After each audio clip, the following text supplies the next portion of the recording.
Jolstrabs. Roman 1 off. On the first day of February, we three will sail from Boston for Messina in the little fruitship Wasp. We shall probably be a month going unless we cross in a gale, as I did splitting sails every night, and standing on our heads most of the way, said Amanda, folding up her maps with an air of calm decision. Hurrah, what fun, cried Matilda, waving a half-finished dressing case over her head. But Lavinia, with one sepulchral groan, fell too flat upon her bed, and lay there dumb with the horrors of such a voyage. Just the thing for you, my poor old dear. Think of the balmy airs of Sicily, the oranges, the flowers, then a delicious month or two at Sorrento, with no east wines, no slush, no spring cleaning. We shall be as merry as grigs, and get as buxom as dairymaids in a month, said the sprightly Amanda. You promised to go, and if you back out, we are lost, for we must have a duenna. You can lie round in Europe just as well as here, and I have no doubt it will do you a world of good, added Matilda. I shall keep my word, but you will bury me in the Atlantic, so make up your minds to it. Do you suppose that I, a poor used-up old invalid who can't look at a sailboat without a qualm, can survive 30 days of standing on PG3 my head and 30 nights of sail-splitting, as we go slamming and lurching across 2 or 3 awful oceans, demanded Lavinia with the energy of despair. Before anyone could reply, Amanda's little Mercury appeared with a note. The Wasp will not take passengers, and no other fruitship sails this spring, read Amanda. Oh dear, sighed Matilda. Saved, cried Lavinia. Be calm, we shall go sooner or later if I buy a ship, and sail her myself, with which indomitable remark Amanda went forth to grapple with and conquer untoward circumstances.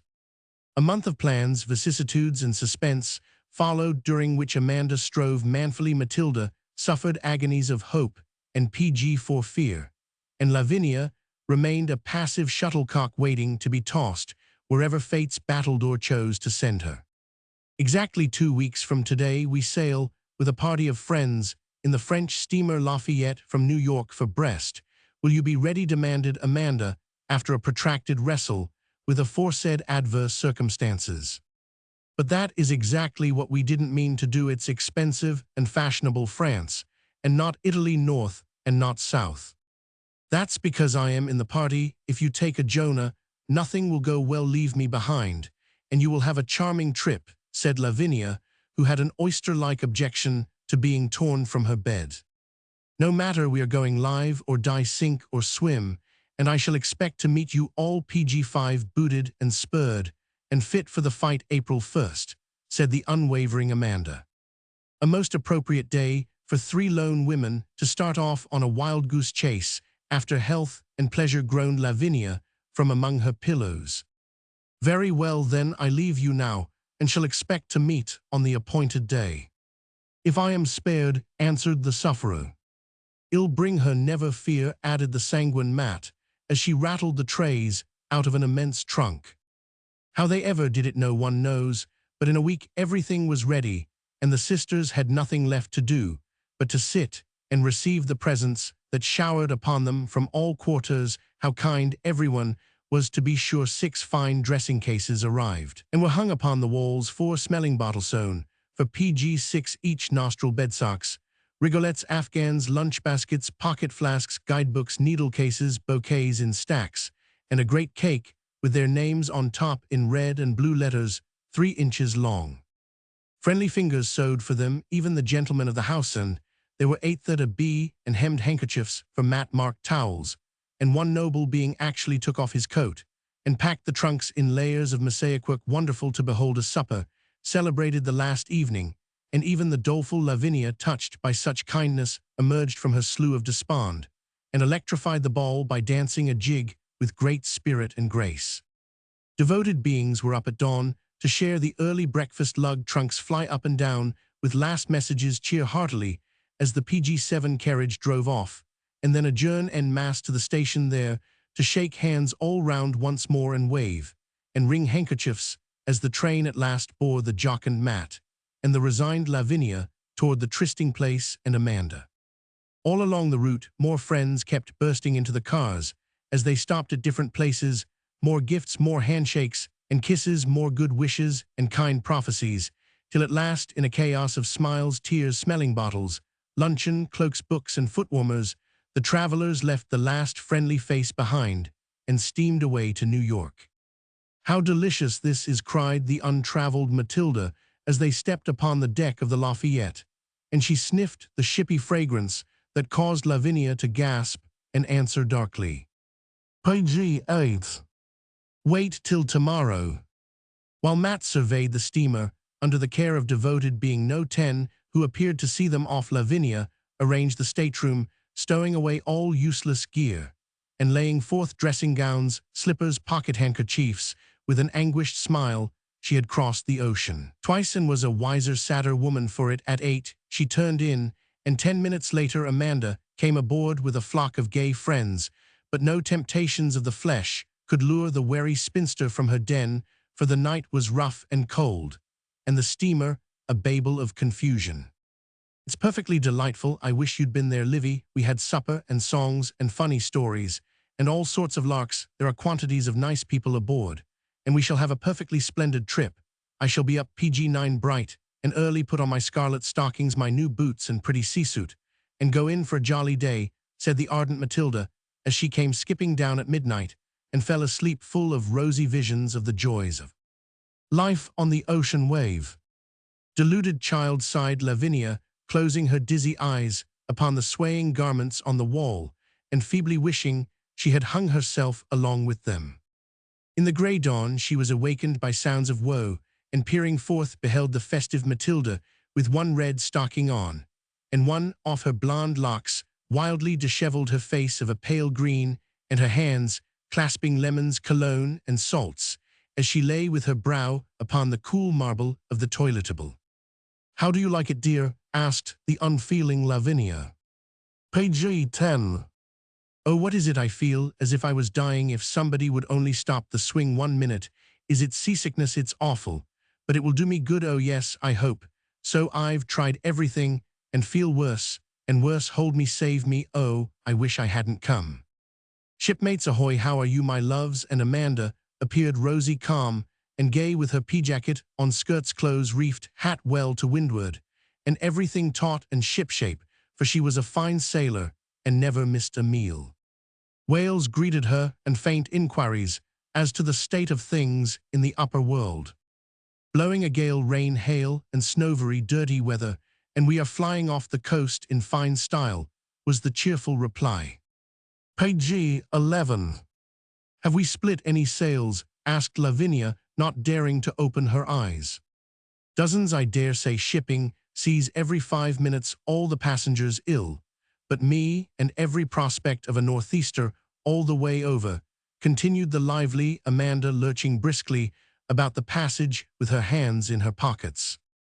Matilda dropped her lemons and her bottles to wring her hands, and Lavinia softly murmured, "Lord, what fools we mortals be, that we ever go to sea."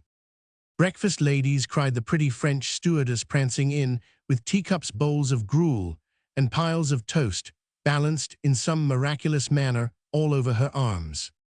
"Oh, take it away, I shall never eat again," moaned Matilda, clinging frantically to the marble, as the water pitcher went down the PG-12 middle with a hairbrush, and all the boots and shoes had a grand promenade round the room. "Don't speak to me, don't look at me, don't even think of me for 3 days at least. Go and enjoy yourself, and leave us to our doom," with which tragical remark Lavinia drew her curtains and was seen no more. Great heavens, what a week! That was rain, wind, fog, creak, pitch, toss, noise, smells, cold, broken sleep by day, woe in every variety by night, food and drink a delusion and a snare, society and affliction, life a burden, death a far-off blessing not to be had at any price. Slowly, slowly, the victims emerge from the lower depths of gloom, feebly smile, faintly joke, pick fearfully but wistfully at answer rejected. Dishes talk about getting up, but don't do it. Read a little, look at their PG-13 sallow countenances in handglasses, and speculate upon the good effects of travel upon the constitution. Then they suddenly become daring, gay, and social, rise, adorn themselves, pervade the cabins, sniff the odors of engine and kitchen, without qualms, play games, go to table, and just as the voyage is over begin to enjoy it. Alas for poor Lavinia, no such resurrection was possible for her long after Matt had bravely donned the scarlet hose, cocked up her beaver, and gone forth to festive scenes. Her shipmate remained below in chrysalis state, fed by faithful Marie, visited by the ever-cheerful Amanda, and enlivened by notes and messages from fellow-sufferers in far-off cells. Mr. and Mrs. Harry Walmers young called and had private theatricals in the passage. PG-14 Dreginger parties were held about the invalids, birth poems were composed, and conundrums circulated. A little newspaper was concocted replete with wit and spirit by these secluded ladies, and called the Sherald to distinguish it from the Herald, got up by sundry gentlemen whose shining hours were devoted to flirtation cards and wine. Perfect gentlemen, I assure you, my dear, for drunk or sober they wear yellow kids from morning till night, smoke the best cigars and dance divinely, as Mrs. Twaddle said, sitting erect in the saloon shrouded in fur and velvet, with 5 diamond rings well displayed, as she recounted the diseases she had enjoyed, and did the honors of a remarkable work-basket containing 8 different sorts of scissors. We shall be in tomorrow, so you'd better, PG-15, be digging up the treasures you have buried, you old magpie, said Matt, appearing to the pensive Livy on the 11th day. The sun is out, come on deck, and help us get up the last edition of our paper. How will this do? Query. If steamers are named the Asia, the Russia, and the Scotia, why not call one the Nausea, added Amanda, popping her head into the den. Lavinia threw a pillow at her, but the undaunted joker continued. Also this financial, this being a feminine paper, gold is no longer at pa, but at ma. Good. Add this argument in favor of the superiority of women. The sluggard was not told to go to his uncle. Thank you. And Amanda departed to twine with her 43rd bosom friend, while PG-16 Lavinia disinterred from holes and corners of her berth money, nuts and raisins, books, biscuits, and literary efforts, much the worse for deluges of soap and daubs of butter. The cry of land on the morrow caused passengers unseen before to appear like worms after a shower. All heroically did up their back hair, put on their best suits, and walked forth with the delusive hope that no one would know how ill they had been. A French marquis with a sickly little son, whose diet of fried potatoes and sour wine accounted for his having the temper of a young fiend, appeared, and were made much of by dear title-loving Americans. A Spanish opera singer, stout, saffron-colored, and imperious likewise, emerged from obscurity with a meek little husband who waited on her like a servant, and a big bald parrot who swore like a trooper. PG-17. Several nuns languished in corners of the saloon, surveying the vanities of life with interest, and telling their beads devoutly when they saw anyone looking at them. A mysterious lady in green velvet, with many diamonds, and a shabby, speechless companion sailed about the ship, regardless of the rumors told of her deserted husband's stolen jewelry, lovers waiting on the other side, and many equally pleasant little tales. The gentlemen with orange gloves and copper-colored noses got themselves up in the most superb style, though few were going to land at Brest, and took tender farewells of such ladies as did, each professing desolation and despair at the termination of a 12 days' flirtation. I'm not fond of dirt, but I could kneel down and kiss this mud, so grateful am I to PG-18, feels solid ground under my feet, after leading the life of a fly for so long, said Lavinia, with emotion, as the 3 trudged up the wharf at Brest into a sort of barn which served for a custom house.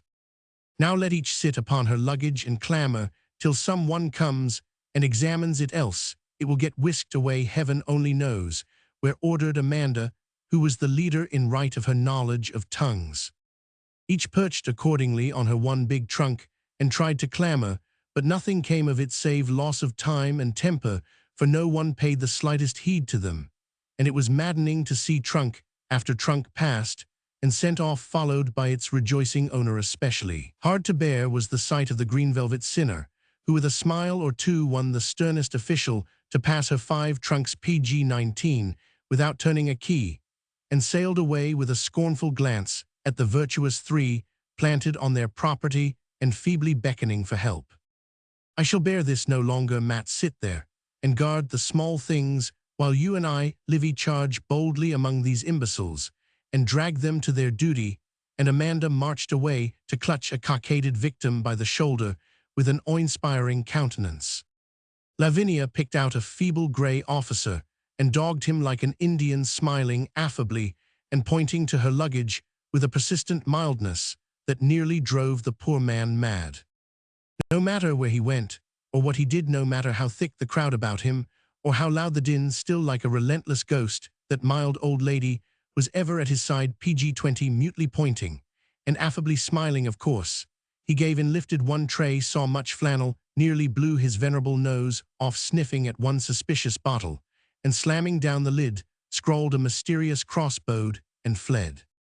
Proudly returning to Amanda, the victorious one found her friend in a high state of indignation, for no officer there would touch her trunk, because some American Express had put little leaden stamps here and there, for some unknown purpose. Not even in her best French could the irate lady make the thick-headed men understand that it was not a high crime against the nation to undo a strap, till some superior officer arrived to take the responsibility of so rash a step. If they had comprehended the dire threats, the personal remarks, and unmitigated scorn, PG-21, of those three fair travelers, the blue-coated imbeciles would have been reduced to submission. Fortunately, the great man came in time to save them from utter rout, for the ladies were just trying to decide whether to go and leave the luggage to its fate, or to haul it forth and depart Roman 6 et armies, when a stout old party came, said, "It is nothing past the trunk, 1,000 pardons, madame," and peace was restored. Instantly the porters, who till then had stood back eyeing the innocent black ark as if it was an infernal machine liable to explode at a touch, threw themselves upon it, bore it forth, and heaving it atop of an omnibus, returned to demand vast sums for having waited so long. Then was Amanda sublime. Then did her comrades for the first time learn the magnitude, PG-22, of her powers, and realize the treasure they possessed, stowing Matilda and the smaller traps in the bus, and saying to Lavinia, "Stand by me." This dauntless maid faced 12 blue-bloused, black-bearded, vociferous, demonstrative Frenchmen, and calmly offering the proper sum, refused to add 1 sou more. Vainly the drivers perjured themselves in behalf of the porters. Vainly the guard looked on with imposing uniforms and impertinent observations. Vainly Matt cried imploringly, "Pay anything, and let us get off before there is a mob." Still the indomitable Amanda held forth the honest franc, and when no one would take it, laid it on the post, and entering the omnibus drove calmly away. "What should we do without you?" sighed Lavinia with fervent gratitude. "Be cheated right and left, and never know PG-23 it, dear," responded Amanda, preparing for another fight with the omnibus driver. And she had it, for unwarned by the fate of the porters, this short-sighted man insisted on carrying the ladies to a dirty little hotel to dine, though expressly ordered to go at once to the station. Nothing would induce them to alight, though the landlord came out in person and begged them to do so, and after a protracted struggle and a drive all over the town, they finally reached the depot.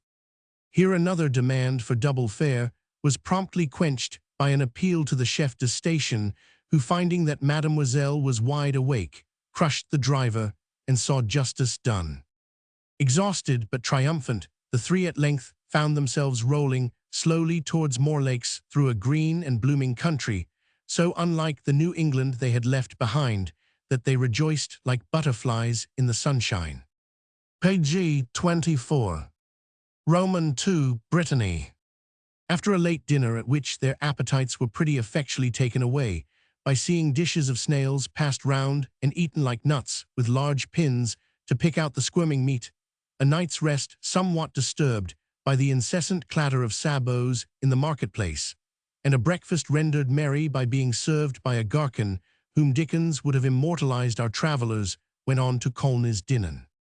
Here began their adventures. Properly speaking, they were obliged to drive 14 miles PG-25 to Dinan, in a ramshackle carriage drawn by 3 fierce little horses with their tails done up in braided chignons, and driven by a humpback.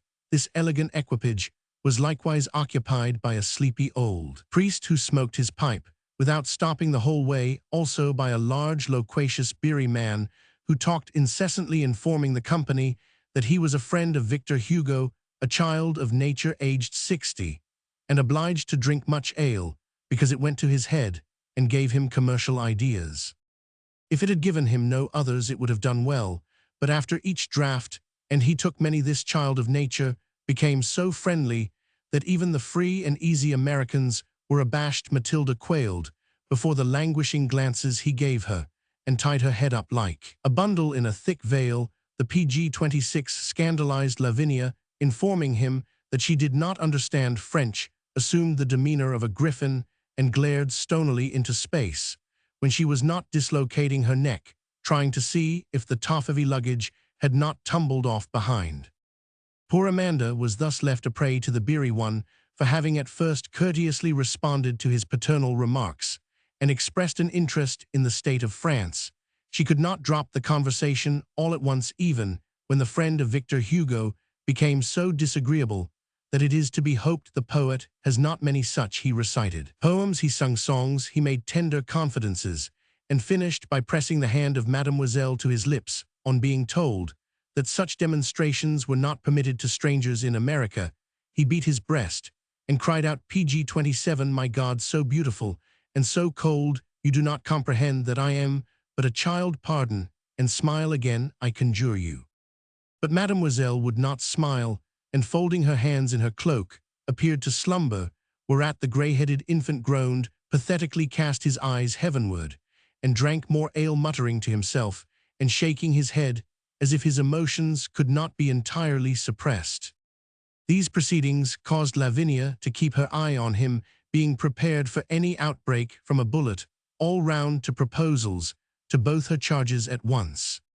With this smouldering bombshell inside, and the firm conviction that one, if not all the trunks were lying in the dust some miles behind it, may be inferred that Duenna Livy did not enjoy that breakneck drive, lurching PG-28, and bumping up hill and down, with nothing between them and destruction, apparently, but the little humpback who drove recklessly. In this style they rattled up to the Port de Brest, feeling that they had reached Dinan only by the grace of God, as the beery man expressed it when he bowed, and vanished, still oppressed with the gloomy discovery that American women did not appreciate him. While Amanda made inquiries at an office, and Matilda had raptures over the massive archway crowned with yellow flowers, Lavinia was edified by a new example of woman's right to labor. Close by was a clean, rosy old woman whose unusual occupation attracted our spinster's attention. Whisking off the wheels of a diligence, the old lady greased them one by one, and put them on again with the skill and speed PG-29 of a regular blacksmith, and then began to pile many parcels into a char, apparently waiting for them. She was a brisk, cheery old soul, with the color of a winter apple in her face, plenty of fire in her quick black eyes, and a mouthful of fine teeth. Though she must have been 60, she was dressed in the costume of the place, a linen cap with several sharp gables to it, a gay kerchief over her shoulders, a blue woolen gown short enough to display a pair of sturdy feet, and legs in neat shoes with bunches of ribbons on the instep, and black hose, a gray apron with pockets, and a bib finished her off, making a very sensible as well as picturesque costume. She was still hard at it when a big boy appeared and began to heave the trunks into another char, but gave out at the second PG-30, which was large. Instantly, the brisk old woman put him aside, hoisted in the big boxes without help, and catching up the shafts of the heavily laden cart, trotted away with it at a pace which caused the Americans, who prided themselves on their muscle, to stare after her in blank amazement. When next seen, she was toiling up a steep street, still ahead of the lazy boy, who slowly followed with the lighter load. It did not suit Lavinia's ideas of the fitness of things to have an old woman trundle 3 heavy trunks, while she herself carried nothing but a parasol, and she would certainly have lent a hand if the vigorous creature had not gone at such a pace that it was impossible to overtake her, till she backed her cart up before a door in most scientific style, and with a bow, a smile, and a courteous wave of the hand, PG-31, informed them that here the ladies would behold the excellent Madame Roman 100. They did behold, and also receive a most cordial welcome from the good lady, who not only embraced them with effusion, but turned her house upside down for their accommodation merely because they came recommended to her hospitality by a former lodger who had won her kind old heart. While she purred over them, the luggage was being bumped upstairs, the old woman shouldering trunk after trunk and trudging up 2 steep flights in the most marvelous way. But best of all was her surprise and gratitude on receiving a larger fee than usual, for the ladies were much interested in this dear old Hercules in a cap of 7 gables. When she had blessed them all round and trotted briskly away with her carts, Madame Roman 100 PG 32 informed the newcomers that the worthy soul was a widow with many children, whom she brought up excellently, supporting them by acting as porter at the hotel. Her strength was wonderful, and she was very proud of it, finding no work too hard, yet always neat, cheery, and active, asking no help, and literally earning her daily bread by the sweat of her brow. The ladies often saw her afterward, always trotting and tugging, smiling and content, as if some unseen hands kept well greased the wheels of her own diligence, which carried such a heavy load and never broke down. Miss Lavinia, being interested in woman's rights and wrongs, was much impressed by the new revelations of the capabilities of her sex, and soon ceased to be surprised at any demonstration of feminine strength, skill, and PG 33 independence, for everywhere the women took the lead. They not only kept house, reared children, and knit every imaginable garment the human frame can wear, but kept the shops and the markets, tilled the gardens, cleaned the streets, and bought and sold cattle, leaving the men free to enjoy the only pursuits they seemed inclined to follow: breaking horses, mending roads, and getting drunk.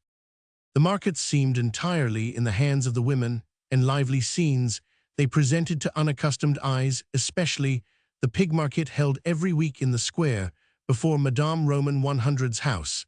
At dawn the squealing began, and was kept up till sunset. The carts came in from all the neighboring hamlets with tubs full of infant pigs, over which the women watched with maternal care, till they PG 34 were safely deposited among the rows of tubs that stood along the walk facing Anne of Brittany's grey old tower, and the pleasant promenade which was once the fosse about the city walls.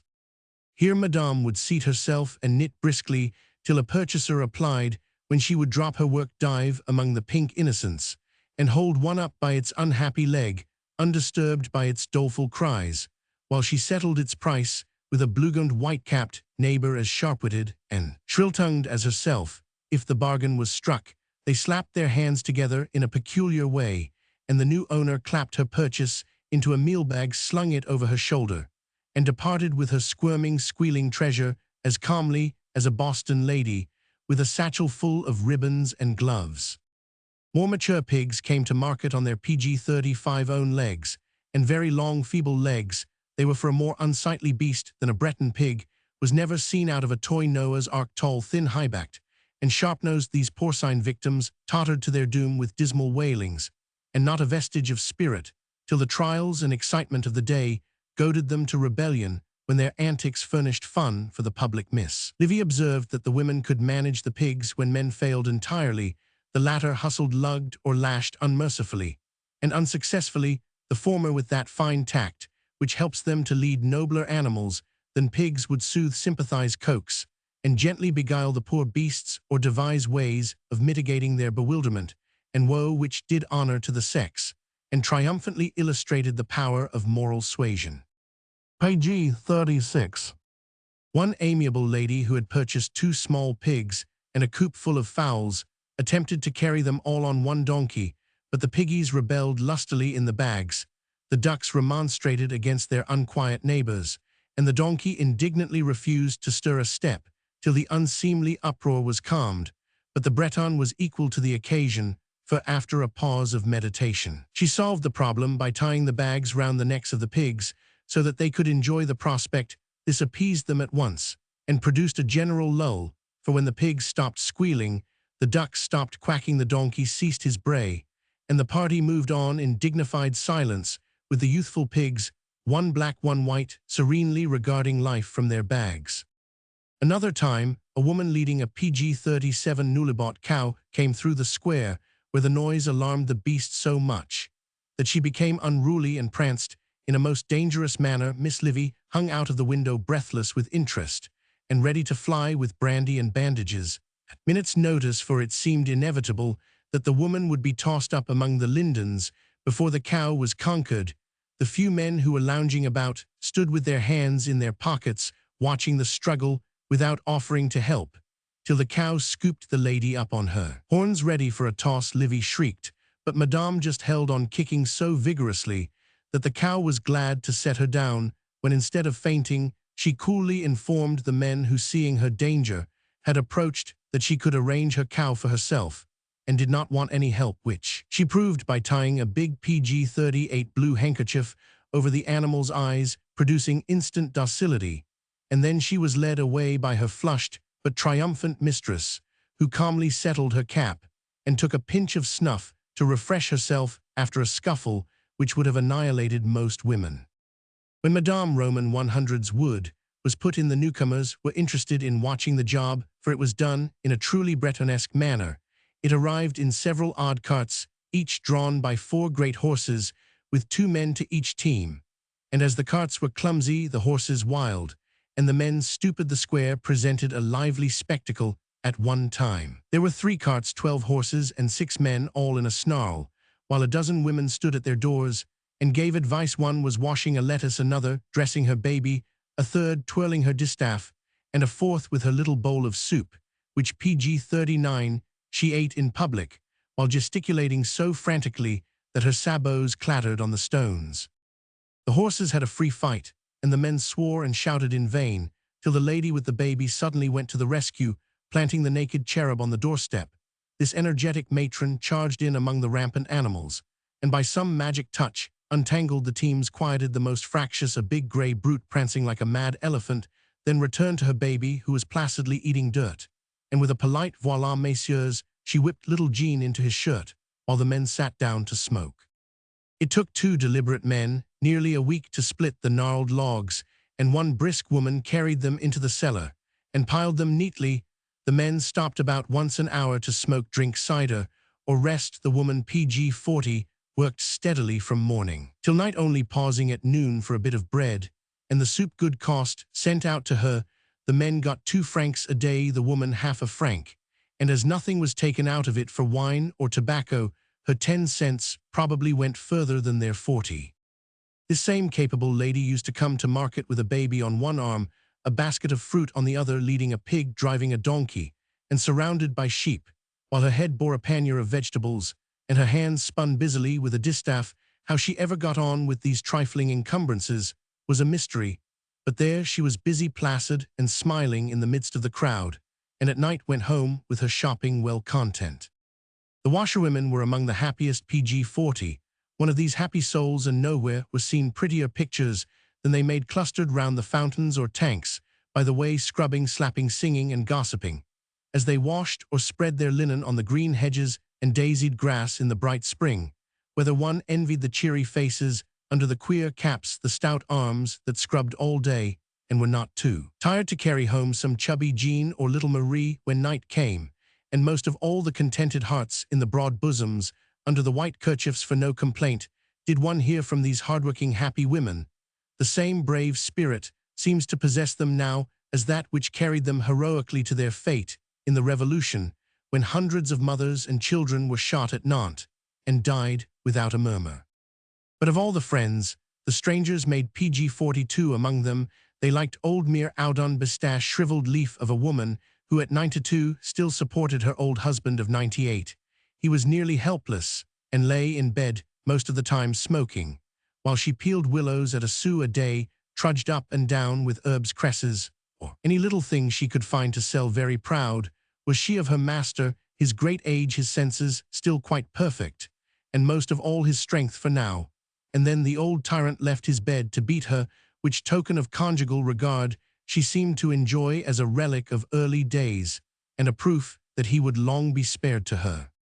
She kept him exquisitely neat, and if anyone gave her a plate of food, a little snuff, or any small comfort for her patient old age, she took it straight to the master, and found a double happiness in giving and seeing him enjoy it. PG-43. She had but one eye. Her amiable husband having put out the other once on a time. As she was leading him home tipsy from market, the kind soul bore no malice, and always made light of it when forced to tell how the affliction befell her. My Ivan was so gay in his young days, truly yes, a fine man, and now most beautiful to see in his clean bed, with the new pipe that Mademoiselle sent him. Come then, and behold him, my superb master, who at 98 has still this strength so wonderful. The ladies never cared to see him more than once, but often met the truly beautiful old wife, as she toiled to and fro, finding her faithful love more wonderful than his strength, and feeling sure that when she lies at last on her clean bed some good angel will repay these 92 hard years with the youth PG 44 and beauty, happiness, and rest which nothing can destroy. Not only did the women manage the affairs of this world, but had more influence than men with the good powers of heaven. A long drought-parched France that year, and even fertile Brittany, suffered more than once. Processions of women, led by priests, poured through the gates to go to the Croix du Saint-Esprit and pray for rain. "Why don't the men go also?" Miss Livy asked. "Ah, they pray to the Virgin, and she listens best to women," was the answer. She certainly seemed to do so, for gracious showers soon fell, and the little gardens bloomed freshly, where the mother's hard hands had planted cabbages, onions, and potatoes to feed the children through the long winter. Page 45. Nor were these the only tasks the women. Roman 999.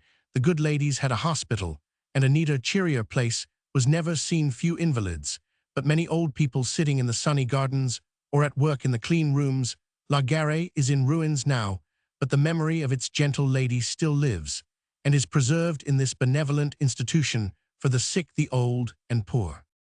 A school for girls was kept by the good nuns, and the streets at certain hours were full of little damsels with round caps on their braided hair, queer long gowns of blue-white aprons and handkerchiefs, who went clattering by in their wooden shoes, bobbing little curtsies to their friends, and readily answering any questions inquisitive strangers asked them. They learned to read right so, and say the catechism, also to sing, for often, as the PG 46 ladies passed the little chapel of Our Lady, a chorus of sweet young voices came to us, making the flowery garden behind the church of St. Sauveur a favorite resting place.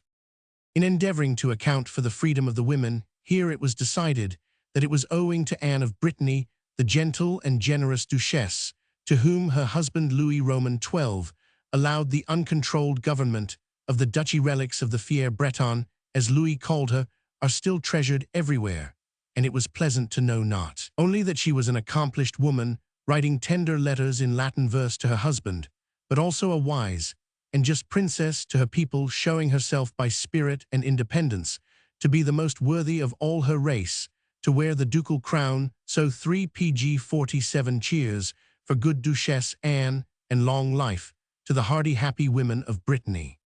While Miss Lavinia was making these observations and moralizing upon them, the younger ladies were enjoying discoveries and experiences more to their tastes.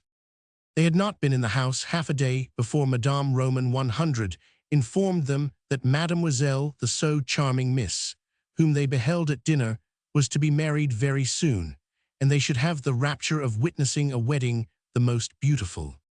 They welcomed the prospect with pleasure, for Dinan is not a whirl of gaiety at the best of times, and that spring the drought, rumors of war, and fears of smallpox cast a shadow upon the sunny little town. So they surveyed Mademoiselle Pelagie with interest, and longed PG 48 to behold the happy man who was to be blessed with the hand of this little yellow-faced girl with red eyes, dirty hands, and a frizzled crop so like a wig they never could make up their minds that it was not. Madame the Mamma, a buxom, comely widow, who breakfasted in black moire, with a diadem of glossy braids on her sleek head, and many jet ornaments rattling and glistening about her person, informed them with voluble affability of the whole affair. My brother Roman 1000, the president, had arranged the marriage. Pelagie was 20 and beautiful. As you behold it, was time to establish a mon Dieu. Yes, though my heart is lacerated to lose my angel, I consent.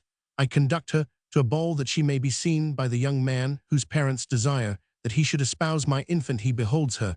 He says, PG 49, great heavens, I adore her, my father, I consent. He is presented to me, we converse, she regards him with the angelic modesty of a young girl, but speaks not. I approve, the parents meet, it is arranged, and Jules is betrothed to my Pelagie. They have not met since, but next week he comes for the marriage, and he will be permitted to address her in my presence. Ah yes, your customs are not as ours, and to us seem of a deplorable freedom. Pardon that I say it. On inquiring how Pelagie regarded her future lord, they found that she thought very little about him, but was absorbed in her trousseau, which she proudly displayed to those accustomed to see and hear of American outfits with their lavish profusion and extravagant elegance. Poor little Pelagie's modest stores were not at all imposing. Half a dozen pretty PG-50 dresses from Paris, several amazing hats, all rosebuds, lace, and blue ribbon, a good deal of embroidery, and a few prophetic caps completed the outfit. One treasure, however, she was never tired of displaying: a gift from Jules, a camel-share shawl in a black walnut case on which was carved the Clomadoc arms. A set of pearls were also from the bridegroom, but the shawl was her pride, for married women alone could wear such, and she seemed to think this right of more importance than any the wedding ring could confer upon her. To the young ladies, both of whom had known many of the romantic experiences which befall comely American girls, the idea of marrying a man whom they had only seen twice seemed horrible, and to have but 1 week of courtship, and that in Mamma's PG-51 presence, was simply an insult and a wrong which they would not bear to think of. But Pelagie seemed quite content, and brooded over her finery like a true Frenchwoman, showing very little interest in her jewels, and only anxious for the time to come when she could wear her shawl and be addressed as Madame. While waiting for the grand event, the girls amused themselves with Gaston, the brother of the bride-elect. He was a languid, good-looking youth of 23 who assumed blasé airs and attitudinized for their benefit. Sometimes he was lost in fits of Byronic gloom when he frowned over his coffee, sighed gustily, and clutched his brow. Regardless of the curls, usually in ambrosial order, the damsels, instead of being impressed by this display of inward agony, only laughed at him, and soon PG-52 rallied him out of his heroics.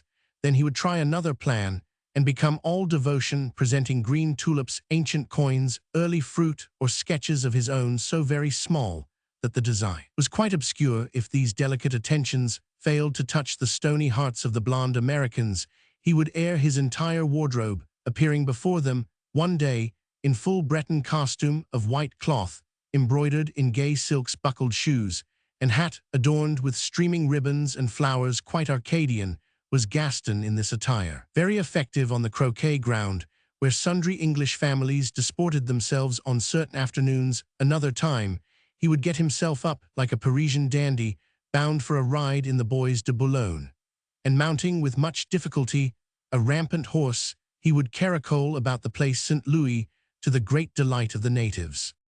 PG-53. But this proved a failure, for one of the fair but cruel strangers donned hat and habit, and entirely eclipsed his glories by galloping about the country like an Amazon. The only time Gaston played escort, she was nearly the death of him, for he seldom did more than amble a mile or two, and a hard trot of some 6 or 8 miles reduced our Adonis to such a state of exhaustion that he fell into his mother's arms on dismounting, and was borne away to bed with much lamentation. After that he contented himself with coming to show himself in full dress whenever he went to a party, and as that was nearly every other evening, they soon got accustomed to hearing a tap at their door, and beholding the comely youth in all the bravery of glossy broadcloth, a lavish shirt-bosom, miraculous tie, primrose gloves, varnished shoes and curls, and mustache anointed and perfumed in the most PG-54 exquisite style. He would bow and say bonsoir, then stand to be admired with the artless satisfaction of a child, after which he would smile complacently, wave his crush hat, and depart with a flourish. Dear dandified vain Gaston, his great desire was to go to Paris, and when the war came he had his wish, but found sterner work to do than to dress and dance and languish at the feet of ladies. I hope it made a man of him, and fancy it did, for the French fight well and suffer bravely for the country they love in their melodramatic fashion.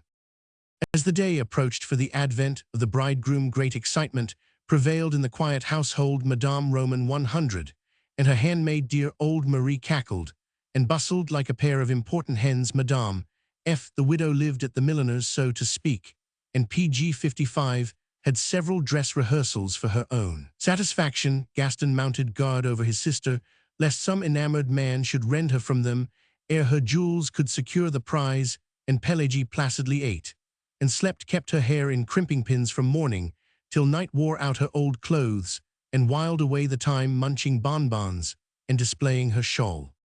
Mercy on us, I should feel like a lamb being fattened for the sacrifice if I were in her place, cried one of the freeborn American citizenesses, with an air of unmitigated scorn for French ways of conducting this interesting ceremony.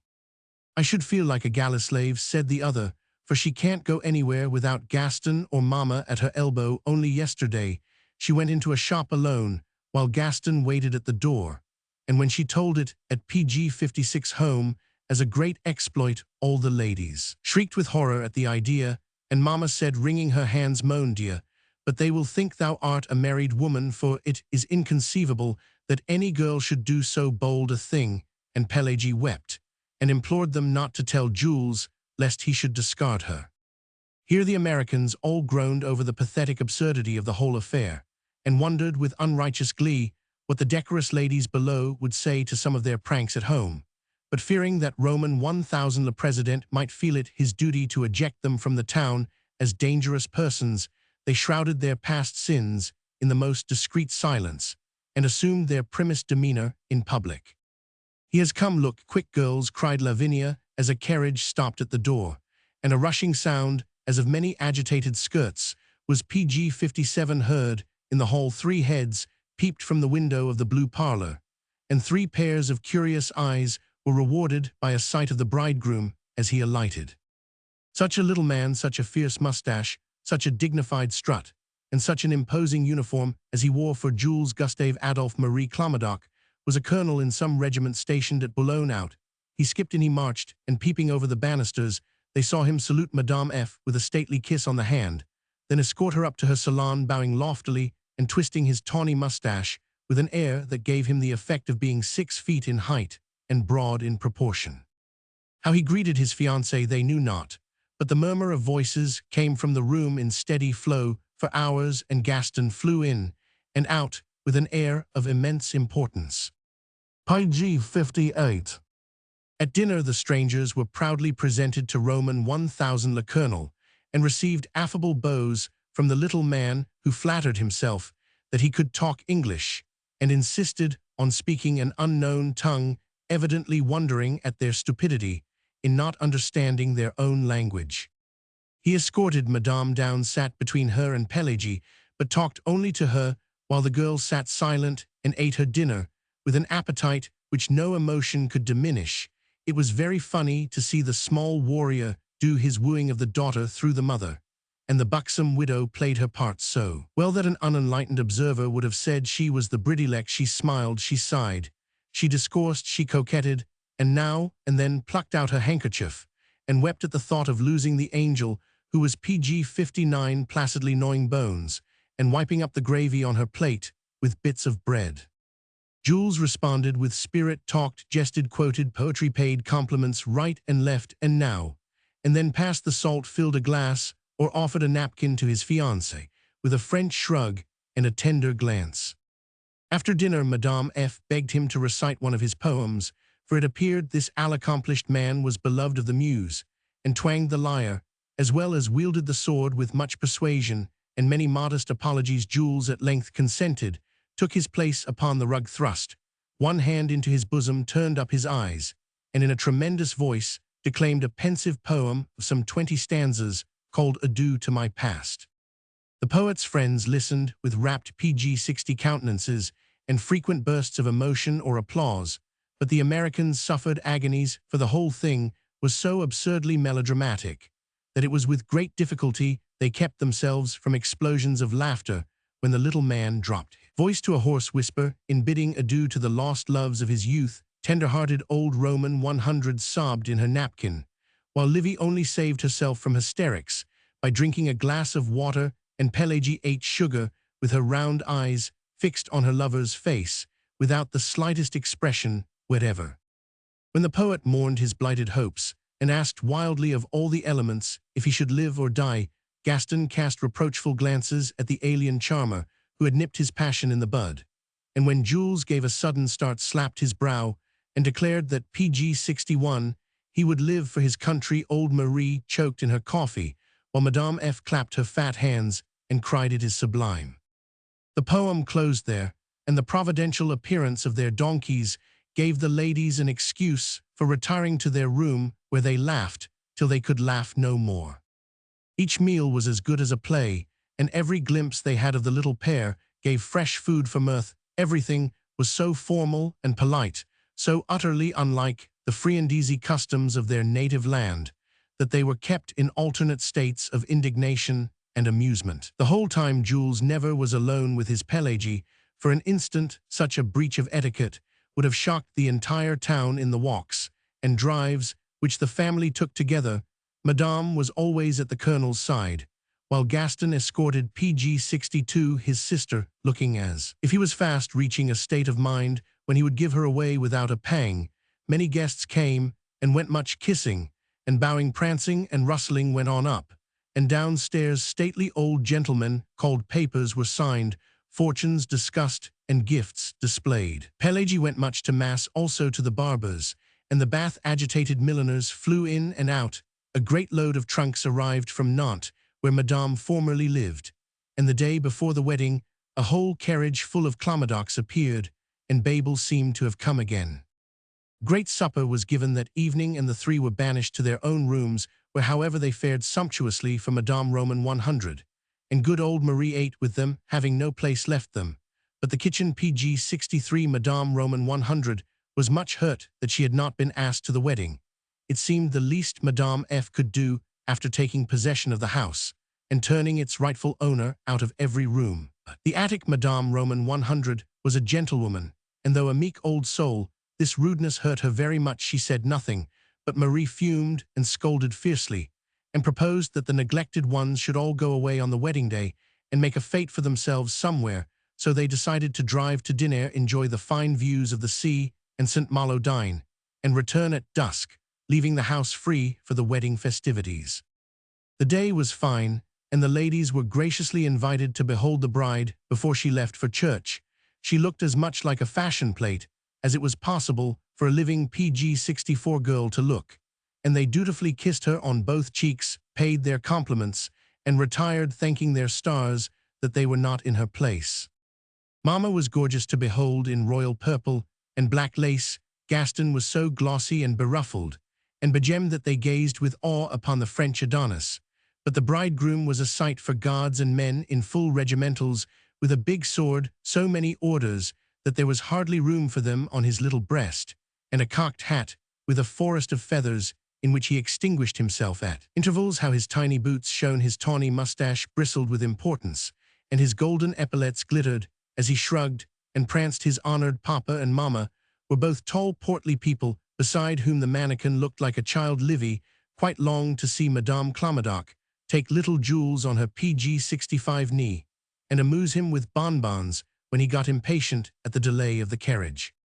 The three peeped out of windows and over the banisters, and got fine glimpses of the splendors below. Flocks of elegant ladies went sailing up the narrow stairs, gentlemen with orders, dandies wonderful to behold, and a few children to play with the bridegroom, as Livy wickedly said, adorned the hall and salon. Everyone talked at the top of his or her voice. Shrieks of rapture, groans of despair, greeted a fine toilette or a torn glove. Peals of laughter from the gentlemen and shrill cries from the infants echoed through the once peaceful halls.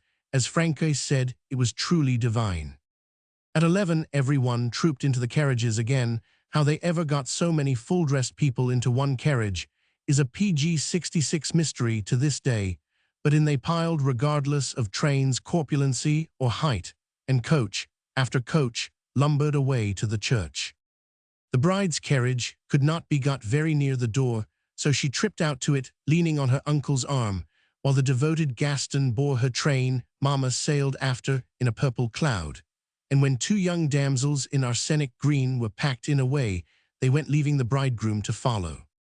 Then came the catastrophe. Stout Papa and Mama were safely in. A friend of Jules, some 6 feet high, shut himself up like a jackknife, and with a farewell wave of the cocked hat, the small bridegroom skipped in after them.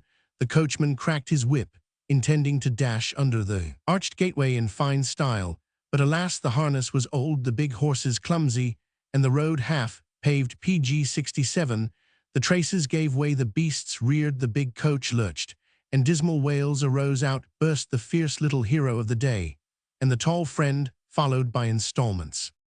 Great was the excitement as the natives gathered about the carriage, with offers of help, murmurs of sympathy, and unseemly mirth on the part of the boys. Jules did the swearing, and never were heard such big oaths as fell from the lips of this irate little man. It really seemed as if he would explode with wrath. He dashed the impressive cocked hat upon the stones, laid his hand upon his sword, tore his hair, and clutched his mustache in paroxysms of despair. His bride was gone, waiting in agitated suspense for him. No other coach could be had, as the resources of the town had been exhausted. The harness was in a desperate PG 68 state, the men at their wits' end how to mend it, and time flying fast. Mayor and priest were waiting. The whole effect of the wedding was being ruined by this delay, and 10,000 devils seemed to possess the awkward coachman. During the flurry, Papa Clamadoc appeared to slumber tranquilly in the recesses of the carriage. Mama endeavored to soothe her boy with cries of "Tranquilize yourself, my cherished son. It is nothing, come then, and reassure Papa. Inhale the odor of my vinaigrette. It will compose your lacerated nerves, my angel." But the angel wouldn't come, and continued to dance and swear and slap his hat about until the damages were repaired, when he flung himself exhausted into the carriage and was borne away to his bride. PG 69. A lively prospect for poor Pelagie. What a little fiend he is, spinsters forever. With these remarks the ladies ordered their own equipage, an infant omnibus much in vogue in Dinan, where retired army officers, English or Scotch, drive about with their little families of 18 or 21. Colonel Newcomb, a grave-looking man, used to come to church in a bus of this sort with 9 daughters and 4 sons like a patriarch. The strangers thought it was a boarding school till he presented the entire flock with paternal pride as my treasures. Madame Roman 100, in a large leghorn bonnet trembling with yellow bows, led the way with an air of lofty indifference as to what became of her house that day. Marie bore a big basket full of cold fowls, salad, and wines. She also was in a new spring hat of purple, which made her PG 70 rosy old face look like a china aster. Lavinia reposed upon the other seat, and the infants insisted on sharing the driver's seat up aloft, that they might enjoy the prospect, which freak caused Fleabau's boy to beam and blush till his youthful countenance was a deep scarlet. They had a pleasant day, for good old Madame soon recovered her temper, and beguiled the time with lively tales of her mother's trials during the Revolution. Marie concocted spiced drink salad that was a thing to dream of, not to tell, and produced such edible treasures that her big basket seemed bottomless. The frisky damsels explored ruins, ran races on the hard beach, sniffed the salt breezes, and astonished the natives by swarming up and down precipices, as they called the rocks. That was a fatal day for Fleabau's boy. They PG 71 never knew his name, for as if the wedding had flown to his head, he lost his youthful heart to one of the lively damsels, who invaded his perch such tender glances, as his china blue eyes cast upon her such grins of joy, as he gave when she spoke to him, such feats of agility as he performed, leaping down to gather flowers or hurling himself over thorny hedges to point out a dolman or a menhir. They never could remember which was which. Alas, alas, for Fleabau's boy, deeply was he wounded that day by the unconscious charmer, who would as soon have thought of inspiring love in the bosom of the broken-nosed saint by the wayside as in the heart that beat under the blue blouse. I regret to say that the infants, as Madame Roman 100 always called Miss Livy's charges, behaved themselves with less decorum than could have been wished, but the proud consciousness that PG 72 they never could be disposed of, as Pelagie had been, had such an exhilarating effect upon them that they frisked like the lambs in the field. One drove the bus in a retired spot, and astonished the stout horses by the way in which she bowled them along the fine hard road. The other sang college songs, to the intense delight of the old ladies, who admired the chants Amérique so gay, and to the horror of their duenna, who knew what they meant. A shower came up, and they would remain outside, so the boy put up a leathern hood, and they sat inside in such a merry mood that the silent youth suddenly caught the infection and burst forth into a Breton melody, which he continued to drone till they got home. The house was a blaze of light when they arrived, and Francois the maid came flying out to report sundry breakages and mishaps. Pg 73, how the salad had precipitated itself downstairs dish, and all how Monsieur Gaston was so gay, so inconceivably gay, that he could hardly stand, and insisted on kissing her clandestinely, that Mademoiselle Pelagie had wept much because her veil was torn, and Madame F. had made a fresh toilette ravishing to behold. Would the dear ladies survey the party still at table, regard them from the little window in the garden, and see if it is not truly a spectacle the most superb. They did regard them, and saw the bride at the head of the table eating steadily through the dessert, the bridegroom reciting poems with tremendous effect, Gaston almost invisible behind a barricade of bottles, and Madame F. in violet velvet diamonds, plumes, and lace more sleek and buxom than ever. The ladies all talked at once, and the gentlemen drank healths. Pg 74, every 5 minutes. A very French and festive scene it was, for the room was small, and 20 mortals were stowed therein. One fat lady sat in the fireplace. Papa Clomadoc leaned his heavy head upon the sideboard, and the plump shoulders of Madame F. were half out of the front window. But it was genteel, oh, I assure you, yes, as Francois said. How long they kept it up, the weary trio did not wait to see, but retired to their beds, and slumbered peacefully, waking only when Gaston was borne up to his room, chanting the Marseillaise at the top of his voice. Next day Roman 1000, and Madame Clomadoc, Jr. made calls, and Pelagie had the joy of wearing her shawl for 3 days. She astonished the natives by promenading with her lord in a fresh toilette each day. On the 4th, they all piled into a big carriage, and went away to make a Pg 75 round of visits before the young people settled down at Boulogne. The Americans never thought to hear any more of Pelagie, but as dear old Madame Roman 100 wrote to them several times after they left, the little story may be finished here, though the sequel did not actually come till a year later. Many were the sage predictions of the three as to the success of this marriage, Amanda approving of that style of thing, Matilda objecting fiercely to the entire affair, and Lavinia firmly believing in the good old doctrine of love as your only firm basis for so solemn a bargain.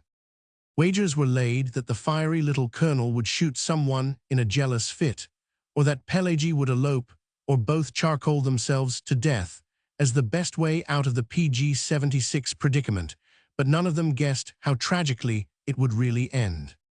Late in the following spring came a letter from Madame Roman 100, telling them that Jules had gone to the war and been shot in his first battle, that Pelagie was with her mother again, comforting herself for her loss, with a still smaller Jules, who never saw his father and, it is to be hoped, did not resemble him. So little Pelagie's brief romance ended, and one would fancy that the experiences of that year would make her quite content to remain under Mamma's wing with no lord and master, but the little son to whom she was a very tender mother.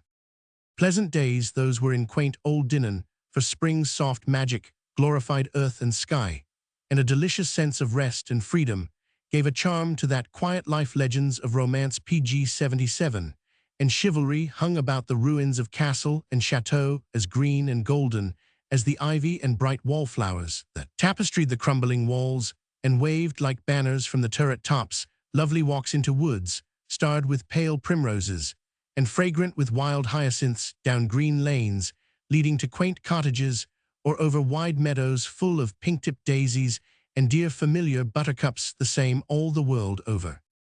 Sometimes they took gay donkey drives to visit a solemn dolmen in a gloomy pinewood, with mistletoe hanging from the trees and the ghosts of ancient druids haunting the spot. The cavalcade on such occasions was an imposing spectacle. Matilda, being fond of horses, likewise affected donkeys, or thought she did, till she tried to drive one, and usually went first in a small vehicle like a chair on wheels PG-78, drawn by an animal who looked about the size of a mouse, when the stately mat in full array, yellow parasol, long whip, camp stool, and sketchbook sat bolt upright on her perch, driving in the most approved manner.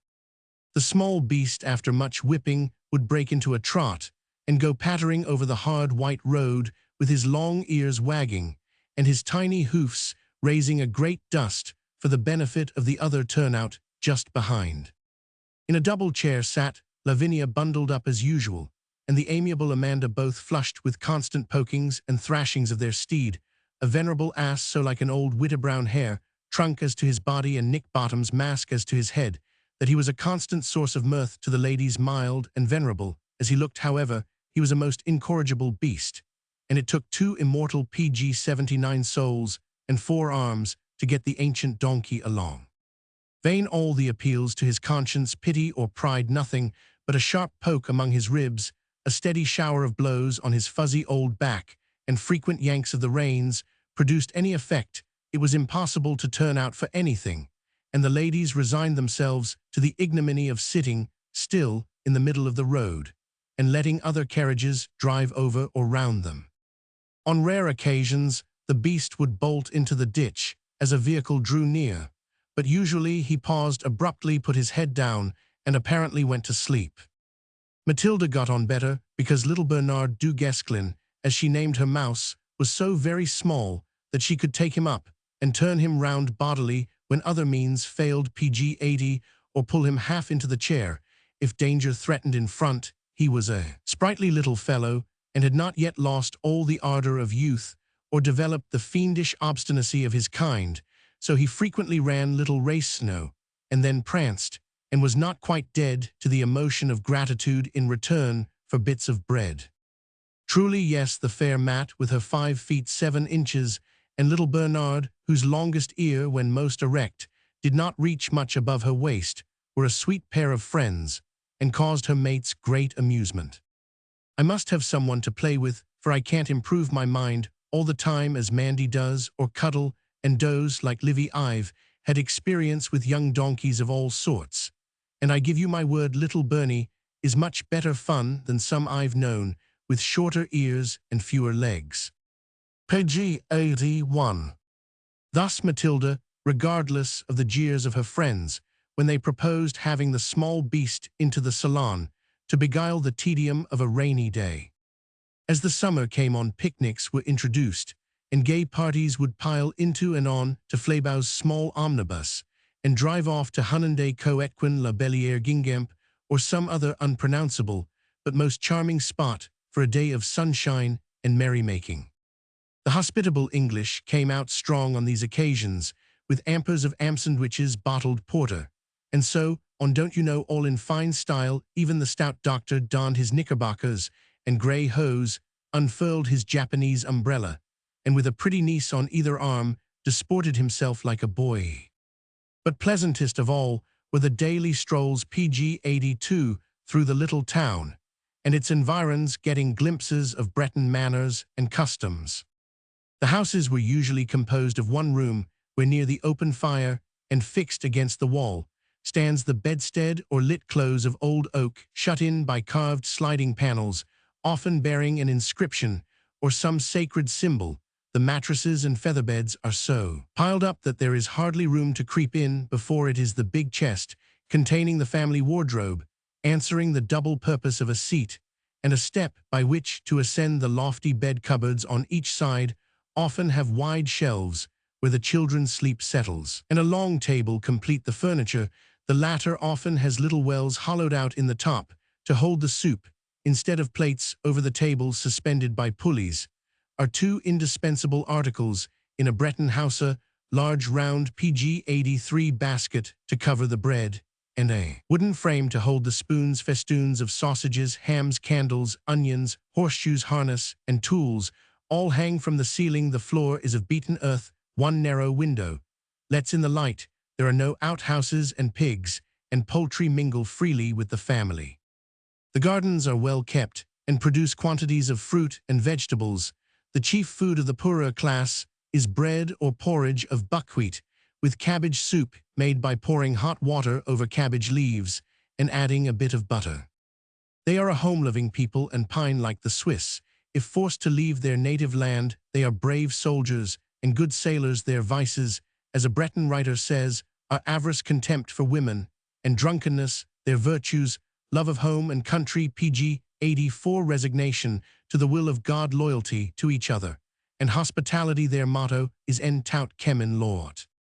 They are very superstitious, and some of their customs are curious. At New Year, pieces of bread and butter are thrown into the fountains, and from the way in which they swim the future is foretold. If the buttered side turns under it, forebodes death. If two pieces adhere together, it is a sign of sickness. And if a piece floats properly, it is an assurance of long life and prosperity. Girls throw pins into the fountain of Salon to tell by their manner of sinking when they will be married. If the pin goes down head foremost, there is little hope, but if the point goes first, it is a sure sign of being married that year. Their veneration for healing springs is very Pg. 85 great, and though at times forbidden by the church, is still felt. Pounded snails worn in a bag on the neck is believed to be a cure for fever, and a certain holy bell rung over the head a cure for headache. If we believe in that last remedy, what a ceaseless tingling that bell would keep up in America, said Lavinia, when these facts were mentioned to her. In some towns, they have in the cemetery a bone house or reliquary. It is the custom after a certain time to dig up the bones of the dead and preserve the skulls in little square boxes like birdhouses with a heart-shaped opening to show the relic within. The names and dates of the deceased are inscribed outside. Saint Ives or Eve is a favorite saint, and images of him are in all churches, and over many doors. He was one of the remarkable Pg. 86 characters of the 13th century. He studied law in Paris and devoted his talents to defending the poor. Hence, he was called the poor man's advocate, and so great is the confidence placed in his justice that even now, when a debtor falsely denies his debt, a peasant will pay 20 sous for a mass to St. Ives, sure that the saint will cause the faithless creditor to die within the year or pay up. His truthfulness was such that he was called St. Yves de Verite. He was the special patron of lawyers, but he does not seem to be their model. The early monks taught the people to work, and their motto was the cross and the plough. Labor and prayer. They introduced apples, now the principal fruit of Brittany. Much cider is made and drank, and in old times they got their wine from France in exchange for wax and Pg. 87 honey. As they were famous beekeepers, great fields of buckwheat still afford food for the yellow-breeched philosophers, and in many cottage gardens a row of queerly shaped hives stand in sunny nooks. These monks were the model farmers of those days, and their abbeys were fine farms. One had 20 piggeries of 300 pigs each in its forests. The monks also reared sheep and horses and bred fish in their ponds. Many were also brewers, weavers, carpenters, and so on. Evidently, they lived up to their motto and labored quite as much as they prayed, and doubtless were saved by works as well as by faith. The little place du Guesclin, with a stumpy statue of the famous knight in the middle and chestnut trees all around, was a favorite resting place of the ladies, especially when the Pg. 88 weekly fair was held, and booths of all sorts were raised at one end. Here, Amanda bought a remarkable jackknife, which would cut nothing but her fingers. Matilda speculated in curious kinds of cake, one sort being made into gigantic jumbles so light that they did excellently for grace hoops, another sort being used by these vandals as catch-alls, so deep and tough were they. Lavinia examined the various fabrics and got bits of linen as samples, also queer earthen pots and pans impossible to carry away. The church of St. Sauveur, a dim and ancient little place with du Guesclin's heart buried by the side of his wife, was another haunt. The castle, now a prison, contained the armchair in which Duchess Anne sat, and the dungeons where were crammed 2,000 English prisoners of war in the last century. The view Pg. 89 from the platform of the keep was magnificent, extending to Mont Dal and the distant sea. The sunny promenade on the fosse that goes half round the town was very charming, with the old grey walls on one side, and on the other the green valley, with its luxuriant gardens and leafy lanes, winding up to the ruined chateau or the undulating hills, with picturesque windmills whirling on the heights. On the other side of the town, from the high gardens of the church, one looked down into the deeper valley of the Rance, with the airy viaduct striding from hill to hill, and the old part of the town nestling at its base. Soft and summery, fertile and reposeful was the scene, and the busy peasants at their work added to the charm pretty English children, with Breton nurses, each in the costume of her native town, played under the lindens, all abloom PG90 with odorous flowers, and alive with bees. Workmen came to these green places to eat the black bread and drink the thin wine that was all their dinner. Invalids strolled here after their baths at the little house in the rose garden. Below, pretty girls walked there in the twilight, with long-haired lovers in knee breeches and round hats. Nuns in their grey gowns went to and fro from hospital and the insane asylum or charity school, and the beautiful old priest sometimes went feebly by, smiling paternally on his flock, who rose and uncovered reverently as he passed. Flowers were everywhere in the gardens of the rich, at the windows of the poor. The stalls in the market were gay with plumy lilacs, splendid tulips, roses of every shade, and hyacinths, heavy with odor. All along the borders of the river waved the blossoming grass, every green bank about. The mills at Lehan was yellow PG91 with dandelions, and the sunny heads of little children welcoming the flower of the poor. Even the neglected churchyard of the ruined abbey, where the tombs of the stately Beaumanoirs still stand, was bright with cheerful daisies and blue-eyed forget-me-nots. The willows in the valley were covered with fragrant tassels, and the old women and children sat all day on doorstones, and by the wayside, stripping the long white wands for basket-making. Flax fields were blooming in the meadows, and acres of buckwheat, with its rosy stems and snowy blossoms, whitened the uplands with a fair prophecy of bread for all. So garlanded about with early flowers, and painted in spring's softest, freshest colors, Brittany remains forever a pleasant picture in the memory of those who have been welcomed to its hospitable homes and found friends among its brave and loyal people. Page 92. Roman 3 France. Girls, I have had a scintillation in the night. Listen and approve, said Amanda, coming into the room where her comrades sat upon the floor in the first stages of despair, at the impossibility of getting the accumulated rubbish of 3 months' travel into a couple of immense trunks. Bless girl, you always bring a ray of light, just at the darkest moment, returned Lavinia with a sigh of relief, while Matilda looked over a barricade of sketchbooks bristling with paintbrushes and added anxiously, Page 93. If you could suggest how I am to work this miracle, you will be a public benefactor. Behold the amendment I propose, began Amanda, perching herself on one of the arcs. We have decided to travel slowly and comfortably through France to Switzerland, stopping where we like and staying as long as we please at any place. We fancy being as free as air and having all the world before us, where to choose, as it were.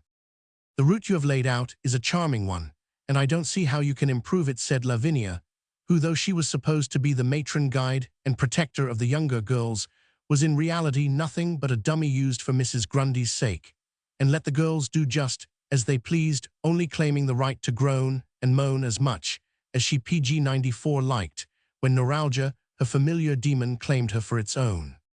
One improvement remains to be made. Are these trunks a burden, a vexation of spirit, a curse? Demanded Amanda, tapping one with her carefully cherished fingertips. They are, groaned the others, regarding the monsters with abhorrence. Then let us get rid of them and set out with no luggage but a few necessaries in a shawl strap. We will, returned the chorus. Shall we burn up our rubbish or give it away? Asked Lavinia, who liked energetic measures and was ready to cast her garments to the four winds of heaven to save herself from the agonies of packing. I shall never give up my pictures nor my PG95 boots, cried Matilda, gathering her idols to her breast in a promiscuous heap. Be calm and listen, returned the scintillator. Pack away all but the merest necessaries, and we will send the trunk by express to Lyon. Then, with our traveling bags and bundles, we can follow at our leisure. Tease well, replied the chorus, and they all returned to their packing, which was performed in the most characteristic manner. Amanda never seemed to have any clothes, yet was always well and appropriately dressed, so it did not take her long to lay a few garments a book, or two a box of Roman coin lockets, scarab brooches, and cinquecento rings, likewise a swell hat, and habit into her vast trunk, then lock, and label it in the most businesslike and thorough manner. Matilda found much difficulty in reconciling PG-96 paint pots and silk gowns, blue hats, and statuary French boots, and Yankee notions, but order was at length produced from chaos, and the young lady refreshed her weary soul by painting large red MS all over the trunk to mark it for her own. Miss Lavinia packed and repacked 4 or 5 times, forgetting needfuls which, of course, were always at the very bottom. At the 5th plunge into the depths her patience gave out, and with a vow to be a slave no longer to her treacherous memory, she tumbled everything and performed a solemn jig on the lid, till it locked, then pasted large but illegible placards in every available spot, and rested from her labors with every nerve in a throbbing condition. Shawl straps of the largest, strongest sort were next procured, and the 3 bundles made up with much discussion and merriment. Page 97.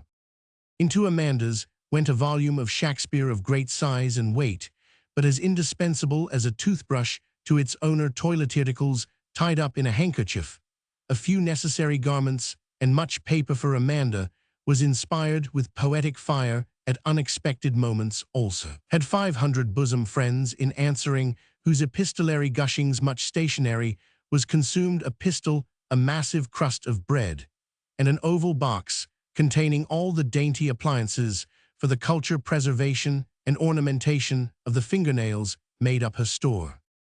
Matilda's bundle consisted of sketchbooks, a trifle of haberdashery, a curling stick that was always tumbling out at inopportune moments, yards of blue ribbon, and a camp stool strapped outside in company with a Japanese umbrella, a gift from the stout doctor destined to be cursed PG-98 in many languages by the unhappy beings into whose backs, eyes, and stomachs it was poked before its wanderings ended. Lavinia confined herself to a choice collection of bottles and pillboxes, fur boots, a grey cloud, and several French novels, solace of wakeful nights, a scarlet army blanket with US in big black letters on it enveloped her traveling medicinist, and lent a cheerful air to the somber spinster, whose black attire and hoarse voice made the sobriquet of Raven most appropriate.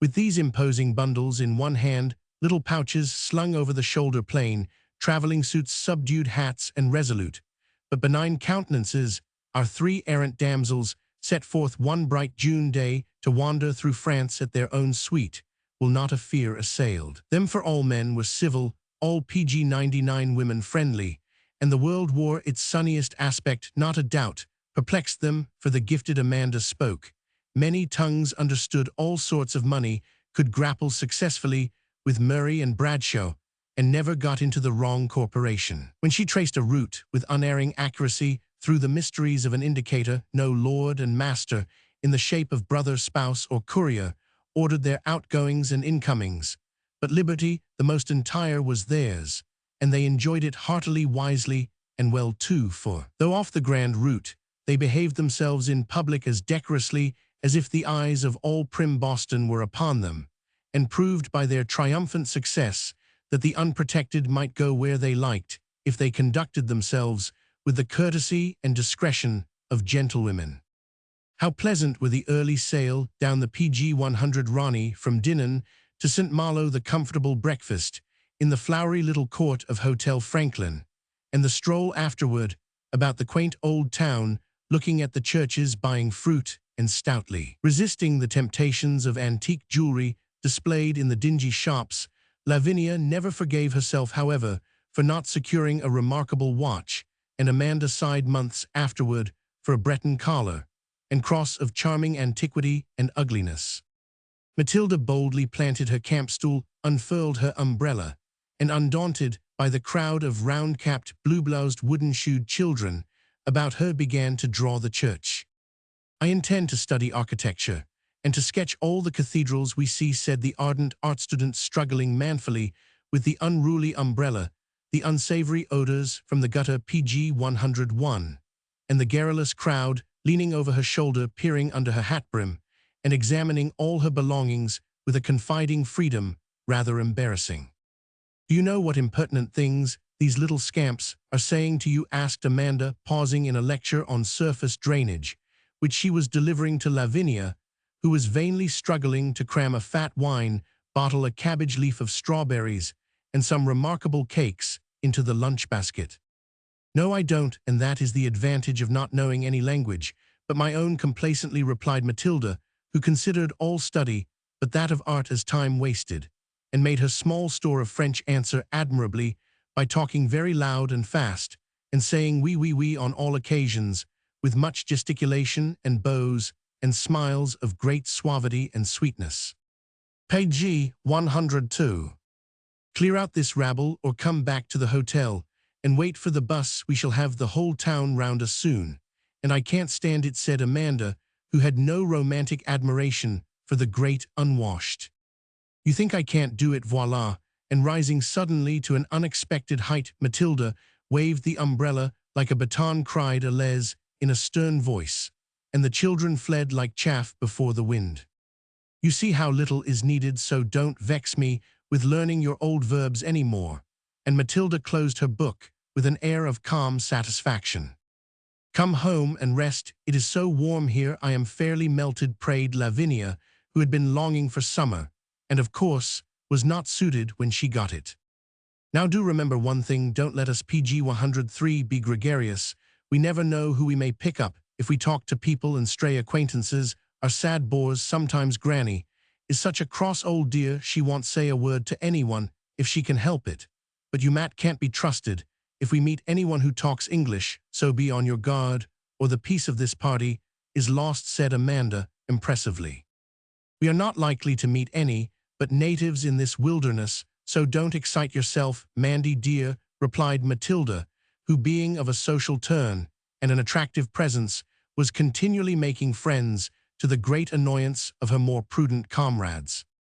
In the flowery courtyard sat the group that one meets everywhere on the continent, even in the wilds of Brittany, the father and mother stout-tired, and rather subdued by the PG 104 newness of things, the son young America personified, loud, important, and inquisitive, the daughter pretty, affected, and overdressed, all on the lookout for adventures and titles, fellow countrymen to impress, and foreigners eager to get the better of them. Seeing the peril from afar, Amanda buried herself in Murray to read up the tomb of Chateaubriand, the tide's population, and any other useful bit of history, for Amanda was a thrifty soul, and gathered honey all the days from every opening flower. Lavinia, finding the court damp, shrouded herself in the grey cloud, put her feet on the red bundle, and fortified herself with a Turner's pill. But Matilda, guileless girl, roamed to and fro, patted the horses at the gate, picked flowers that PG 105 no French hand would have dared to touch, and studied the effect of light and shade on the red head of the Garcon, who gazed sentimentally at the blonde Mies as he artlessly watered the wine for dinner. The Americans had their eye upon her, and felt that though the others might be forbidding English women, this one could be made to talk, so they pounced upon their prey to the dismay of her mates, and proceeded to ask 50 questions to the minute. Poor Matt, glad to hear the sound of her native tongue, fell into the snare, and grew more confiding every moment. "She is telling the family history," whispered Lavinia in a tone of despair. "Now they are asking where we came from," added Amanda, casting down her book in agony. Wink at her side, Lavinia. Page 106. "Call to her," groaned Amanda, as they heard their treasured secret betrayed, and the enemy clamoring for further information about this charming trip. "Matilda, bring me my shawl," commanded the dowager. "Come and see if you don't think we had better go direct to Tours," said the wary Amanda, hoping to put the enemy off the track. The victim came, and vials of wrath were poured upon her head in one unceasing flow till the omnibus started, and the ladies were appeased by finding that the enemy did not follow. "Promise that you won't talk to any but natives, or I decline to lead this expedition," said Amanda firmly. "I promise," returned Matt with penitent meekness. Page 107. "Now we've got her," croaked the raven, "for she will have to learn French or hold her tongue." The language of the eye remains to me, and I am a proficient in that, Mom, said Matt, roused by these efforts to deny her the right of free speech. You are welcome to it, dear, and Amanda departed to buy tickets and dispatch the trunks with secret misgivings that they would never be found again. Now we are fairly started, with no more weighing of luggage, fussing over checks, or packing of traps to afflict us. What a heavenly sense of freedom it gives one to have nothing but an independent shawl strap, said Matilda, as they settled themselves in a vacant car and stowed away the bundles. What a jolly day that was, to be sure. PG 108. Whether it was the air, the good coffee, or the liberty, certain it is that three merrier maids never travelled from St. Malo to Le Mans on a summer's day. Even the Raven forgot her woes and became so exhilarated that she smashed her bromide bottle out of the window, declaring herself cured, and tried to sing Hail Columbia in a voice like an asthmatic bagpipe.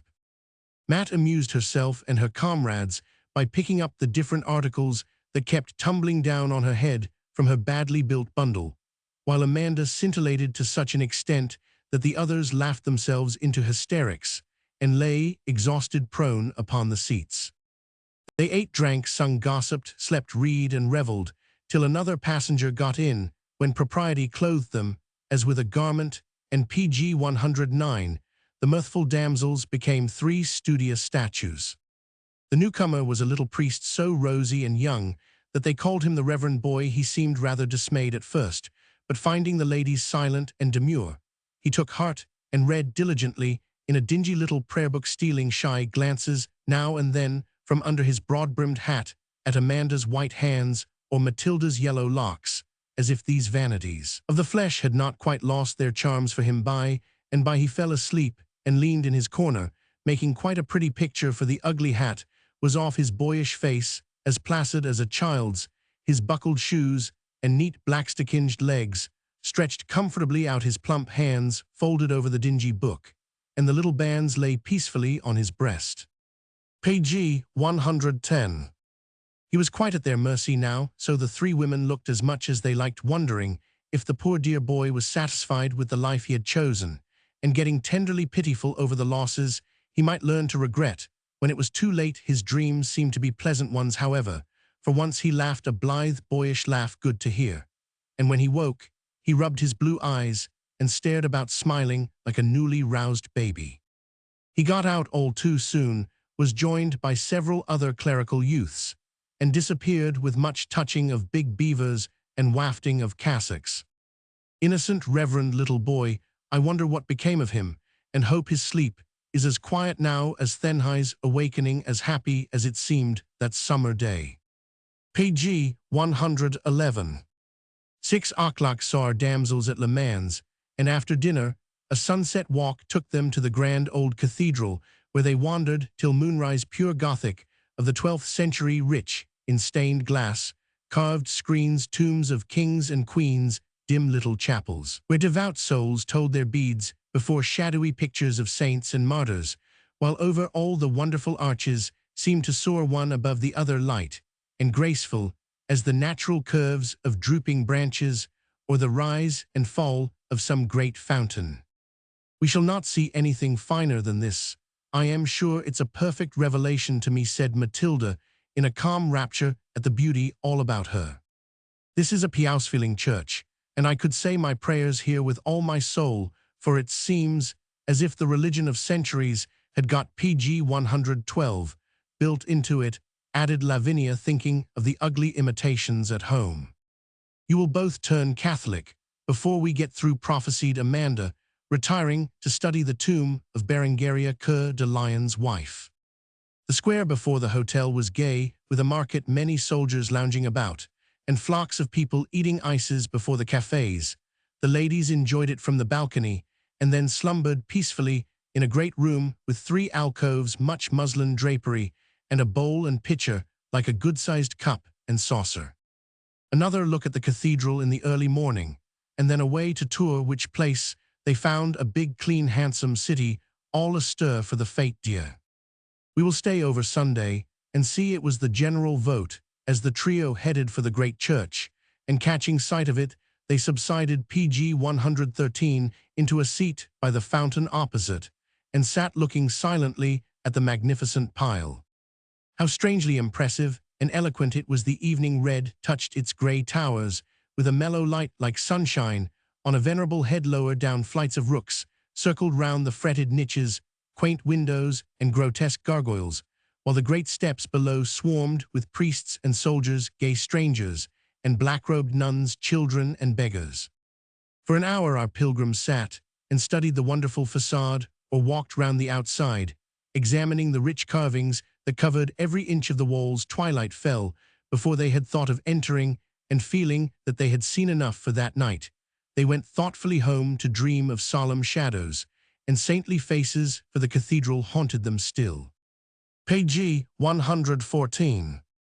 Next day was spent in viewing Charlemagne's tower and seeing the grand procession in honor of the day. The streets were hung with garlands, gay tapestries, and banners strewn with fresh boughs, and lined with people in festival array. As the procession passed, women ran out and scattered rose leaves before it, and one young mother set her blooming baby on a heap of greenery in the middle of the street, leaving it there that the Holy Ghost under its canopy might pass over it. A pretty sight, the rosy little creature smiling in the sunshine as it sat playing with its own blue shoes, while the golden pageant went by, the chanting priests stepping carefully and looking down with sudden benignity in their tired faces, as the holy shadow fell on the bright head, making baby blessed and saved forever in its pious mother's eyes.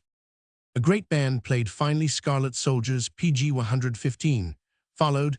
Then the banners of patron saints were borne by children. Saint Agnes and her lamb led a troop of pretty little girls, carrying tall white lilies, filling the air with their sweetness. Mary, our mother, was followed by many orphans with black ribbons crossed over the young hearts that had lost so much. Saint Martin led the charity boys in purple suits, of just the color of the mantle he was dividing with the beggar on the banner, a pleasant emblem of the charitable cloak that covers so many.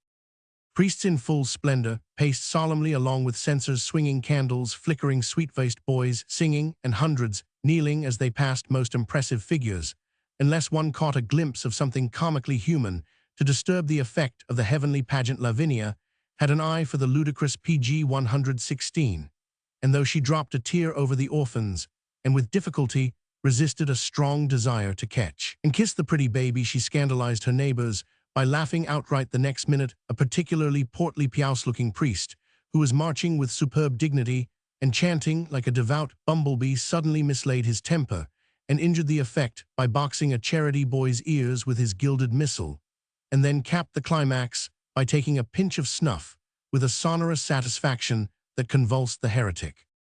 The afternoon was spent in the church, wandering to and fro, each alone to study and enjoy in her own way. Matilda lost her head entirely and had silent raptures over the old pictures.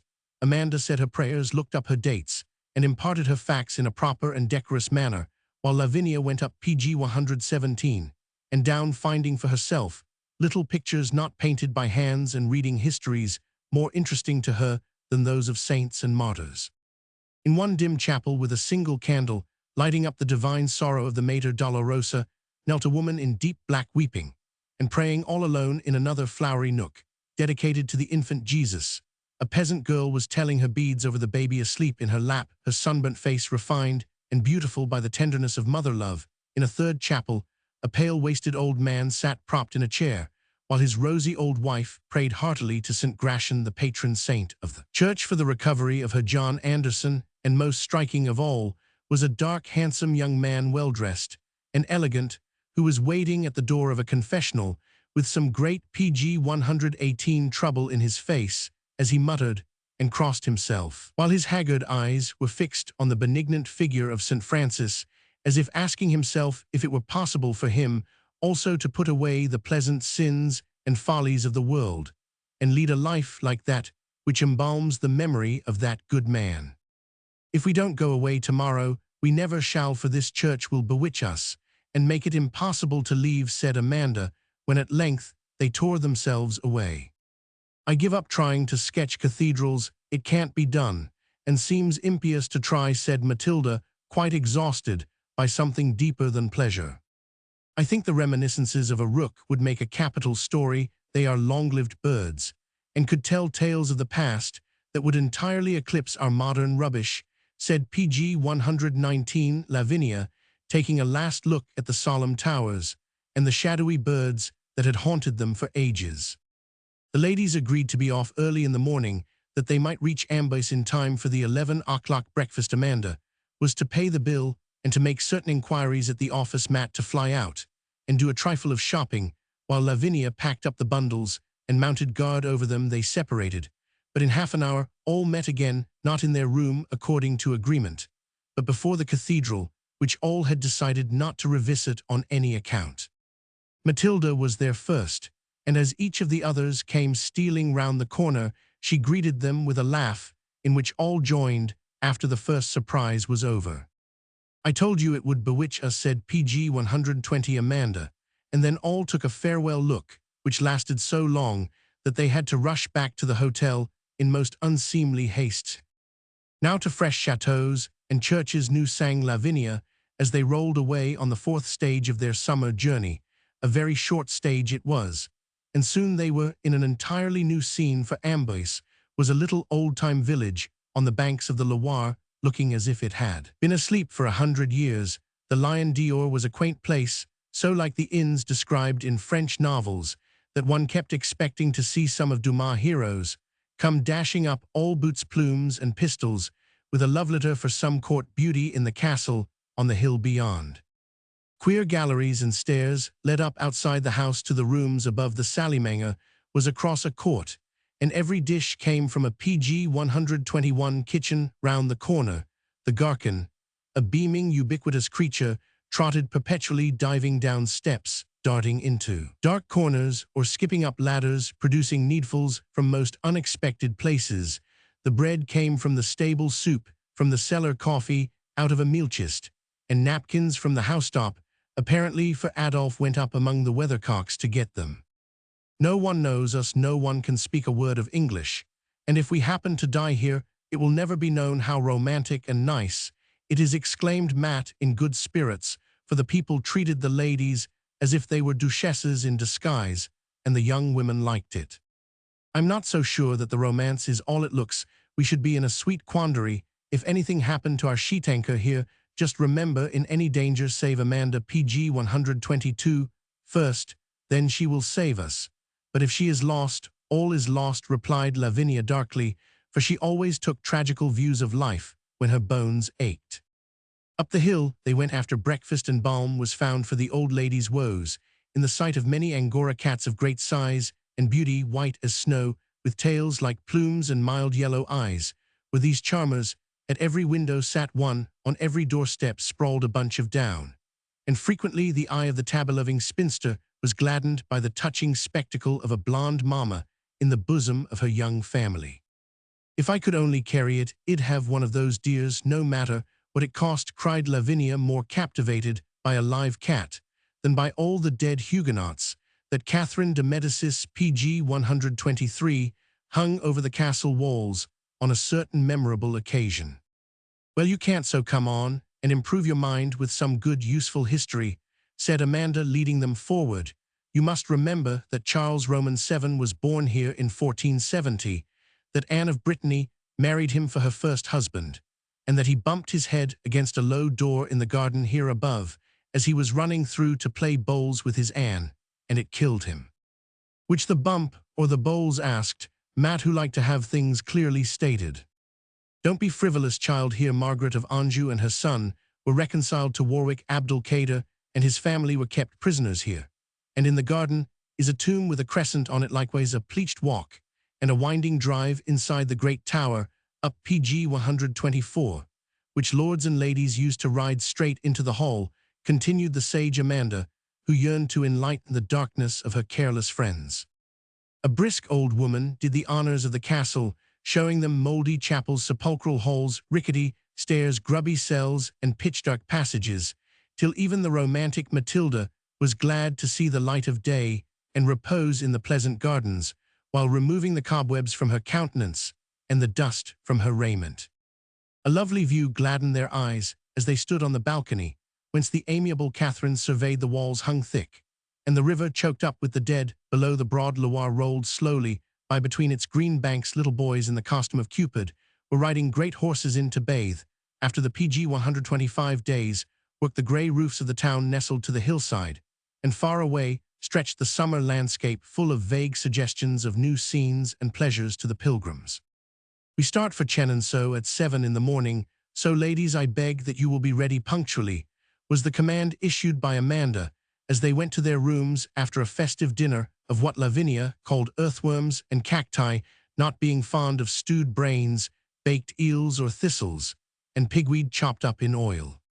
Such a droll night, as the wanderers spent no locks on the doors and no bells stairs leading straight up the gallery from the courtyard carts, going and coming soft footsteps stealing up and down whispers that sounded suspicious, though they were only orders to kill chickens and pick salad for the morrow, and a PG 126 ghostly whistle that disturbed Lavinia so much she at last draped herself in the green coverlet and went boldly forth upon the balcony to see what it meant.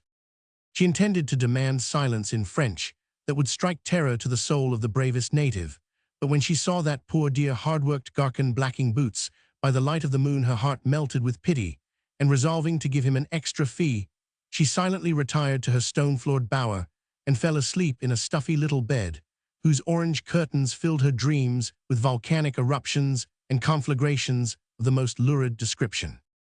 At 7, an open carriage with a stout pair of horses and a sleepy driver rolled out of the courtyard of the Lion d'Or. Within it sat 3 ladies who gazed at one another with PG 127 cheerful countenances, and surveyed the world with an air of bland content beautiful to behold. I am fairly faint with happiness, sighed Matilda, as they drove through fields scarlet with poppies, starred with daisies, or yellow with buttercups, while birds piped gaily and trees wore their early green. You did not eat any breakfast, that accounts for it. Have a crust, do, said Amanda, who seldom stirred without a good sweet crust or two, for they were easy to carry, wholesome to chew, and always ready at a moment's notice. Let us save our entusiasm till we get to the chateau, and enjoy this lovely drive in a peaceful manner, said Lavinia, still a little sleepy after her adventures in the glimpses of the moon. PG 128. So for an hour or two they rolled along the smooth road, luxuriating in the summer sights and sounds about them, the wayside cottages with women working in the gardens, villages clustered round some tiny picturesque church windmills, whirling on the distant hilltops, vineyards full of peasants tying up the young vines or trudging by with baskets on their backs heaped with green cuttings for the goats at home. Old men breaking stone by the roadside touched their red caps to the pilgrims. Jolly boys shouted at them from the cherry trees, and little children peeped from behind the rose bushes blooming everywhere. Soon glimpses of the winding Cher began to appear, then an avenue of stately trees, and then standing directly in the river rose the lovely chateau built for Diane de Poictiers by her royal lover. Leaving the carriage at the PG 129 lodge, our sightseers crossed the moat and, led by a wooden-faced girl with a lisp, entered the famous pleasure house, which its present owner, a pensive man in black velvet, who played fitfully on a French horn in a pepper-pot tower, is carefully restoring to its former splendor.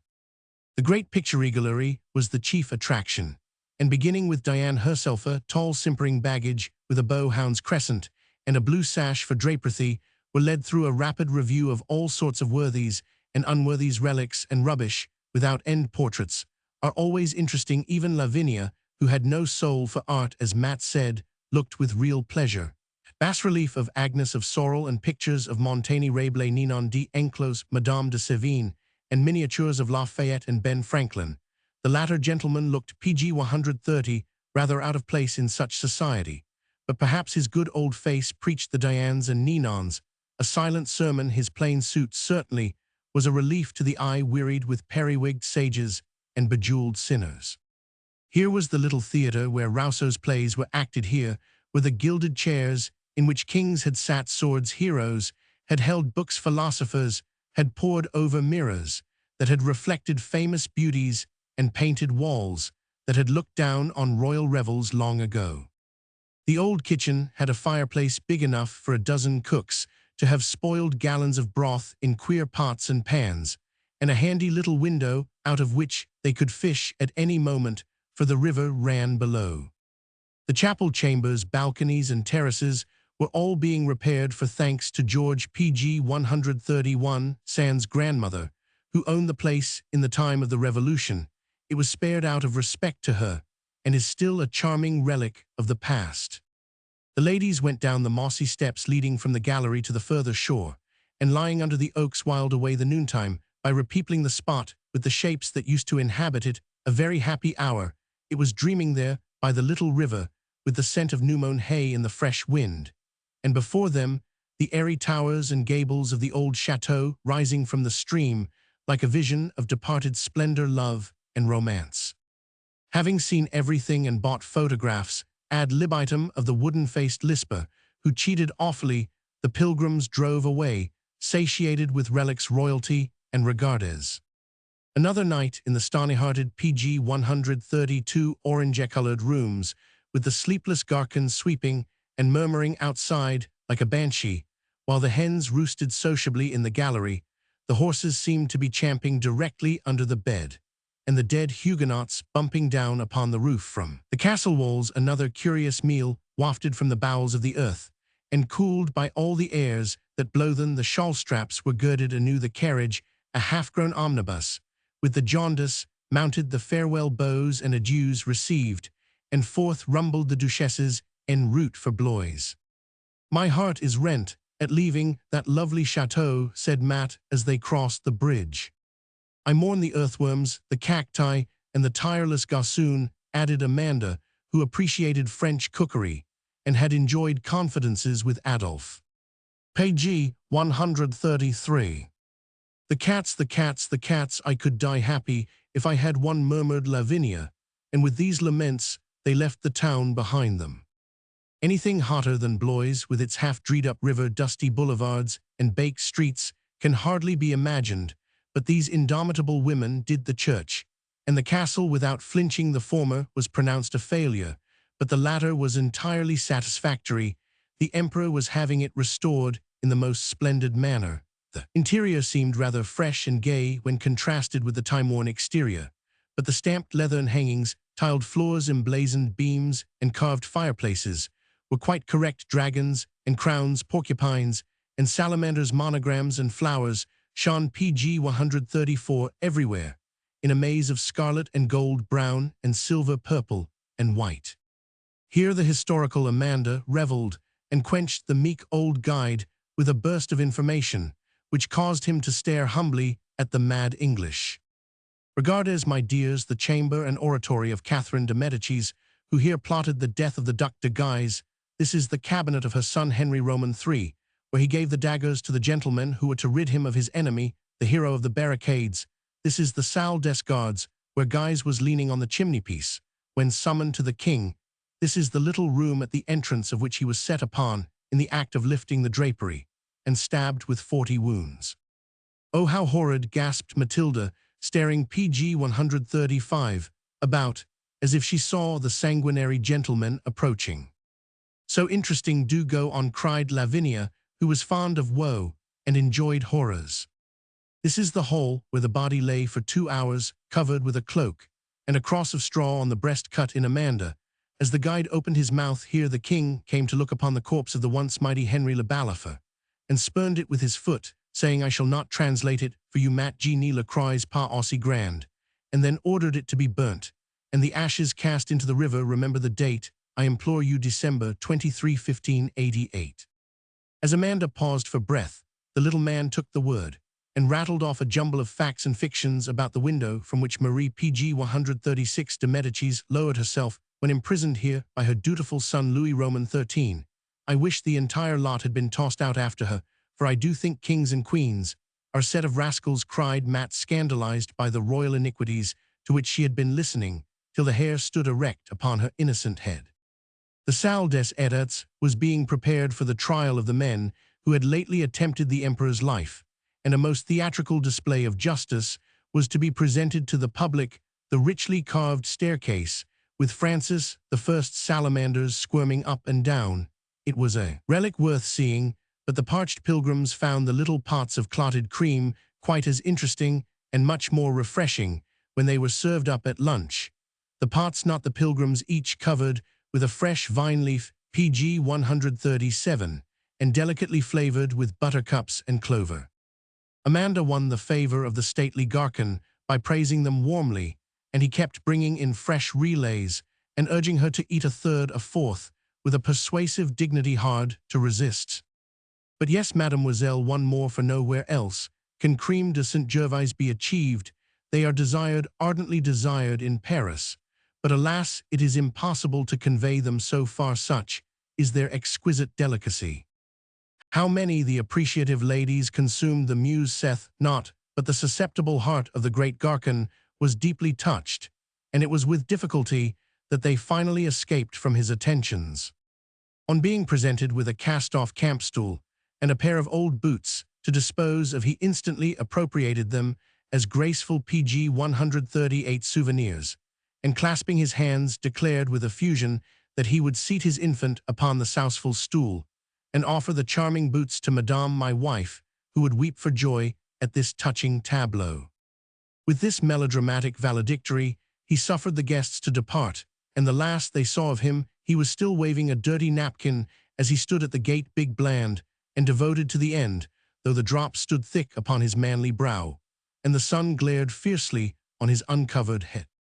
"I shall write an article on Garcons when I get home," said Lavinia, who is always planning great works and never executing them. "We have known such a nice variety, and all have been so good to us, that we owe them a tribute. You remember the dear tow-headed one at Morlake's, who insisted on handing us PG 139 dishes of snails and papers of pins, with which to pick out the repulsive delicacy. Yes, and the gloomy one with black linen sleeves, who glowered at us side gustily in our ears, and anointed us with gravy as he waited at table," added Amanda.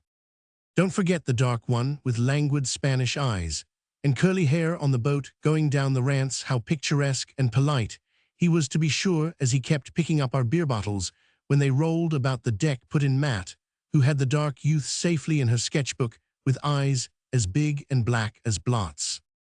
"The solemn one at Tours, who squirted seltzer water out of window at the beggars without a smile, was very funny. So was the little one with grubby hands, who tottered PG 140 under the big dishes, but insisted on carrying the heaviest. The fast trotter at Amboise won my heart. He was so supernaturally lively, and so full of hurried amiability, a very dear Garcon indeed.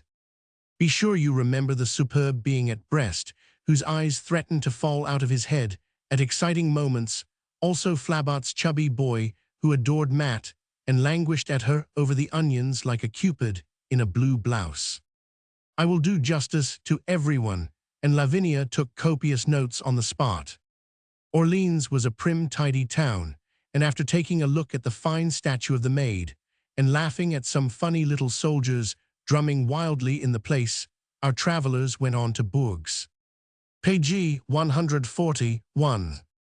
This now is a nice dingy old place, and we will take our walks abroad directly, for it looks like rain, and we must make the most of our time and money, said Amanda. For though on pleasure she was bent, she had a frugal mind. Forth they went as soon as dinner was over, and found the waters all abroad also, for every man was playing away with a hose, every woman scrubbing her doorsteps, and the children gaily playing leapfrog in the puddles. Nasty damp place, croaked the raven, obscuring her disgusted countenance behind the inevitable grey cloud, and gathering her garments about her as they hopped painfully over the wet stones, for sidewalks there were none. I find it refreshing after the dust and heat. Please detach Matt from that shop window, and PG 142 come on, or we shall see nothing before dark, replied the ever-amiable Amanda. Matilda would glue herself to every jeweller's window and remain fascinated by the richness there displayed, till led away by force on this occasion. However, her mania led to good results, for at the 9th window, as her keepers were about to drag her away, a ring of peculiar antiquity caught their eyes simultaneously, and to Matt's amazement both plunged into the little shop, clamoring to see it, a pale emerald surrounded by diamond chippings set in silver, with a wide gold band cut in a leafy pattern, composed this gem of price.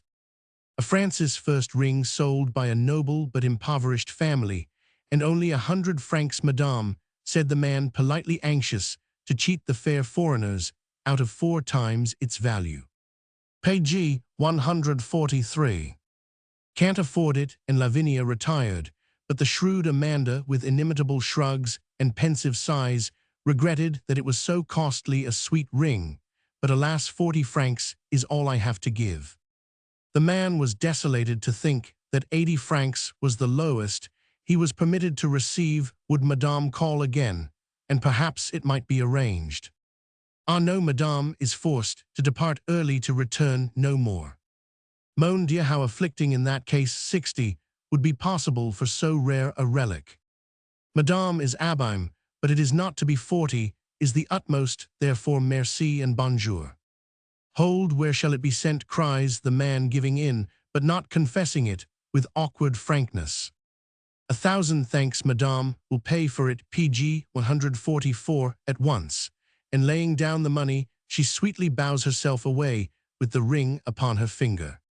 What a people, ejaculated Lavinia, who always felt like a fly in a cobweb, when she attempted to deal with the French in her blunt, confiding way. It is great fun, answered Amanda, flashing her ring with satisfaction after the skirmish. Will madame kindly direct me to the house of Jacques Coeur? She added, addressing an old woman clattering by in sabots. Allez taugers, adroit en vous appliant sur la gauche, replied the native, beaming and bowing, till the streamers of her cap waved in the wind.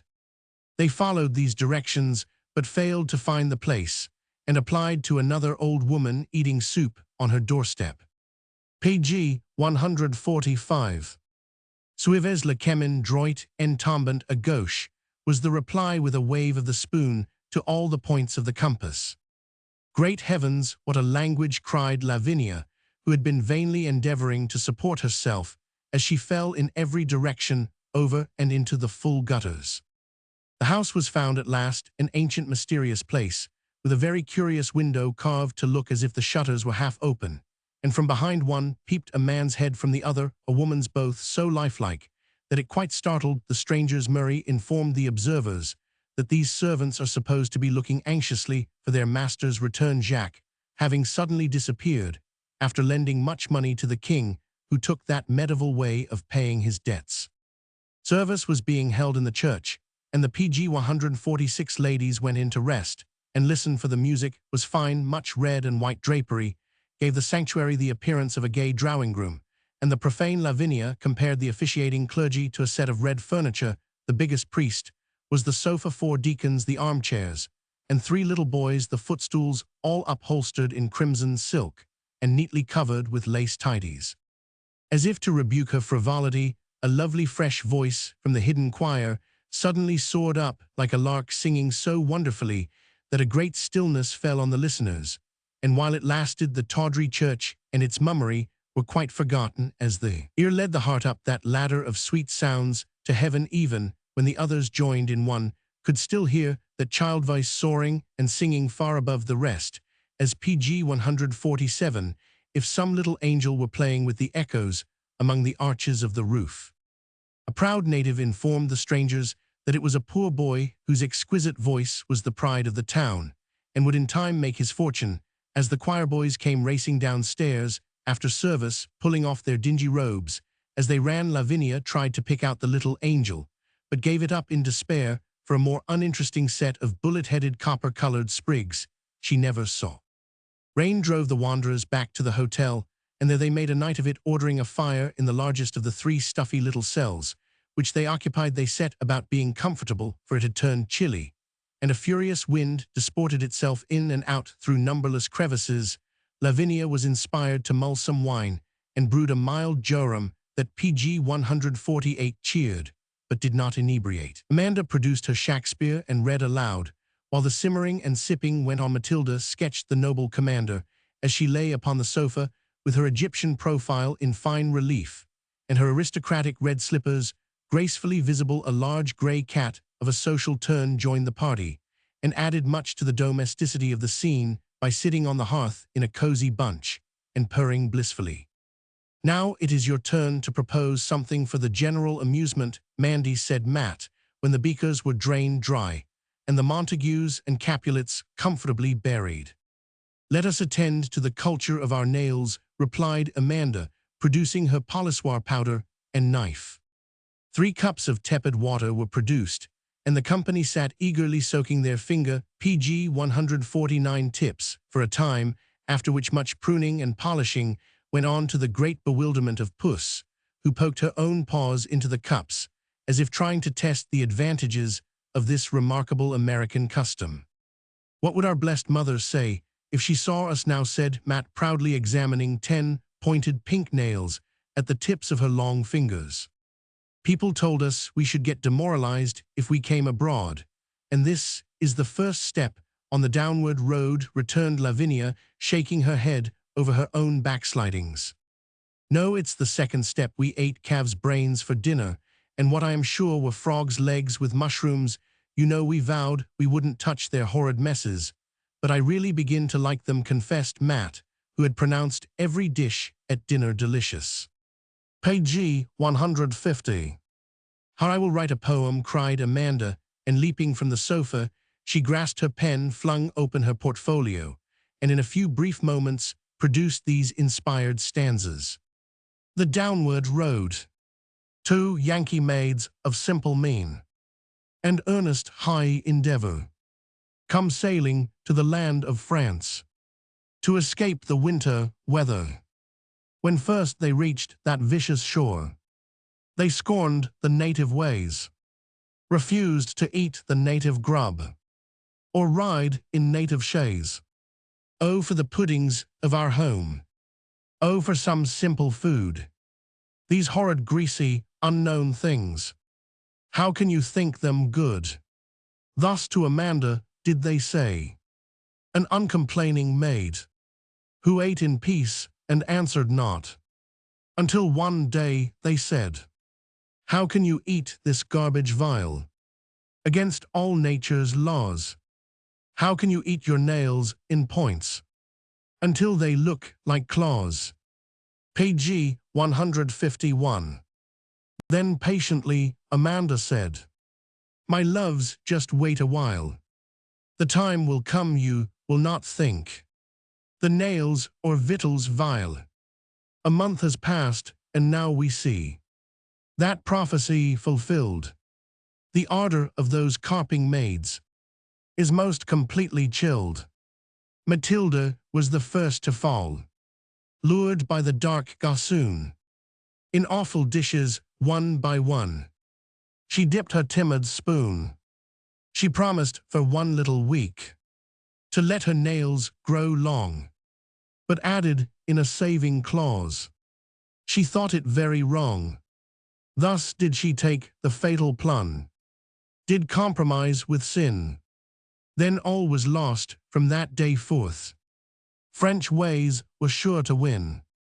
Lavinia followed in her train, and ran the self-same road. Ate sweetbread first, then chopped up brains, eels, mushrooms, pickled toad. She cries how flat the home cuisine.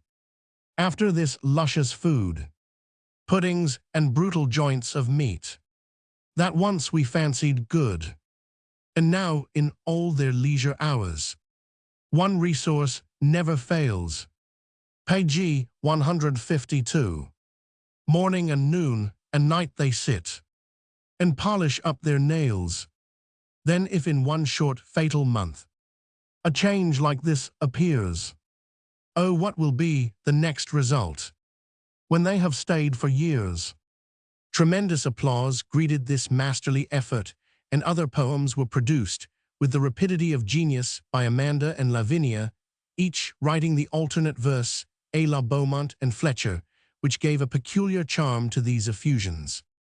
When Matilda was called upon for a festive suggestion, she promptly replied with a graceful yawn, "Let's go to bed." The meeting therefore broke up, and the younger ladies retired to their cells in good order, but the raven, excited by the jocund hour, continued to rustle and patter about the PG 153 warm room in a state of inexpressible hilarity, most exasperating to the others who desired to sleep not content with upsetting the fire-irons, occasionally singing to the cat, and slamming the furniture about this restless bird, kept appearing first at one cell door with a conundrum, then at the other with a joke, or insisted on telling funny stories in her den till the exhausted victims implored her to take an opium pill and subside. Before they became furious, she obeyed, and after a few relapses into wandering and joking, finally slumbered. Then occurred the one thrilling adventure of this happy journey. In the darkest hour, before dawn, Matt awoke, heard a suspicious noise in the middle room, and asked if Lavinia was on the rampage again. No reply, and listening, a low rasping rustling sound was heard. Thieves, of course, our watches and purses, PG 154, are on the table, and Lavinia has probably forgotten to lock the door. I must attend to this. And up rose the dauntless Matilda, who feared neither man nor ghost. Grasping her dagger, hitherto used as a paper cutter, but always eager to be steeped in the gore of brigands, robbers, or beasts of prey, she crept to the door, and peeped in the pale glow of the fire, showed her a dark figure crouching in the opposite doorway. The click of a pistol caught her ear, but dodging quickly, the heroic girl cried sternly from the shelter of Lavinia's bed curtain, "Come out, or ill fire." "Mio Dio, is it only you?" answered a familiar voice, as Amanda, shrouded in a waterproof, sprang up and lit a match. "What are you prowling about for?" demanded Matt. PG 155. "To blow your brains out," apparently answered Mandy, lowering her arms. "Why are you abroad?" "To stab you, I fancy," and Matt sheathed her dagger, balked of its prey. "I heard a noise." "So did Roman 1. Let's see what it is," and lighting a candle, the fair Amazons looked boldly about the shadowy room. Lavinia lay wrapped in slumber, with only the end of her sarcastic nose visible beyond the misty cloud that enveloped her venerable countenance. The outer door was fast, and the shutters closed. No booted feet appeared below the curtains. No living eyes rolled awfully in the portrait of the salmon-colored saint upon the wall. Yet the rustling and rasping went on, and with one impulse, the defenders of PG 156 sleeping innocence made for the table in the corner. There was the midnight robber at his fell, worked the big cat peacefully gnawing the cold chicken, and knocking about the treasured crusts dragged from the luncheon basket, carefully packed for an early start. Wake and behold the ruin your pet has made. We might be murdered or carried off a dozen times over without her knowing it. Here's a nice duenna. And the indignant ladies shook, pinched, and shouted, till the hapless sleeper opened one eye and wrathfully demanded what the matter was.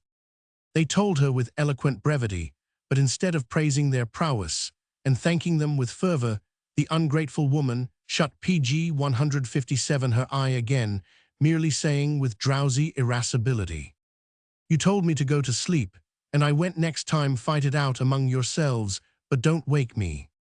Throw the cat out of window and go to bed, Matt." And Amanda uncocked her pistol with the resignation of one who had learned not to expect gratitude in this world. "Touch a hair of that dear creature and ill raise the house," cried Lavinia, roused at once.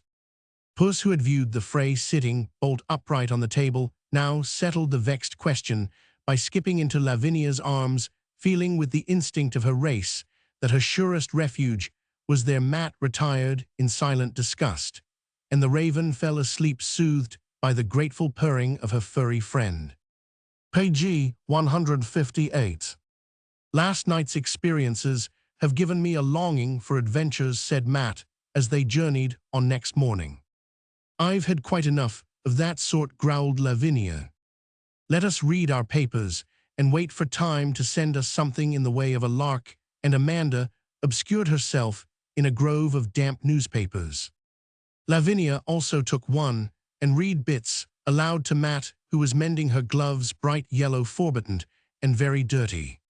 "Translate as you go along. I do so hate that gabble," begged Matt, who would not improve her mind. So Lavinia gave her a free translation, which convulsed Amanda behind her paper, coming to this passage: "Plusieurs fates graves sont arrives." The reader rendered it: "Several made PG 159 graves have arrived," adding, "Dear me, what singular customs the French have to be sure a little farther on she read un portrait de feu Monsieur Mon Pierre, adding a fire portrait, means a poker sketch, I suppose. Here a smothered giggle from Amanda caused the old lady to say bless you, thinking the dear girl had sneezed. I must have some blue cotton to mend my dress with, remind me to get some at Moulin's. By the way, how do you ask for it in French? Said Matt, surveying a rent in her skirts. Oh, just go in and say, avez-vous le fils bleu, replied Lavinia with a superior air. A blue sun, my precious granny, what will you say next? Murmured Amanda, faint, with suppressed laughter. Page 160. What are you muttering about? Asked Granny sharply. Trying to recall those fine lines in Wilhelm Meister. Don't you remember were nigh sane broad mit thrain an ass, replied Amanda, polite, even at the last gasp. I read my Goethe in decent English, and don't know anything about training asses, returned Lavinia severely. That was too much. Amanda cast her paper down, and had her laugh out, as the only means of saving herself from suffocation. The others gazed upon her in blank amazement, till she found breath enough to enlighten them, when such peals of merriment arose that the guard popped his head in to see if he had not unwittingly shipped a load of lunatics. That was splendid, but now we must sober. Page 161, down, for a gorgeous being is about to get in, said Amanda, as they stopped at a station. The gorgeous being entered, and found three demure ladies wrapped in newspapers. They apparently saw nothing but the words before them, yet every one of them knew that the handsome young man had bowed in the most superior manner, also that he was dressed in brown velvet, long gaiters buttoned to the knee, a ravishing blue tie, buff gloves and pouch and powder horn slung over his shoulder, also that a servant with 2 dogs and a gun had touched his hat, and said, "Oui, Monsieur le Comte," as he shut the door. A slight thrill pervaded the statues as this fact was made known, and each began to wonder how the elegant aristocrat would behave. To say that he stared feebly expresses the fixity of his noble gaze, as it rested in turn upon Page 162, the 3 faces opposite. When satisfied, he also produced a paper, and began to read, but Matilda caught a big black eye peering over the sheet more than once, as she peered over the top of her own. "I don't like him, remember, we don't speak French," whispered the discreet Amanda. "I can swear that I don't," said Lavinia, with an irrepressible smile, as she remembered the blue sun. "The language of the eye is not forbidden me, and I can't sit baking under a newspaper all the way," returned Matilda, whose blonde curls had evidently met with the great creature's approval. A slight pucker about the Comte's lips caused a thrill of horror to pervade the ladies, as Amanda murmured under her breath, "He may understand English." Page 163. "Then we are lost," returned the tragic Raven. "Wish he Roman 999, I really pine for a little attention, it gives such a relish to life," said Matilda, thinking regretfully of the devoted beings left behind. The prudent Amanda and the stern Lavinia steeled their hearts and iced their countenances to the comely gentleman, but the social Matilda could not refrain from responding to his polite advances with a modest "Merci, monsieur," as he drew the curtain for her, a smile when he picked up the unruly curling stick, and her best bow as he offered his paper, with a soft glance of the black eyes. In vain Amanda tried to appall her with awful frowns. In vain Lavinia trod warningly upon her foot. She paid no heed, and left them. Page 164. No hope, but the saving remembrance that she couldn't talk French.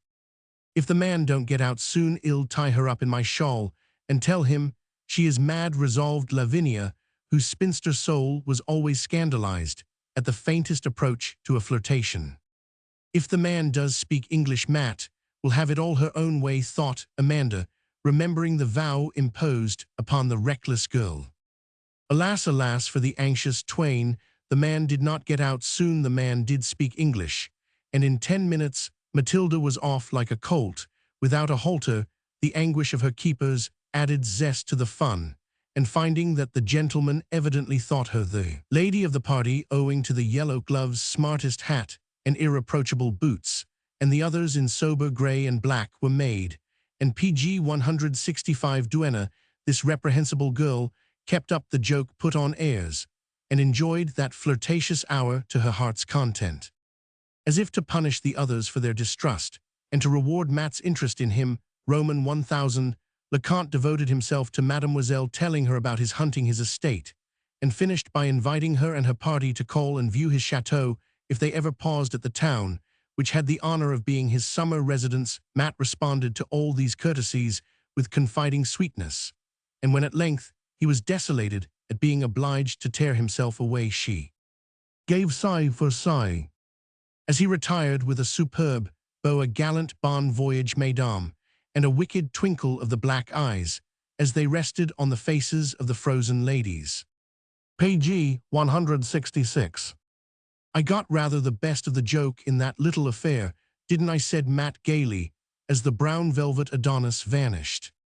You are a disgrace to your party and your nation, sternly responded Amanda.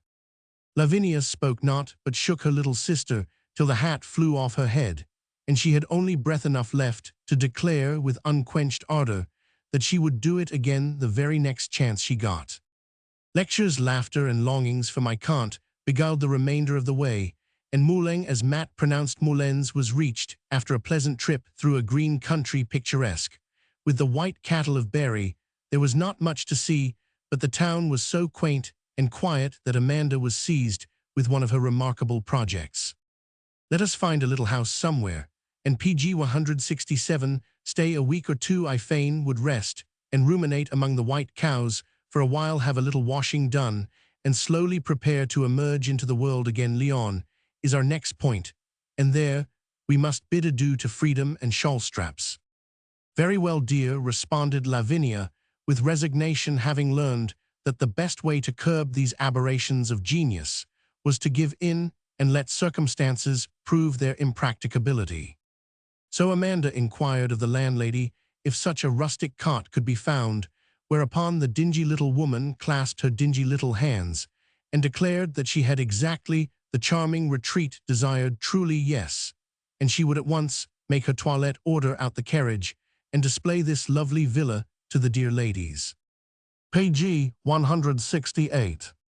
With many misgivings, the three squeezed themselves into a square clothes basket on wheels drawn by an immense bony white horse, driven by a striped boy, and adorned by Madame in a towering bonnet laden with amazing fruit, flowers, and vegetables. Lavinia counted 3 tomatoes, a bunch of grapes, poppies and pansies, wheat ears, and blackberries, a red rose, and 1 small lettuce with glass dewdrops and green grubs lavishly sprinkled over it, a truly superb chapeau, and a memorable one. Away they trundled through stony streets, dusty roads, waste grounds, marshy meadows, and tumble-down pleasure gardens, till the clothes basket turned down a lane, and the bony horse stopped at length before a door in a high red wall. Behold, cried Madame, leading them with PG 169 much clanking of keys into a cabbage garden. A small tool house stood among the garden stuff, with brick floors, very dirty windows, and the atmosphere of a tomb. Bags of seed, wheelbarrows, onions, and dust cumbered the ground. Empty bottles stood on the old table, cigar ends lay thick upon the hearth, and a trifle of gay crockery adorned the mantelpiece. See then, here is a salon, so cool, so calm. Above is a room with beds, and around the garden, where the ladies can sit all day, a maid can achieve the breakfast here, and my carriage can come for them to dine at the hotel. Is it not charmingly arranged? It is simply awful, said Matt, aghast at the prospect. Settle it as you like, dear, only I'm afraid I couldn't stay very long on account of the dampness, observed Lavinia cheerfully, as she PG 170 put a hoe handle under her feet and wiped the blue mold from a 3-legged chair. It won't do so ill, tell her you are an invalid and very particular, said Amanda with another inspiration, as she led the landlady forth to break the blow tenderly. My neuralgia is useful if it isn't ornamental, and what a comfort that is, said Lavinia, as she lightly threw a large cockroach out of window, dodged a wasp, and crushed a fat spider. And so it was in many ways. If the party wanted a car to themselves, Granny was ordered to lie down and groan dismally, which caused other travelers to shun the poor invalid. If rooms did not suit suffering, Madame must have sun or perish. Late lunches, easy carriages, extra blankets, every sort of comfort was for her whether she wanted them or not. Page 171. Shall I be sick or well was always the first question when an invitation came for my sister's delicate health, was the standing excuse when parties palled or best gowns were not get-atable. While Amanda conferred with the hostess among the cabbages, Matt discovered that the picturesque white cattle in the field close by were extremely fierce and unsocial, that there was no house in sight, and the venerable horse and shay would never sustain many trips to and fro to dinner at the Hotel Lavinia, poked about the house, and soon satisfied herself that it abounded in every species of what Fanny Kemble calls entomological inconvenience, and an atmosphere admirably calculated to introduce cholera to the inhabitants of Moulins. "It is all settled. Let us return," said Amanda, appearing at last, with an air of triumph, having Pg 172 appeased the old lady by eating green currants, and admiring an earwiggy arbor commanding a fine view of a marsh, where frogs were piping and cool mists rising as the sun set. The chickens were tough at dinner, the wine bitter, the bread sour, but no one reproached Amanda as the cause of this change, and when the hostess bowed them out next day without a smile, they drove away conscious only of deep gratitude that they were saved from leaving their bones to moulder among the cabbages of Moulins.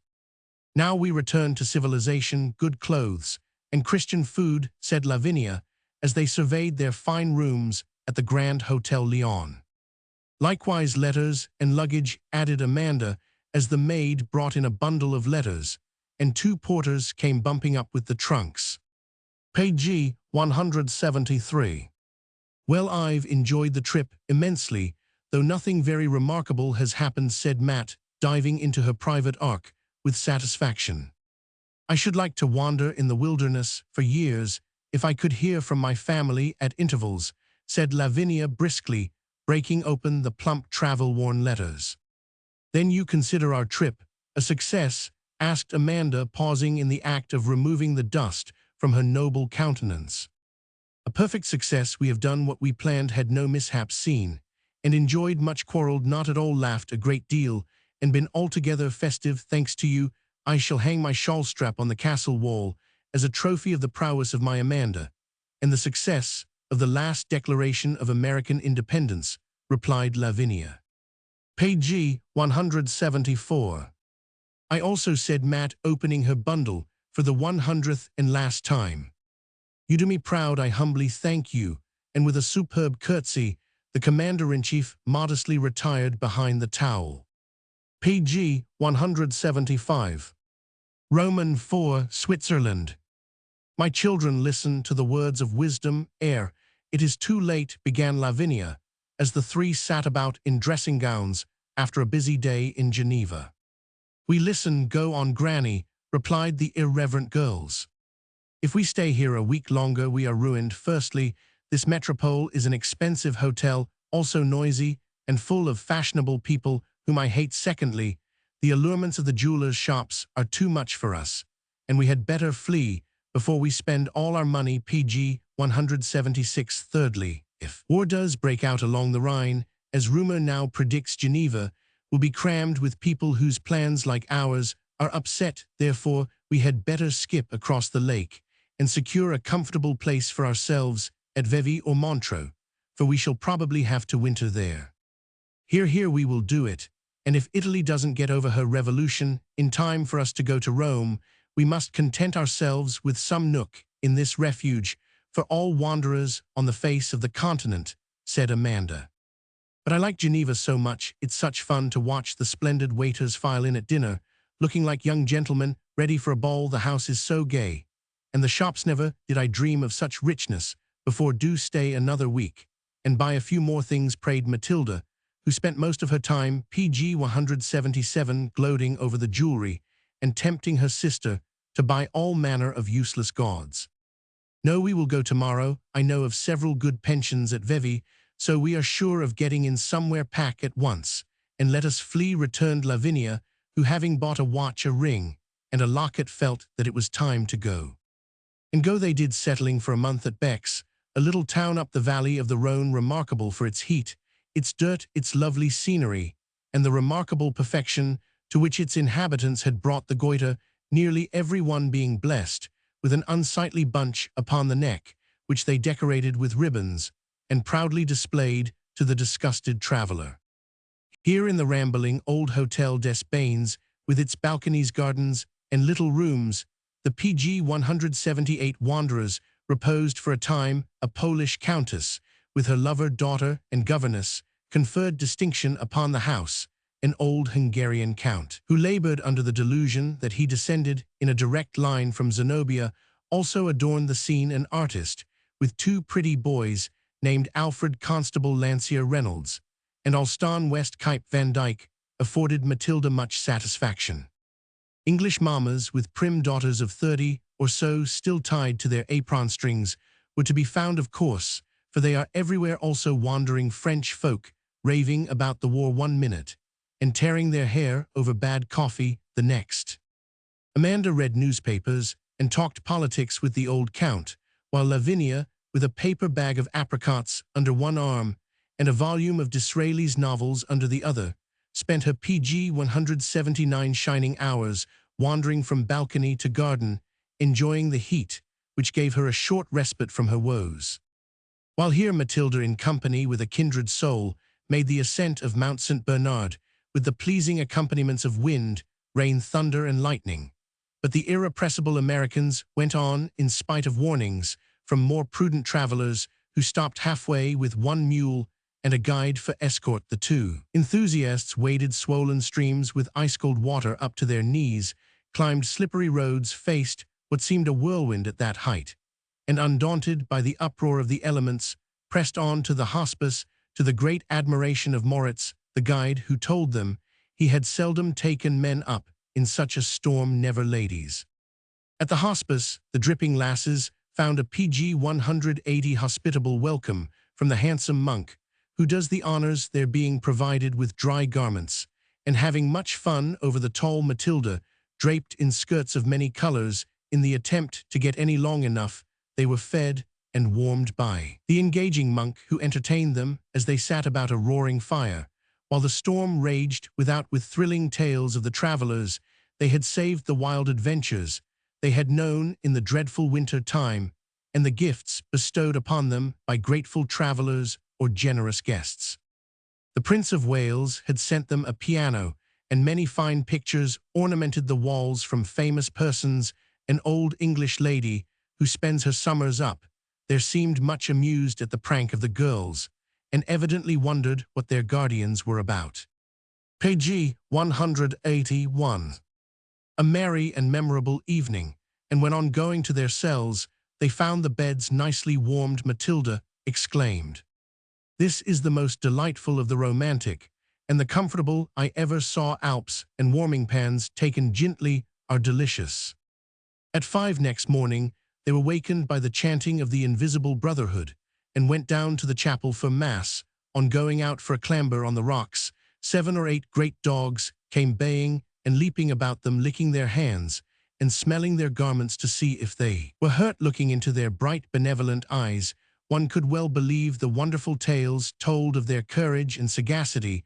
Though so powerful and large, they were gentle as kittens, and the dog-loving girls were proud to receive and return the caresses of these forfeited heroes. PG 182. Leaving a grateful souvenir in the box, intended to receive whatever guests choose to leave, the girls descended in the morning sunshine, finding it a very different experience from the ascent. All was clear and calm, no beautiful and grand, and only pausing at Roman 1000 to send back a fine engraving to the comely priest, who had made a deep impression on their romantic hearts. The infants returned to their anxious friends, mildewed, rumpled, and weary, but full of enthusiastic delight over their successful ascent of St. Bernard.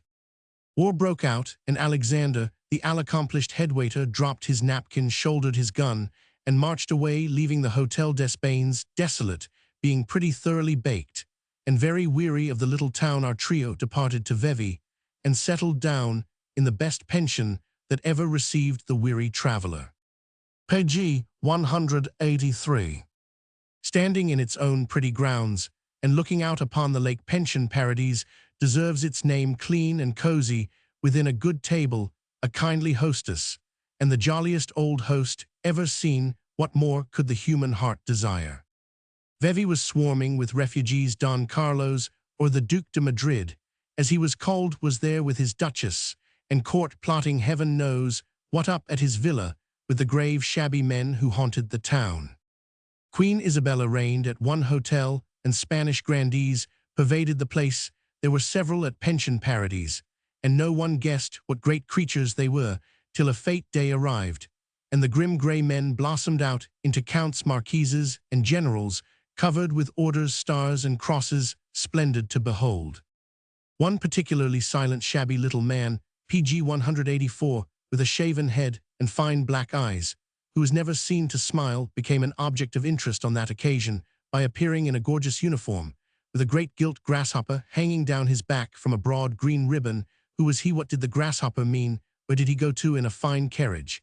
And what was he plotting with the other Carlists, who dodged in and out of his room at all hours? No one ever knew, and all the artful questions put to the young Spaniard, who played croquet with the girls, were unavailing. Nothing was discovered, except that little Mirandola had a title, and might be sent back to Spain any day to lose his life or liberty in some rash plot, which circumstance made the black-eyed boy doubly interesting to the freeborn Americans. Lavinia bewailed his hard lot. Amanda taught him whist. PG 185, and told his fortune, and Matilda. A sketchbook done in the blackest India ink. It is also to be recorded that the doomed little Don was never seen to laugh, but once, and that was when the girls taught him the classical game of muggins. The name struck him. He went about saying it to himself, and on the first occasion of his being mugginsed, he was so tickled that he indulged in a hearty boy's laugh, but immediately recovered himself and never smiled again, as if in penance for so forgetting his dignity. A bashful Russian who wore remarkably fine broadcloth and had perfect manners was likewise received into the good graces of the ladies, who taught him English, called him the Baron in private, and covered him with confusion in public by making him talk at table. But the most amusing of all the family was PG 186, Madame A, handsome widow from Lyon with two ugly children, and a stout old mamma who wore orange stockings and a curious edifice of black lace, encircled with large purple asters. The widow had married an Italian artist who was mortally jealous of his wife, whose blonde beauty attracted much attention at Rome. In some quarrel with a model, the husband was stabbed, and the handsome widow left in peace. A tall, fair lady with a profile like Marie Antoinette, she dressed in white with violet ribbons, and wore much ancient jewelry. A loud-voiced, energetic woman, who bewailed the sack of her house at Lyon, scolded her children, and cursed the Germans with equal volubility and spirit. When silent, she was the picture of a patrician beauty, but alas, her voice destroyed the charm, and her manners. Great heavens, what things that woman did, picking PG 187 her pearly teeth with a hairpin, and knocking her darlings into their chairs with one sweep of her elbow when they annoyed her at table, were the least of the horrors she perpetrated. But she talked well, devoted herself to her family, and took misfortune bravely, so much may be pardoned her. Her infants were only remarkable for their ugliness and curious costumes. The little girl usually wore soiled silk gowns, and had her hair tied up with bits of twine. The boy appeared in a suit of yellow calico, spotted with black, looking very much like a canary bird, who had fallen into an inkstand on festival occasions. He wore white cloth raiment, with red ribbons stuck here and there, and high red boots. But on the whole, the old mamma was the queerest of the set, for she spent most of her time lumbering up and down stairs, which PG 188 amusement kept the orange hose constantly before the public. When not disporting herself in this way, she dozed in the salon or consumed much food at table, with a devotion that caused her to suck her fingers, on every one of which shone an antique ring of price. Her headgear was a perpetual puzzle to the observing Lavinia, who could never discover whether it was a cap, a bonnet, or a natural production, for it was never off. Madame walked out in it, wore it all day, and very likely slept in it. At least Lavinia firmly believed so, and often beguiled the watches of the night, imagining the old soul placidly slumbering, with the perennial asters encircling her aged brow like a halo. One other party there was who much amused the rest of the household, an American lady with a sickly daughter who would have been pretty, but for her affectation and sentimentality. PG 189, the girl was engaged to a fierce, dissipated little Russian who presented her with a big bouquet every morning, followed her about all day like a dog, and glared wrathfully at any man who cast an eye upon the languishing damsel in white muslin and flowing curls bedropped with pearls, as a romantic lady expressed it. It was evident that the Russian without any vowels in his name was going to marry Mademoiselle for her money, and the weak mamma was full of satisfaction at the prospect. To others it seemed a doubtful bargain, and much pity was felt for the feeble girl doomed to go to Russia with a husband who had tyrant written in every line of his bad blasé little face and figure. French polish could not hide the brute, nor any quantity of flowers conceal the chain by which he was leading his new serf away to bondage in St. Petersburg. Page 190. Into the midst of this select society came a countryman of our three, a jocund youth fresh from Algiers, with relics, adventures, and tales that utterly eclipsed the Arabian Nights' festive times. Followed for the Piri, the pet name of aforesaid youth, gave them the fruits of his long wanderings, sung whole operas, heard in Paris, danced ballets, seen in Berlin, recounted perils among the Moors, served up gossip from the four corners of the globe, and conversed with each member of the household in his or her own language. A cheerful comrade was the Piri, and a great addition to the party, who now spent most of their time sitting about the town eating grapes, and listening to the pranks of this sprightly Roman 1000 Roman 500, who seemed to be studying his profession by wandering over Europe with a guitar à la troubadour. Page 191. Sounding the lungs of a veiled princess in Morocco was the least of his adventures, and the treasures he had collected supplied Lavinia with materials for unlimited romances. Cuff buttons made from bits of marble, picked up among the ruins of Carthage, diamond crescents and earrings bought in Toledo, so antique and splendid that relic-loving Amanda raved about them. Photographs of the belles of Constantinople, Moorish coins, and pipes, bits of curious Indian embroidery, and best of all, the power of telling how each thing was found in so graphic a manner that Eastern bazaars, ruins, and palaces seemed to rise before the listeners, as in the time of the magic storytellers. But all too soon he packed his knapsack, and promising to bring each of his friends the nose or ear of one of the shattered saints from the great cathedral at Strasbourg, the Peri Pg 192 vanished from Paradis and left them all lamenting.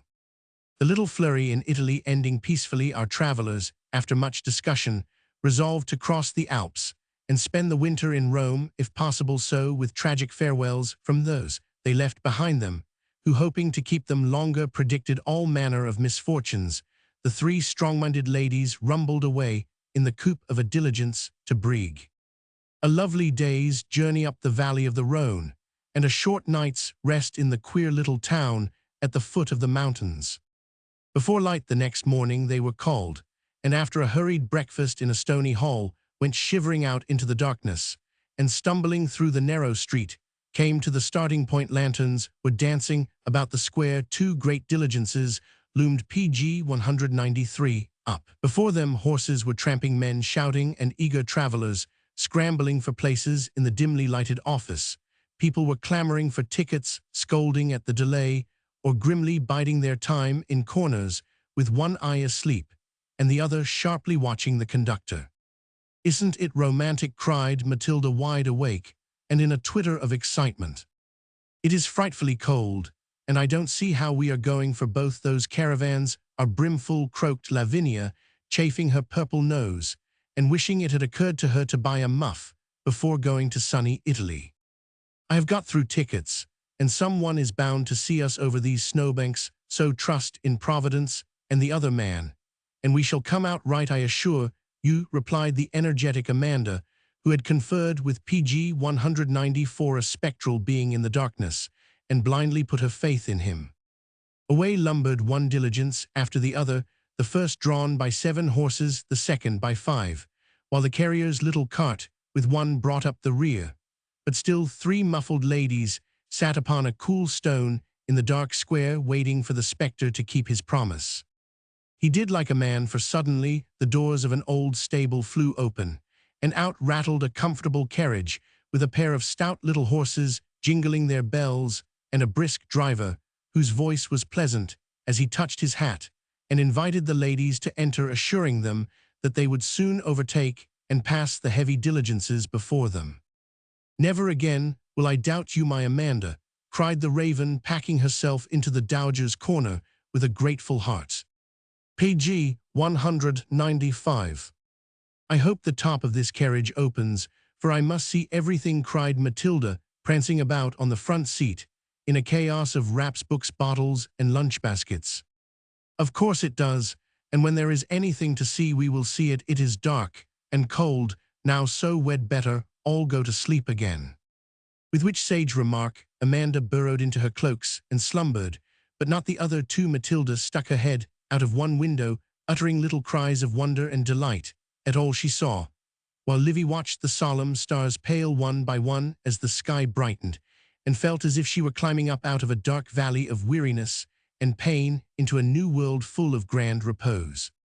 Slowly winding higher and higher through the damp pine forest, softly stirring in the morning wind, they saw the sky warm from Pg 196, its cold gray, to a rosy glow, making ready for the sun to rise, as they never saw it rise before. "Full many a glorious morning have I seen flatter the mountain tops with sovereign eye, but never more wonderfully than on that day long after the distant peaks flamed in the ruddy light they rode in shadow, but turning suddenly round a corner, the sun came dazzling through a great gorge, startling them with the splendor it brought.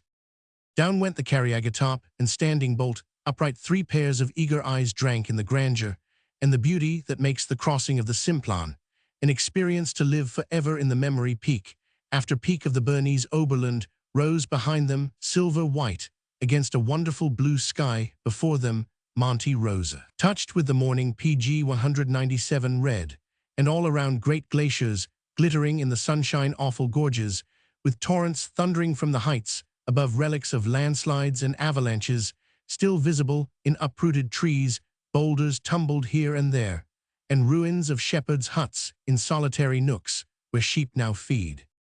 The road crept in and out over frail bridges spanning chasms that made one dizzy to look into, through tunnels of solid rock or galleries with windows over which poured waterfalls from the treacherous glaciers above. This road is a miracle in itself, for all nature seems to protest against it, and the elements never tire of trying to destroy it. Only a Napoleon would have had the audacity to dream of such a path, and it is truly a royal road into a lovely land. Passing the diligences, the little carriage Pg 198 went rapidly on, and soon the three were almost alone out, leaped Lavinia and Matilda, and walked along the level way that curved round a great gorge. "Go on and let me be, it is all so magnificent, it almost takes my breath away. I must just sit a minute like a passive bucket, and let it pour into me," said Lavinia in a solemn tone. Matt understood, for her own heart and soul were full, and with a silent kiss of sympathy walked on, leaving her sister to enjoy that early mass in a grander cathedral than any built with hands. In spite of the sunshine, it was very cold, and when the three met again, their noses looked like the eldest Miss Pecksniff's, as if Aurora had nipped and tweaked it with her rosy fingers, subsiding into their places, with pale Pg 199 excited faces. They went silently on for a long time with no sound but the chime of the bells on the horses, who were covered with a light hoarfrost, wrapped up to their eyes like Egyptian women. Sat Livy and Amanda, while Matilda, having tried to sketch Monte Rosa, and given it up, made a capital caricature of them as they ate cold chicken and drank wine in a primitive manner out of the bottle. It was a sudden descent from the sublime to the ridiculous, but the feeble human mind cannot bear too much glory at once, and is saved by the claims of the prosaic body that will get tired and hungry even atop of the everlasting hills. So the enthusiasts picked their chicken bones, sipped their wine, and felt less exhausted and hysterical. A good laugh over the carrier's little boy, who sniffed the banquet afar off, and came running to offer a Pg 200 handful of pale alpine flowers, with wistful glances at the lunch, did them more good still, for the little chap caught and bolted the morsels they gave him with such dexterous rapidity, it was as good as juggling. Refuges and the hospice came in sight one after the other, and while waiting to change horses, one had time to wonder how the people living there managed To be such a stolid, dirty, thriftless-looking set mountaineers should be intelligent, active, and hardy. But these men were a most ungainly crew, and Lavinia's theories got a sad blow. A bad dinner at Simplon would have been an affliction at any other time, but with the valley of Gondo for dessert, no one cared for other food. Following the wild stream that had worn its way between the immense cliffs, they drove rapidly down towards Italy PG 201, feeling that this was a fit gateway to the promised land. At Iselle on the frontier, they enacted a little farce for the benefit of the custom house officers. Lavinia and Amanda had old passports and had been told they would be needed. Matt had none, so she was ordered to try the role of maid before they arrived. She took out her earrings, tied up her curls under a dingy veil put on a waterproof, and tried to assume the demure air of an Abigail. When they alighted, she was left to guard the wraps in the carriage, while the others went with the luggage, expecting to have much trouble, for all manner of hindrances had been predicted owing to the unsettled state of the country. Nothing could be simpler, however. No passports were demanded, a very careless search of luggage, and it was all over. So Matilda threw off her PG 202 disguise and ascended the diligence in her own character, for here, alas, they left the cozy little carriage with the affable driver and the jingling bells. Only two places could be found in the crowded diligences, and great was the fuss, till Amanda was invited up aloft by a friendly gentleman who had a perch behind large enough for two. There they discussed theology and politics to their heart's content, and at parting, the worthy man cut his book in two and gave Amanda half, that she might refresh herself with a portion of some delightfully dry work on druidical remains, protoplasm, or the state of the church before the flood. The force of contrast makes the charm of this entry into Italy, for after the grandeur of the Alps and the gloomy wildness of Gondo, the smiling scene is doubly lovely. As one drives PG 203 down to Domo di Ossola, weariness, hunger, and sleep were quite forgotten, and when our travelers came to Lago Maggiore glimmering in the moonlight, they could only sigh for happiness and look and look and look. Victory has perched upon our banners. So far, I am sure, for never was a trip more delightful. It is not every stranger who is fortunate enough to see sunrise, noonday, sunset, and moonlight in crossing the Alps, said Matilda, as she fell into her bed quite exhausted by the excitement of the day. I feel a richer, better woman for it, and don't believe I shall ever see anything more satisfactory if I stay in Italy 10 years, responded Lavinia, wrapping the red armor blanket like a martial cloak around her. Wait till the spell of Rome is upon you and PG 204, then see what you will feel, my granny, predicted Amanda, who had felt the spell and had not yet escaped from it. Don't believe it will suit me half so well, persisted Livy, who would prefer nature to art, much to Amanda's disgust. We shall see, observed Amanda, with the exasperating mildness of superior knowledge. We shall, and Livy tied her cap in a hard knot as if to settle the matter. PG 205. Roman 5, Italy. Sleep as deep, dreamless, and refreshing as if the beneficent spirit of Carlo Borromeo still haunted the enchanted lake, prepared the three for a day of calm delights. The morning was spent floating over the lake in a luxuriously cushioned boat with a gay awning and a picturesque rower to visit Isola Bella. Everyone knows what a little paradise has been made to blossom on that rock, so raptures over the flowers, the marbles, the panniers of lovely fruit, and the dirty, pretty children who offered them are unnecessary. PG 206. In the afternoon, having dispatched the luggage to Florence, our travelers sailed away to Luini, catching last glimpses of Monte Rosa and enjoying the glories of an Italian sunset on an Italian lake at Luini. The girls caused much excitement by insisting on sitting up with the driver instead of sharing the coupe with their decorous duenna. We must see the lovely views and the moonlight, said Amanda, and up she went. To sit aloft with a brigandish driver dressed in a scarlet and black uniform with a curly horn slung over his shoulder, and to go tearing up hill and down with 4 frisky horses is irresistible, and up skipped Matilda.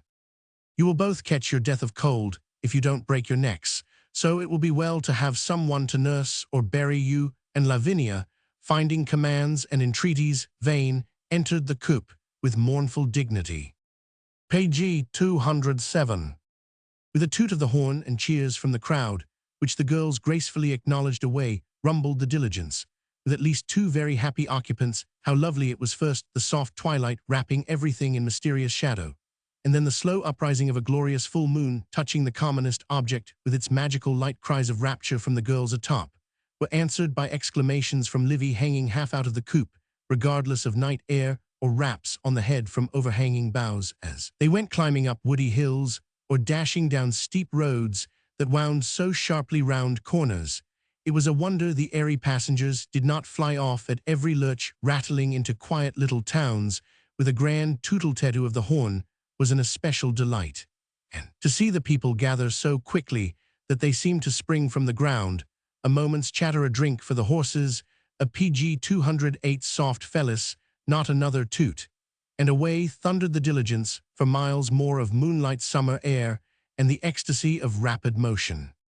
What that dear brown driver, with the red vest, the bobtailed buttony coat, and the big yellow tassels dancing from his hat, brim thought of those two American damsels, we shall never know, but it may be imagined that after his first bewilderment, he enjoyed himself, for Amanda aired her Italian, and asked many questions. Matilda invited him to perform national airs on all occasions, and both admired him as openly as if he had been a pretty child. Lavinia always cherished a dark suspicion that she narrowly escaped destruction on that eventful night, for judging from the frequent melody and the speed of the horses, she was sure that either Amanda tooted and Matilda PG 209 drove, or that both so bewildered the brigand that he lost his head. However, it was all so delightful that even Granny felt the charm, and was sure that if they did upset in some romantic spot, a Dr. Antonio would spring up as quickly as a mushroom, and mend their bones, marry one of her giddy charges, and end the affair in the most appropriate manner. Nothing happened, fortunately, and by 9 o'clock they were safely at Lugano, and tearing themselves from the dear brigand were taken possession of by a shadowy being who fed them in a marble hall with statues 10 feet high glaring at them. As they ate, then led them to a bower which had pale green doors, a red carpet, blue walls, and yellow bed coversall, so gay it was like sleeping in a rainbow.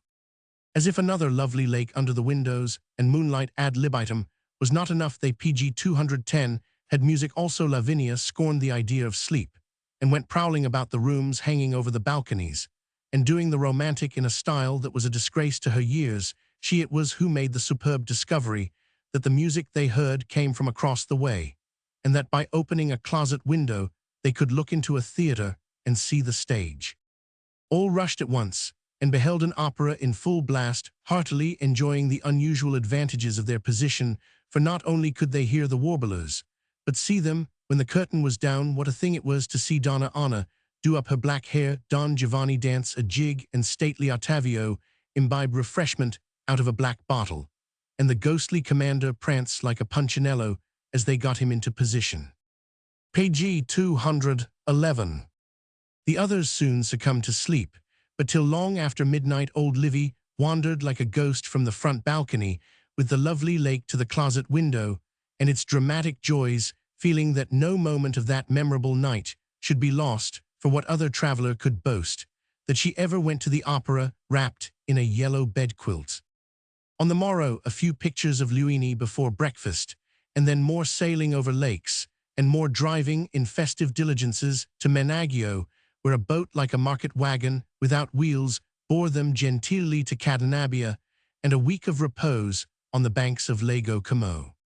Their palace did not lift its marble walls to eternal summer by any means, for it rained much, and was so cold that some took to their beds for warmth. Stone floors, looking like castile soap, not being just the thing for PG 212 rheumatism handorgans. Dancing bears, 2 hotels, 1 villa, no road but the lake, and an insinuating boatman with one eye who lay in wait among the willows and popped out to grab a passenger when anyone ventured forth, are all that remains in the memory regarding Cadenabia.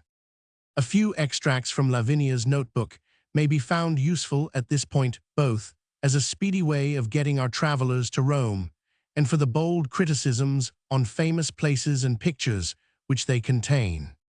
Milan Cathedral, like a big wedding cake. Last Supper in the barracks did not thrill, tried to, but couldn't, as the picture is so dim it can hardly be seen. Ambrosian Library lock, of Roman 50 Borgia's hair tea-colored, and coarse, don't believe in it, a bit jolly old books, but couldn't touch fine window to PG 213 Dant. Saw cathedral illuminated, very theatrical, and much howling of people over the deputies from Rome, don't know why they illuminated, or why they howled, didn't ask, men here handsome, but rude women wear veils, and no bonnets, fat, and ugly gloves, very good arch of peace, more peace, and less arch would be better for Italy. Raphael's marriage of the Virgin stiff and stupid, can't like Raphael dear, pious, simple, old Fra Angelico suits me better. To the public garden with A saw a black ostrich with long pink legs who pranced and looked so like an opera dancer that we sat on the fence and shrieked with laughter. Pavia to the Certosa to see the old Carthusian convent founded in 1396, cloisters, gardens, and 24 little dwellings with chapel, bedroom, parlor, and yard for each PG 214 monk who is never to speak and comes out, but once a week, a nice way for lazy men to spend their lives when there is so much work to be done for the Lord, and his poor wanted to shake them all round, though they did look well in their gowns and cowls, gliding about the dim cloisters and church. Perhaps they are kept for that purpose.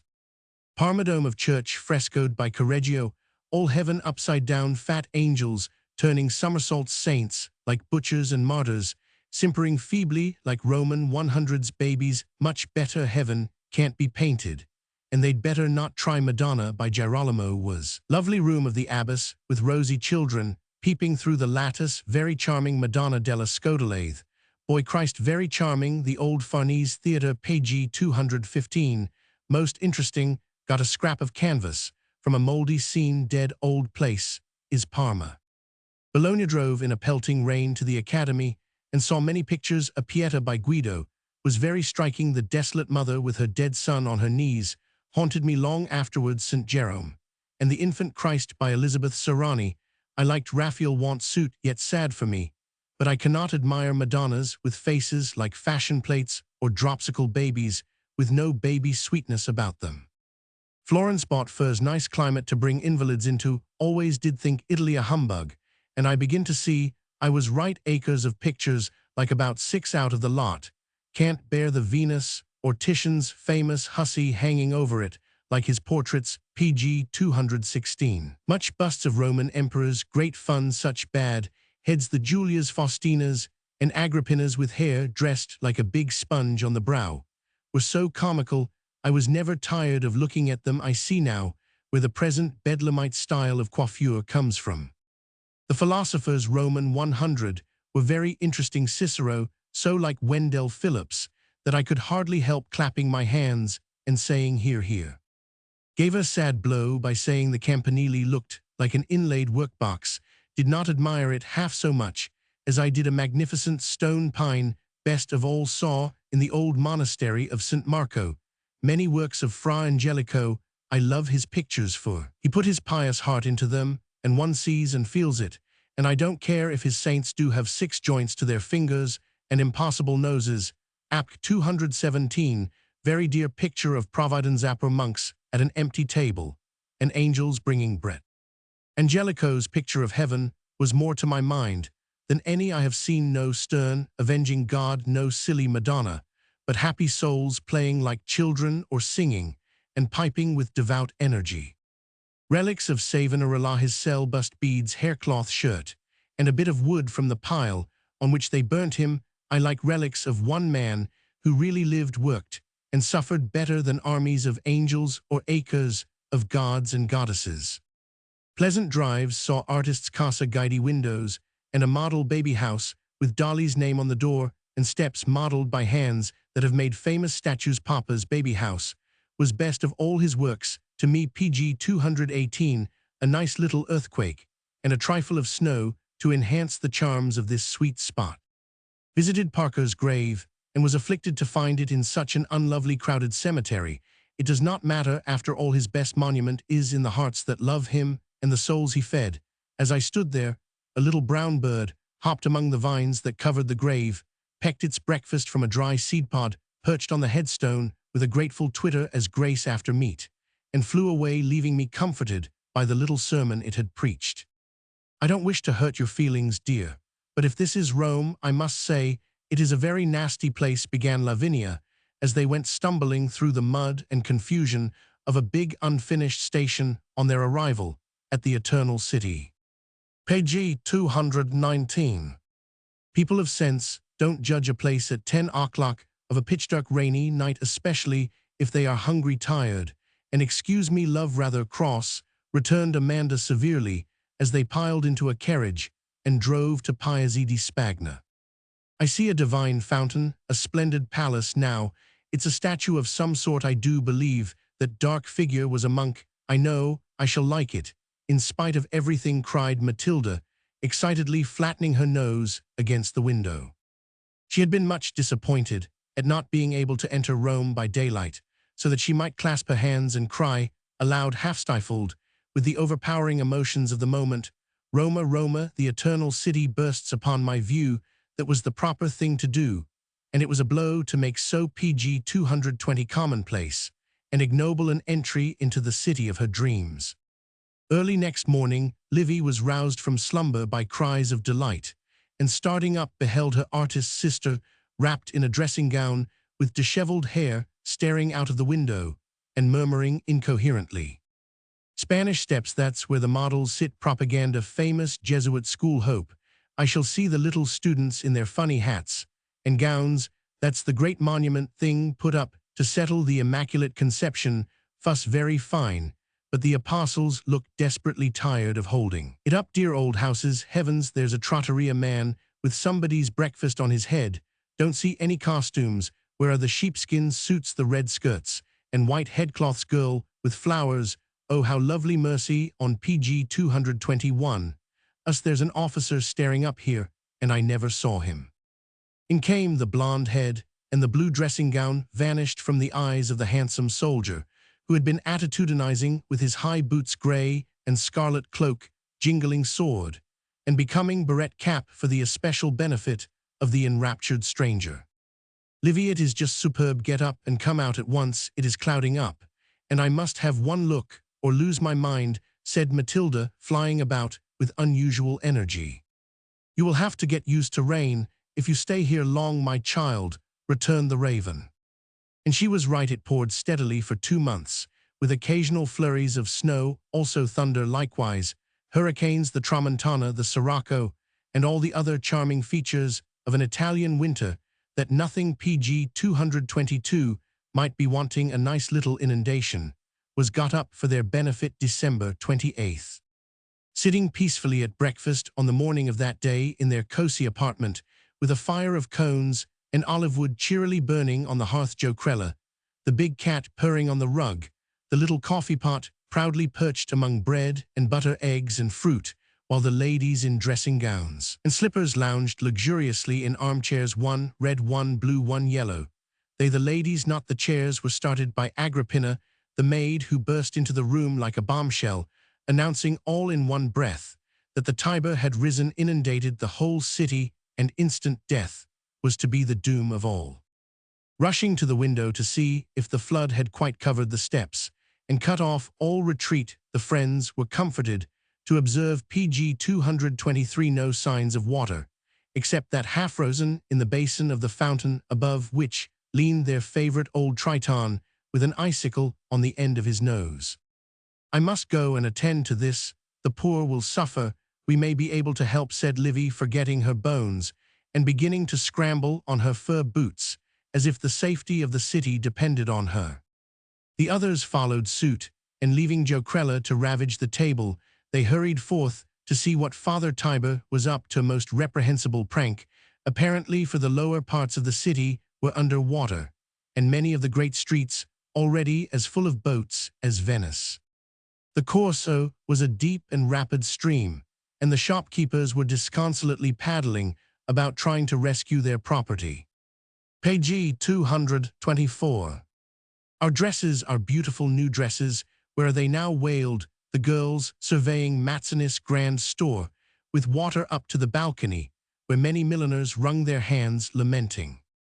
The Piazza del Popolo was a lake, with the 4 stone lions just visible and still spouting water, though it was a drug in the market inn, At the open gate rolled a muddy stream, bearing haystacks, brushwood, and drowned animals along the Corso. People stood on their balconies, wondering what they should do. Many breakfastless, for how could the trattoria boys safely waft their coffee pots across such canals of water? Carriages splashed about in shallower parts, with agitated loads hurrying to drier quarters. Many were coming down ladders into boats, and crowds stood waiting their turn with bundles of valuables in their hands. Page 225. The soldiers were out in full force, working gallantly to save life and property, making rafts, carrying people on their backs, and going through the inundated streets with boatloads of food for the hungry shut up in their ill-provided houses. Usually at such times the priests did this work, but now they stood idly looking on and saying, it was a judgment on the people for their treatment of the Pope. The people were troubled because the priests refused to pray for them, but otherwise they snapped their fingers at the sullen old gentlemen in the Vatican, and the brisk, brave troops worked for the city quite as well. The heretics thought better than the snuffy priests. In the ghetto, the disaster was truly terrible, for the flood came so suddenly that the whole quarter was under water in an hour. The scene was pitiful, for here the Jews live pg 226, packed like sardines in a box, and being washed out with no warning, were utterly destitute. In one street, a man and woman were seen wading up to their waists in water, pushing an old mattress before them, on which were 3 little children, all they had saved. Later in the day, as boats of provisions came along, women and children swarmed at the windows crying, bread, bread, and their wants could not be supplied, in spite of the care of the city authorities. One old woman, who had lost everything, besought the rescuers to bring her a little snuff for the love of heaven, which was very characteristic of the race. One poor man, in trying to save a sick wife and his little ones in a cart, upset them, and the babies were drowned at their own door. Comedy and tragedy side by side. Outside, the city houses were carried off pg 227, people lost, and bridges swept away. So sudden and violent was the flood. The heavy rains and warm winds melted the snow on the mountains and swelled the river till it rose higher than at any time since 1805. Many strangers who came to Rome for the Christmas holidays sat in their fine apartments without food, fire, light, or company, till taken off in boats or supplied by hoisting stores in at the windows. We can hold out some time, as we live on a hill, and Pina has laid in provisions for several days, but if the flood lasts, we shall come to want, for the woodyards are under water, the railroads down, and the peasants can't get into the city to bring supplies unless the donkeys swim, said Amanda, reviewing the situation. Never mind, it's so exciting, only we must not forget that we engaged to go and see the pg 228 roast pig. Aurora today, answered Matilda, who insisted on pronouncing rospigliosi in that improper manner.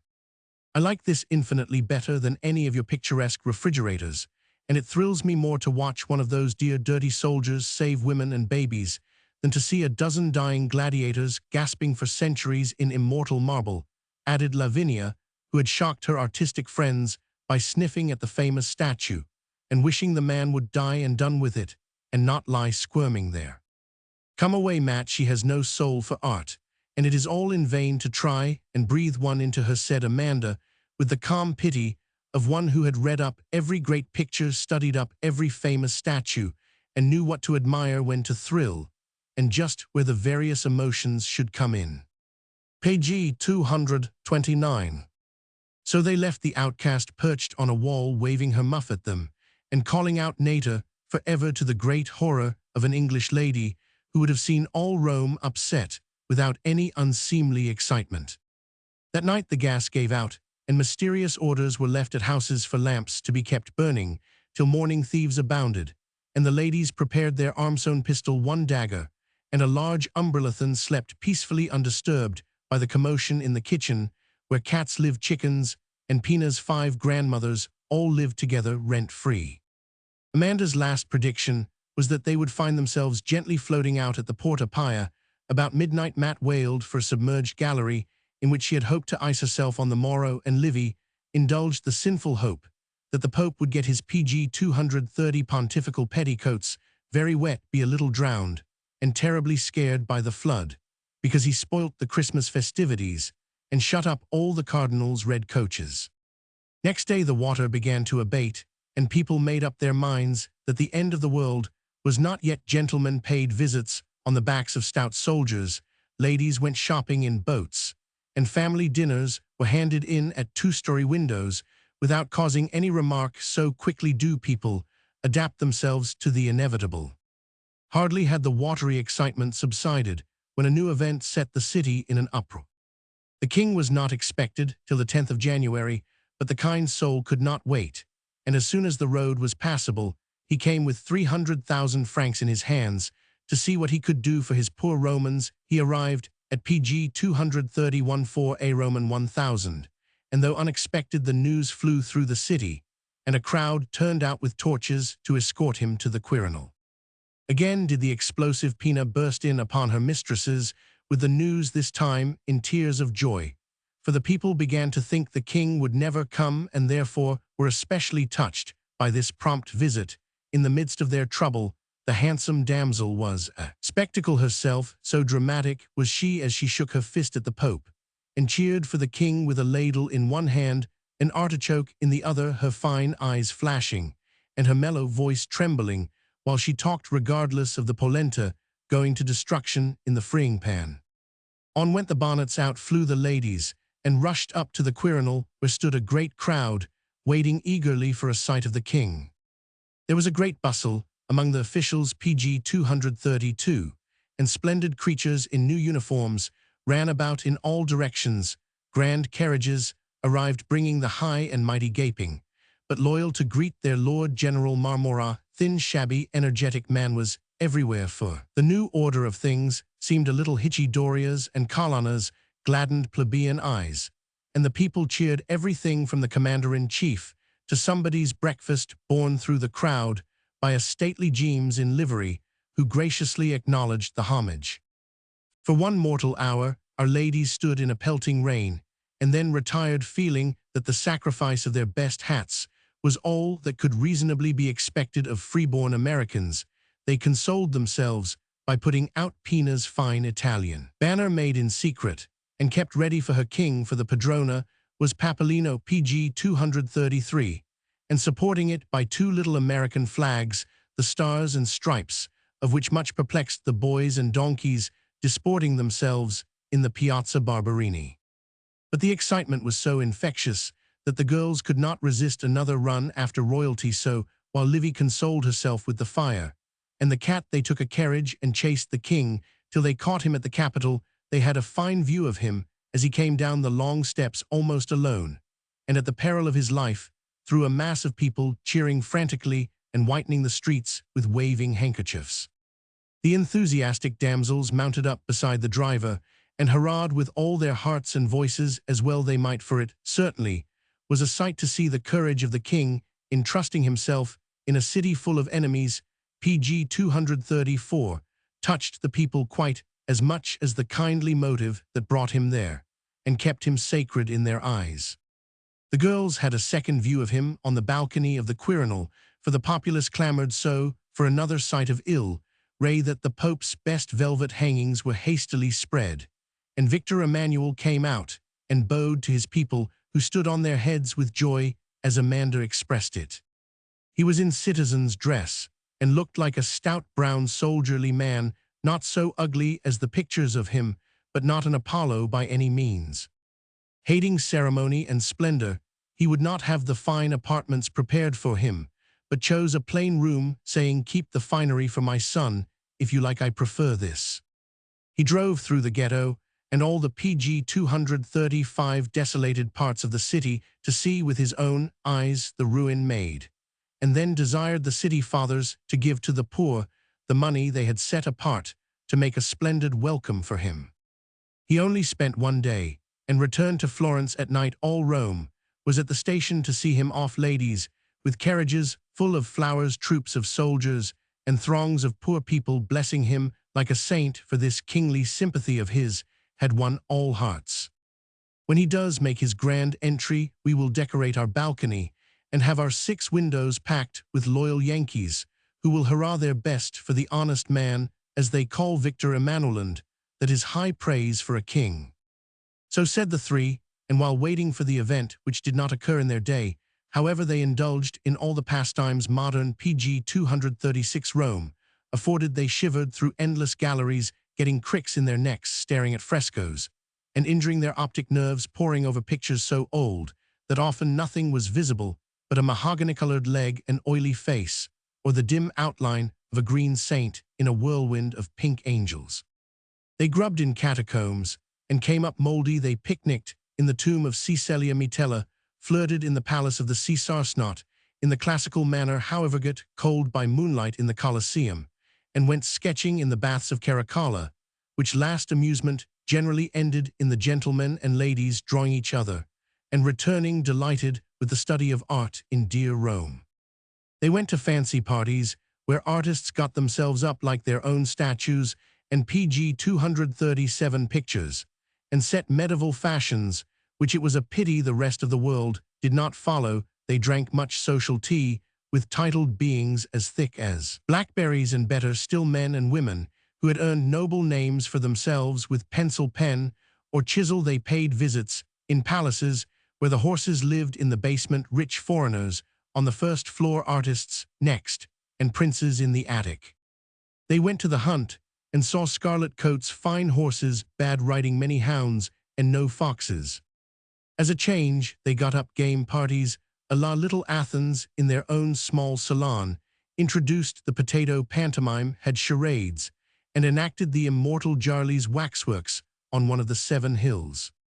A true Yankee breakfast of fishballs, johnny cake, and dip toast was given in their PG 238 honor, and its delights much enhanced by its being eaten in a lovely room with reeds and rushes on the pale green walls, shell-shaped chairs, and coral mirror frames. What a thing it was to consume those familiar viands in a famous palace with Guido's sensei, downstairs a great sculptor, next door 3 lovely boys as waiters, and Titian tea to head the feast, and follow it up with dates from the Nile and Egyptian sketches that caused the company to vote a speedy adjournment to the land of crocodiles and pyramids. These and many other joys they tasted, and when all else palled upon them, they drove on the Campagna and were happy. It is sad to be obliged to record that these quiet drives were the especial delight of the unsocial Lavinia, whose ill-regulated mind soon wearied of swell society, classical remains, and PG 239 artistic revelry. Ancient Rome would have suited her excellently, she thought, but modern Rome was such a chaos of frivolity and fanaticism, poverty and splendor, dirt and devilry, dead grandeur and living ignorance, that she felt as if shut up in a magnificent tomb, the bad air of which was poisoning both body and soul. Her only consolation was the new freedom that seemed to blow over Rome like a wholesome wind. Old residents lamented the loss of the priestly pageants, fetes, and ceremonies, but this republican spinster preferred to see Rome guarded by her own troops and governed by her own king, who ordered streets to be cleaned, fountains filled, schools opened, and all good institutions made possible, rather than any amount of papal purple covering poverty, ignorance, and superstition. Better PG 240 than the sight of all the red coaches that ever rumbled was the spectacle of many boys quitting the Jesuit college and demanding admittance into the free schools, and sweeter than the music of all the silver trumpets that ever blew were the voices of happy men and women singing once forbidden songs of liberty in the streets of Rome. These sentiments, and others equally unfashionable, were only breathed into the ear of Sister Matilda when the two retired to the Campagna to confide to one another the secrets of their salsa process, necessary about once a week, for after visiting studios, going to parties, and telling polite fibs about everything they saw, it was impossible to exist without finding a vent of some sort. Once out among the aqueducts, Matilda could freely own that she thought genius a rare article in the PG 241 studios, where she expected to learn so much, and Lavinia could make the awful avowal that parties at which the order of performance was gossip tea music than music tea, and gossip alto, though were not her idea of intellectual society. Their criticisms on pictures and statues cannot be recorded without covering their humble names with infamy, and why the sky did not fall upon, or the stones rise up and smite these vandals, is a mystery to this day. They did enjoy much in their own improper manner, but poor Amanda's sufferings can better be imagined than described, so when Lavinia early in March proposed to flee to the mountains before they became quite demoralized, and learned to steal and stab as well as lie and lounge, she readily assented, and they retired to Albano. The decline and fall of the Roman Empire PG 242 was nothing to this, and never have I seen such unappreciative women as you two sighed Amanda, as they rolled away from Numero 2 Piazza Barberini, leaving Agrippina sobbing at the top of the stairs, and the Padrona bobbing little curtsies at the bottom. I am sure the Sensei will haunt me all my days, and so will many other famous things, said Matilda, while her eye roved fondly from a very brown Capuchin monk to a squad of Bersaglieri trotting by, with jaunty cock's feathers dancing in the wind, muskets gleaming, and trim boots skipping through the mud with martial regularity. When I get the contents of my head sorted out, I shall doubtless rejoice that I have seen Rome, but just now all that I can clearly recall are the 3 facts: that the Pope had a fit, our dear man, Romeo, got very tipsy 1 PG 243 night, and that we went to see the Sistine Chapel the day the eclipse made it as dark as a pocket. Yes, continued Lavinia, with an air of decision, I am glad to have seen this classical cesspool, and still more glad to have got out of it alive, she added, sniffing the air from the mountains, as if the odor of sanctity which pervaded the holy city did not suit her. It blew great guns up at Albano, and the society consisted chiefly of donkeys, but the ladies enjoyed themselves nevertheless, and felt better and better every day, for early hours, much exercise, and no aesthetic tea soon set them up after the dissipation of the winter. 3 pleasing events diversified their stay.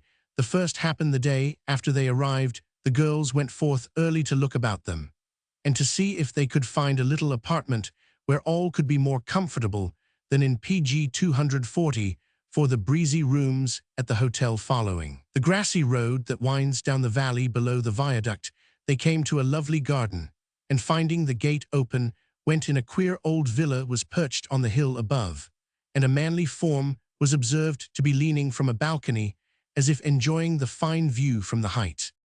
I fancied that house was empty, or we wouldn't have come in. Never mind, we won't go back now, and if anyone comes after us, we will apologize and say we lost our way going to Ajaccio, said Amanda, as they went calmly forward among the posibs that lay blooming on the hillside. It was well they prepared themselves, for the manly form suddenly disappeared from the balcony, and a moment afterwards came swiftly towards them through the shrubs. Page 245. A comely young gentleman who greeted them with Italian grace accepted their apology smiling, and begged them to walk in his garden whenever they liked. It was always open, he said, and the peasants often used that path, admiring, but never hurting a leaf. Hearing that they were in search of an apartment, he instantly begged them to come up and look at some rooms in the villa. His father was a refugee from France, and desired to let a part of his house come and behold these delightful rooms.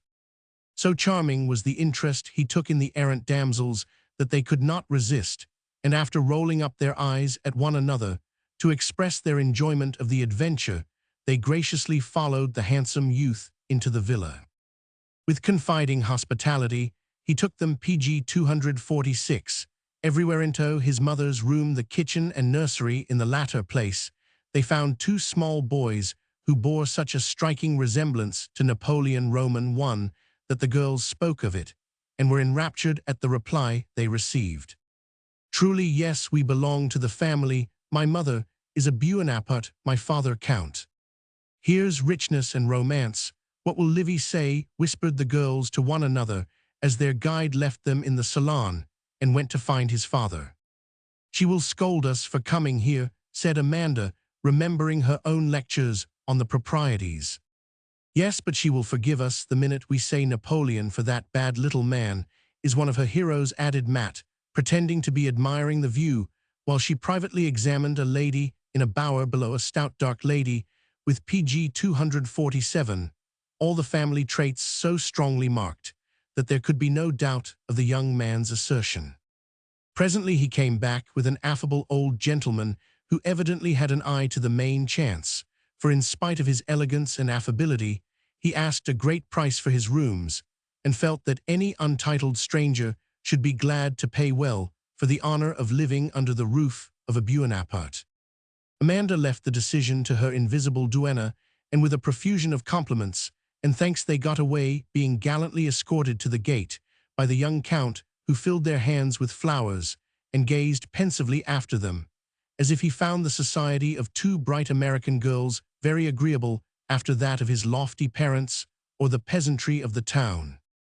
Home they ran and bounced in upon Livy PG 248, blooming and breathless, to pour out their tale and suggest an immediate departure to the blissful spot where counts and crocuses flourished with Italian luxuriance. But after the first excitement had subsided, Lavinia put a wet blanket on the entire plan by declaring that she would never board with any grasping old patrician who would charge for every beau and fall back on his ancestors. If he was found cheating, she would go and look at the place, but not enter it, nor be beholden to the resident Apollo for so much as a dandelion. So the mourning damsels led the griffin over the viaduct through the dirty little town by the villa on its least attractive side up at the window, were the two little Napoleonic heads with big black eyes, strong chins, and dark hair streaked across wide olive-colored foreheads. PG 249. A vision of Papa was visible in the garden pruning a vine with gloves on his aristocratic hands and a shabby velvet coat on his highly connected back. Also afar off on the balcony site, to touch a maiden's heart, was the young count gazing wistfully towards Albano. He did not see the charmers as they crept down the rough road close to the garden wall, and went sadly home along the blooming path to the tomb of the four thimbles, as Livy irreverently called the ruin, which has an ornament at each of its corners, like a gigantic thimble of stone. A note in Amanda's most elegant French, declining the apartments in the name of Madame Duenna, closed the door of this Eden upon the wandering Peries, who entered never more now. And then, as they went clattering PG 250 by on their donkeys to Lake Nemi or some other picturesque spot, they saw again the crocus bloom, and leaning from that lofty room, Sir Launcelot, with face of gloom, looked down to Camelot.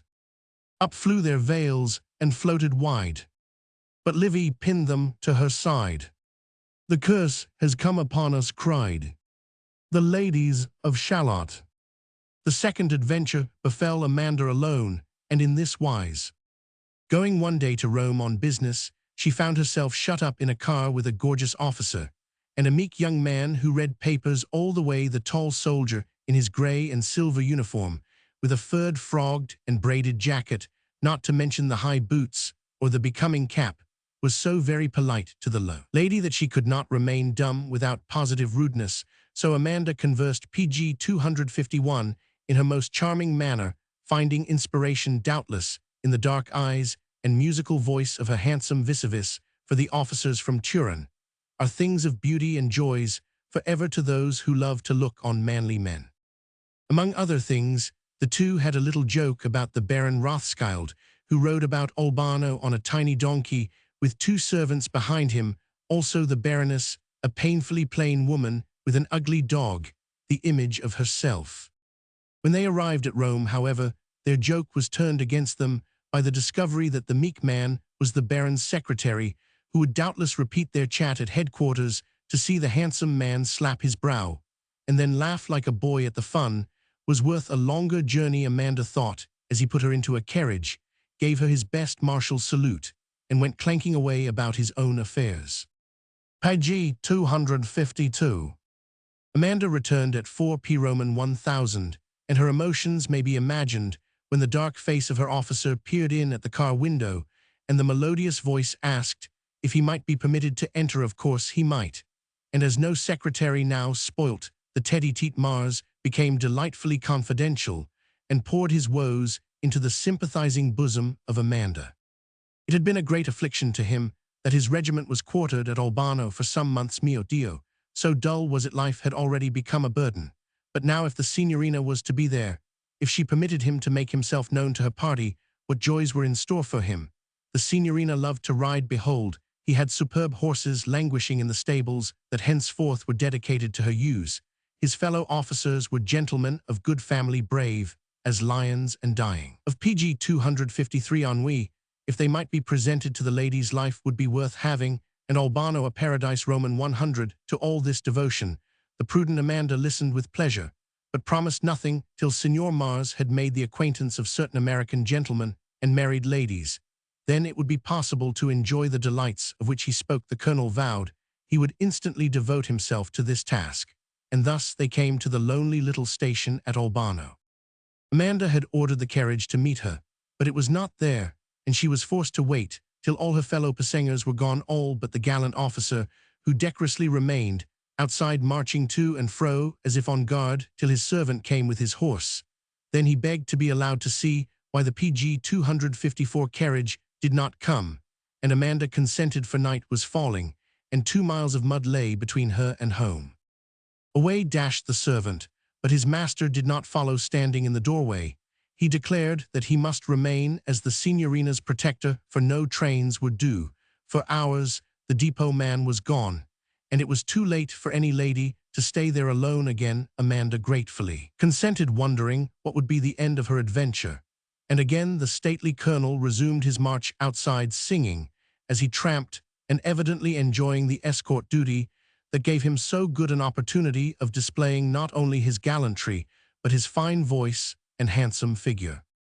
Down rattled the carriage at last, accompanied, to Amanda's dismay, by 3 of the colonel's friends, who had evidently received a PG 255 hint of the affair, and had come to have a hand in it.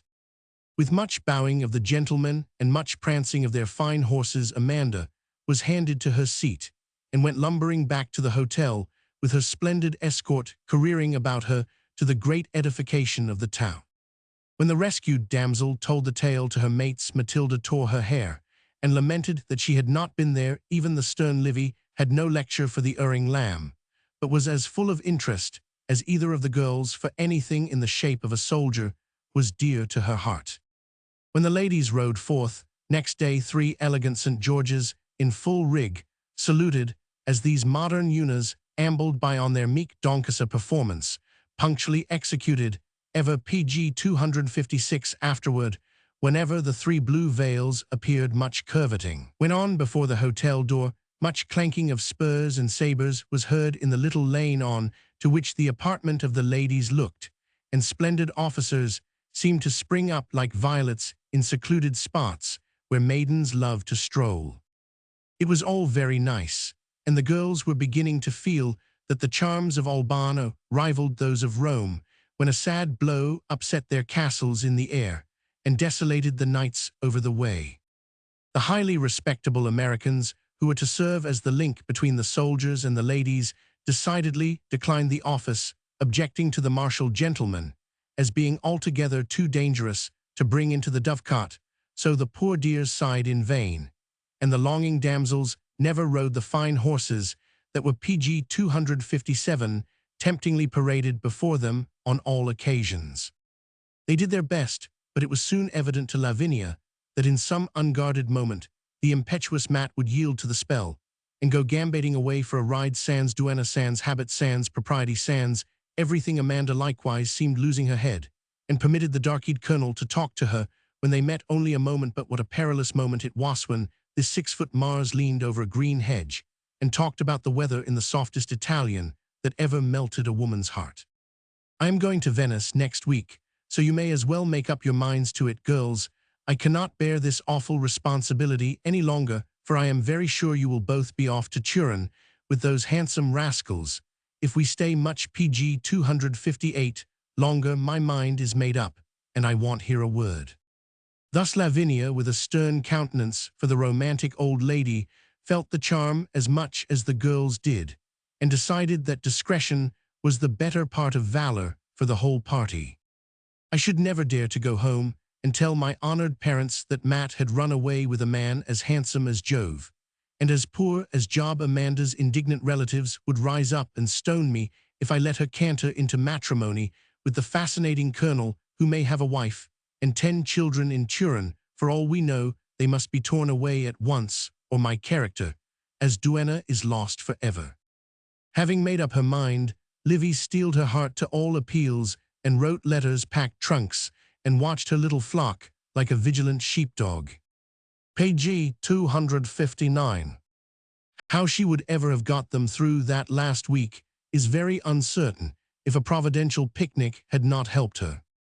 A fair was held in the town, and a delightful surprise party was got up among the artists of Rome. 25 came driving over in a big carriage, with 4 gaily decorated horses, postilions, hampers of lunch flutes and horns, and much jollity bottled up for the occasion. A very festive spectacle they made as they drove through the narrow streets, with flowers and streamers in their hats, singing and joking in true artistic style.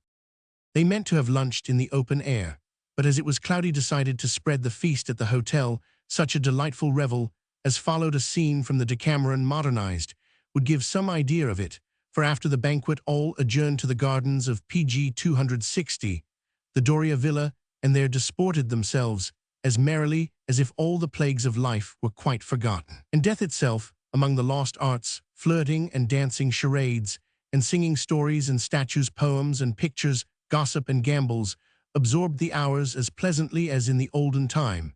And if the costumes were not as picturesque as those in Vedder's fine picture, the ladies were as lovely, the gentlemen as gallant, and all much better behaved than those of Boccaccio's party. A few drops of rain quenched the fun at its height, and sent the revellers home as fast as 4 horses could take them, leaving the town gaping after them, and our ladies much enlivened by the delights of the day. This third and last event pleasantly ended their sojourn at Albano. For a day or two later, they vanished, leaving the dear officers, Pg 261, disconsolate, till the next batch of travelling ladies came to comfort their despair.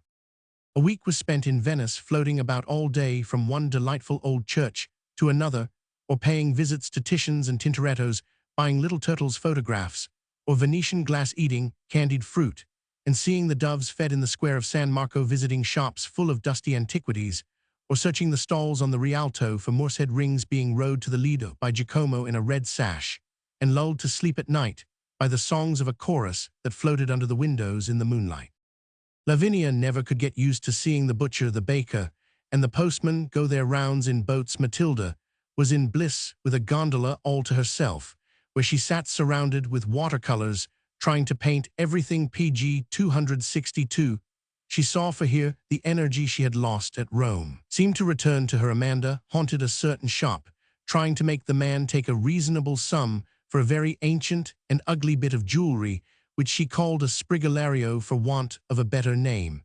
And after each failure, she went off to compose herself with a visit to the Doges. Of course, they all saw the Bridge of Sighs and the dungeons below with their many horrors, likewise a mass at St. Mark's, where the patriarch was a fat old soul in red silk, even to his shoes and holy pocket handkerchief. And the service appeared to consist in 6 purple priests dressing and undressing him like an old doll, while a dozen white-gowned boys droned up in a gold cockloft, and many beggars whined on the dirty floor below. Do other travelers eat locusts, I wonder, as Pg 263 hours did one sunny day, sitting on church steps, and discover that the food of the apostle was not the insect whose zing foretells hot weather, but the long dry pods of the locust tree, sweet to the taste, but rather dry fodder, as the impious Livy remarked, after choking herself with a quarter of a yard of it. When the week was up, Matt implored to be left behind with Angela the maid, and Brio, a big poodle possessed of the devil, but she was torn away and only consoled by the promise of many new gloves with as many buttons as she pleased when they got to Munich. The lakes are the proper entrance into Italy, and Venice a lovely exit. One soon tires of it, and is ready to leave, which is an excellent arrangement, though I should prefer to depart in some more cheerful vehicle than a hearse. Pg 264, observed Lavinia, as they left the long black gondola at the steps of the station. Haven't you a sigh for those lovely lakes, a tear for Albano, a pang of regret for Rome? Asked Amanda, hoping to wring one moan for Italy from the old lady. Not a sigh, not a tear, not a regret. I find I like them all better the farther I get from them, and by the time I am at home I may be able to say I adore them, but I doubt it, returned the incorrigible Livy, and from that moment Amanda regarded her granny as one dead to all the dear delusions of antiquity. Page 265. Roman 6 London. From this moment, I cease to be the commander-in-chief. Livy adores England, can speak the language, understands the money, and knows all about London. So she shall be leader, and I will repose after my long labor. With this remark Amanda retired from office, covered with glory, and her mates voted to erect a statue in her honor, as a token of their undying gratitude. Lavinia took the lead from the moment they landed at St. Catherine's Wharf, and though somewhat demoralized by a rough passage of PG 266 18 hours from Antwerp, was equal to the occasion. She did love England and thought London the most delightful city in the world next to Boston. Its mud and fog were dear to her, its beef and beer were nectar and ambrosia after the continental slops, and messes its steady-going respectable citizens beautiful in her eyes, and the words home and comfort were not an idle mockery here. Therefore the old lady joyfully sniffed the smoky air, gazed with tenderness on the grimy houses, and cast herself, metaphorically speaking, into the arms of a stout ruddy-faced porter, as if at last she had found a man and a brother. Nobly did the burly Briton repay her confidence, and earn the shilling which in England makes all things possible. He bore them to the station, got tickets, checked luggage, put the ladies in a first-class compartment, gave them PG 267, all necessary directions about the hotel they were after, and when the bell rang touched his cap with a smile upon his dear red face, which caused Lavinia to add a sixpence to the shilling she gave him with a mental blessing. This is truly a decent country. See how well one is cared for, how civil everybody is, how honest, how manly, began Livy as she mounted her hobby and prepared for a canter over the prejudices of her friend, for Amanda detested England because she knew nothing of it.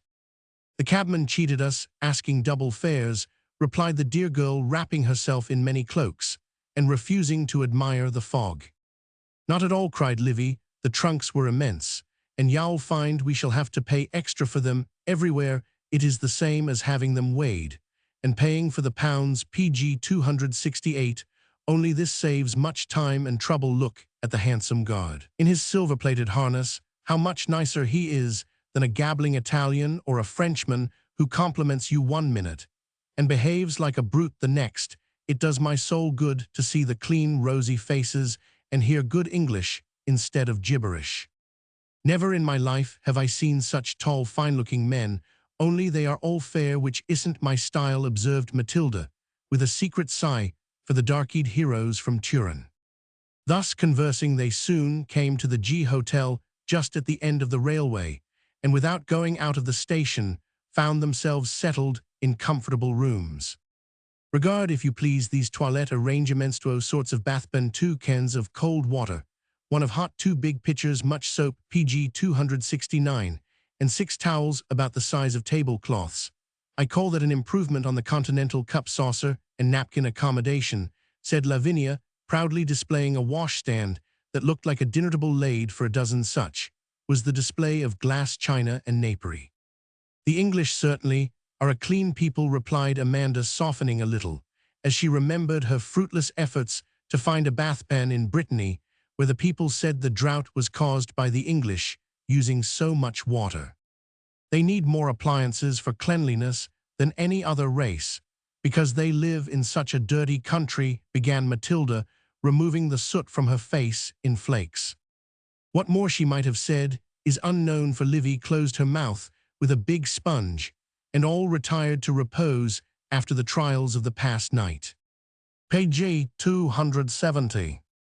Now, my dears, you shall have food fit for Christian women to eat: no weak soup, no sour wine, no veal stewed with raisins, nor greasy salad made of all the weeds that grow, beef that will make you feel like giants, and beer that will cheer the cockles of your hearts, not to mention cheese, which will make you wink, and bread with a little round button atop of the loaf, like the grand panjandrum in the old story.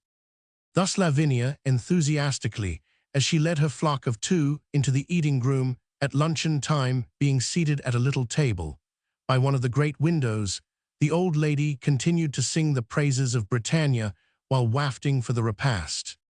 Isn't this better than a stone-floored café with 9 clocks, all wrong, 7 mirrors, all cracked, much drapery, all dirty, a flock of gherkins who fly about like lunatics, and food PG 271, which I shudder to think of. Look at this lofty room, this grave, thick carpet, that cheerful coal-fire, these neat little tables, these large, clean windows, these quiet ministerial waiters, who seem to take a paternal interest in your wants, and best of all, in this simple, wholesome, well-cooked food. Here the arrival of a glorified beefsteak and a shining pint pot of foaming ale give an appropriate finish to Livy's lecture. She fell upon her lunch like a famished woman, and was speechless, till much meat had vanished, and the ale was low in the pot. "It is good," admitted Amanda, who took to her beer like a born Englishwoman, and swallowed some of her prejudices with her delicious beef. "It's such a comfort to know that I am not eating a calf's brains or a pig's feet, that I can PG 272 enjoy it with a free mind, and the sight of those two beautiful old gentlemen gives it an added relish," said Matilda, who had been watching a pair of hale old fellows eat their lunch in a solid, leisurely way that would have been impossible to an American. "It is so restful to see people take things calmly, and not bolt their meals or rush about like runaway steam engines. It is this moderation that keeps Englishmen so hardy jolly, and long live they. Don't tear themselves to pieces as we do, but take time for rest, exercise, food, and recreation like sensible people, as they are. It is like reposing on a featherbed to live here, and my tired nerves rejoice in it," said Lavinia, eating bread and cheese as if that was her mission in life. "A slight amount of haste will be advisable, my granny, unless we intend to spend all our PG 273 substance on these restful comforts of yours. This hotel is delightfully cozy, but expensive, so the quicker we go into lodgings, the better for us," suggested the thrifty Amanda, seeing that Livy was too infatuated to care for cost. "I'll go the first thing tomorrow and look at the rooms Mrs. Blank recommended to us. This afternoon we will rest and write letters, unless someone comes to call," said Livy, leading her girls to the reading room, where sleep-inviting chairs, tables supplied with writing materials, and groves of newspapers wooed the stranger to repose.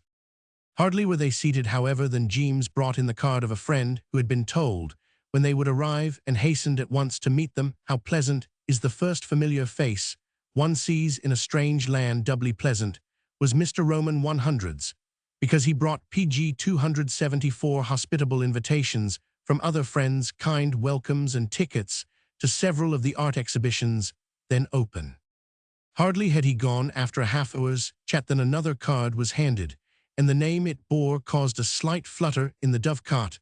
A friend of Miss Livy's in Boston had sent orders to his brother in London to devote himself to the wandering ladies when they came. They had never met the poor man, didn't care to have his quiet invaded by strange women, and to do the honors of London is no small task. Yet this heroic gentleman obeyed orders without a murmur, and leaving his artistic seclusion, shouldered his burden with the silent courage of a Spartan. A grave, dark little man with fine eyes, quiet manners, and a straightforward way with him that suited blunt Livy excellently. How he PG 275 dared to face the three unknown women, so calmly listen to their impossible suggestions so politely, and offer himself as a slave so cheerfully, will forever remain a mystery to those grateful souls. His first service was to pack them into a cab and bear them safely to the bankers for letters and money, and this he followed up by several weeks of servitude, which must have been worse than Egyptian bondage. Two more large ladies joined the party after they were settled in lodgings at Kensington, but undaunted by the fact this long-suffering man escorted the whole five to galleries and theaters, trips into the city and picnics in the country, went shopping with them, lugged parcels, ran errands, paid bills, and was in fact the sheet-anchor of the whole party. Imagine the emotions of one shy man when called upon PG 276 to lead a flock of somewhat imposing ladies everywhere, to have two cabs full on all occasions, to be obliged to support the invalids, to follow the caprices of the giddy, to gratify the demands of the curious, and to hear the gabble of the whole five day after day. Burger's brave man was a coward compared to him, for he not only gave his days, but his evenings also, joining in endless games of whist, drinking much weak tea, and listening to any amount of twaddle on all subjects. The society was not such as intelligent men enjoy being composed of 2 Egyptian boys and 3 fussy old ladies. One of them was immensely stout, wore a bright green cap, with half a pint of scarlet cherries bobbing on her brow. She talked on all subjects, and handed round an album full of her own poems on all occasions. The second must have been a sister PG 277 of Mr. T.S. Aunt So. Grim and incoherent was she sitting in the corner. She stared at the world around her with an utterly expressionless countenance, and when least expected broke out with some startling remark, such as, if that fence had been painted green, we should get to heaven sooner, or before I had fits, my memory was as good as anybody's, but my daughter married a clergyman and took it with her. The third antiquity was the hostess, a buxom lady much given to gay attire and reminiscences of past glory. Before me husband went into public life, the strangers innocently supposed the departed Mr. K to have been in Roman 1000 P at least, and were rather taken aback on learning that he had been a pawnbroker. The Egyptian youths were handsome dark lads, with melodious voices, lustrous eyes, and such fiery tempers that one never knew whether PG 278 they were going to pass the bread or stab one with the carving knife. As a slight mitigation of this slow society, the Russian from pension parodies appeared with his broadcloth more resplendent than ever the ladies had seen him in Rome, but the fever scared him away, and he was now fleeing from another lodging-house, where the hostess evidently intended to marry him to her daughter in the Max Stinger fashion. In this varied circle did the devoted being aforementioned pass many hours after the day's hard labor was happily over, and when anyone pitied him for leading the life of a galley slave, he hid his anguish and answered with a smile, "My brother told me to do it, and I never disobey Tom. In fact, I find I rather like it." That last fib was truly sublime, and the name of Kasabianka pales before that of one PG 279, who obeyed fraternal commands to the letter, and tried to love his duty heavy, as it was if, as has been sometimes predicted, England had gone under just then, it might truly have been said. Though prince and peer and poet rare were sunk among the piles, the noblest man who perished there was faithful W.N.S.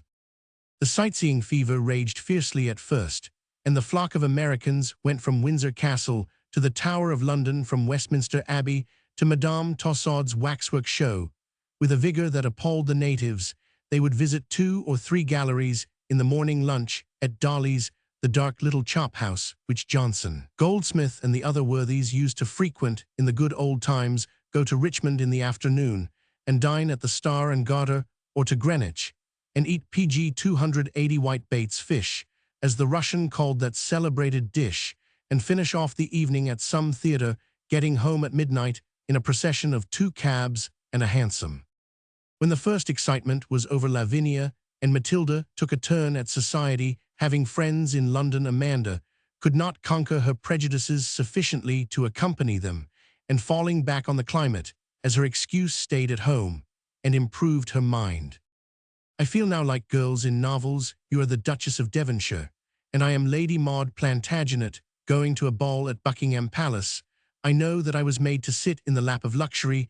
It agrees with me so well," said Matilda, as the two rolled away to Aubrey House in a brougham, all lamps glass, and sat in her long blue train. Lay piled up before her, the light flashed on her best Roman PG 281 earrings. Her curls were in their most picturesque array, and crowning joy of all cream-colored gloves, with 6 buttons, covered her arms and filled her soul with happiness, because they were so elegant and cost so little, being bought in Rome just after the flood. Dowager Livy responded gravely from the depths of her silver-grey silk, enlivened with pink azaleas. "My child, thank your stars that you are a free-born Yankee, and have no great name or state to keep up. Buckingham Palace is all very well, and I shouldn't mind calling on Mrs. Guelph or Saxe-Coburg, whichever it is, but I much prefer to be going to the house of a radical Roman 1000 P, who is lending a hand to all good works. Mrs. T is a far more interesting woman to me than Victoria, for her life is spent in helping her fellow creatures. I consider her PG 282 a model Englishwoman, simple, sincere, and accomplished, full of good sense, intelligence, and energy. Her house is open to all friend and stranger, black and white, rich and poor, great men and earnest women meet there. Mazzini and Francis Power Cobb, John Bright and Jean Ingello Rossetti, the poet, and Elizabeth Garrett, the brave little doctor. Though wealthy and living in an historical mansion, the host is the most unassuming man in it, and the hostess the simplest dressed lady. Their money goes in other ways, and the chief ornament of that lovely spot is a school where poor girls may get an education. Mrs. T gave a piece of her own garden for it, and teaches there herself, aided by her friends, who serve the poor girls like mothers and sisters, and help to lift them up from the slough of despond. In PG 283, which so many sink that beats anything you'll find in Buckingham Palace. Sister Matt, if they want a drowning teacher, I'll offer myself, for I think that is regularly splendid, said Matilda warmly, as Livy paused for breath after her harangue. With these new ideas in her head, Lady Maud enjoyed her party, while the Duchess revelled in radicals to her heart's content. For Aubrey House was their headquarters, and all were out in full force. It was cheering to our spinster to find that things had moved a good deal since a former visit 5 or 6 years before, when Mill had carried into the House of Commons a woman's rights petition that filled both arms. People laughed then, and the stout-hearted women laughed also, but said, "Our next petition shall be so big it will have to go in a wheelbarrow." Now the same PG 284 people talked over the question soberly, and began to think something besides fun might come of it. The pioneers rejoiced over several hard-won battles, and the scoffers came to see that the truest glory was won by those who did the hard work and stood by a good cause when most unpopular, not by those who kept out of the field till the fight was over, and then came in to wave the flags and beat the drums over victories they had not helped to win. It seems to me that these Englishwomen make less noise and do more work than we Americans.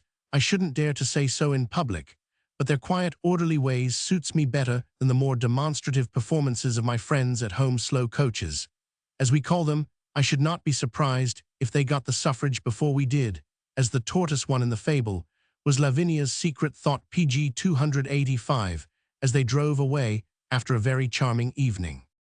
Perhaps the fact that reforms of all sorts had been poured into her ears till her head was like a hive of bees may account for this unpatriotic thought, or it may be the pleasant effect of the healthful aspect of these English workers, old or young.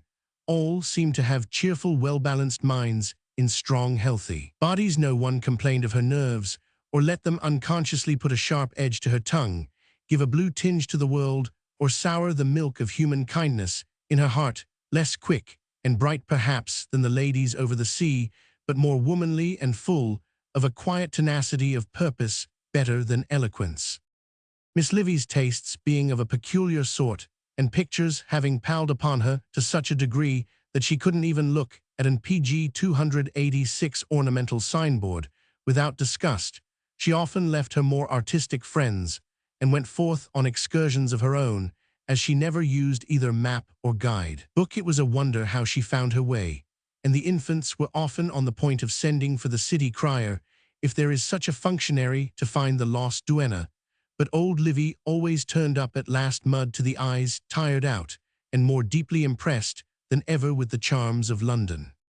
One day she set forth to hear Spurgeon being told that Lambeth was a wretched quarter of the city, that the Tabernacle was 2 or 3 miles away, and very difficult to enter when found, only added zest to the thing, and she departed sure of finding adventures, if not Spurgeon.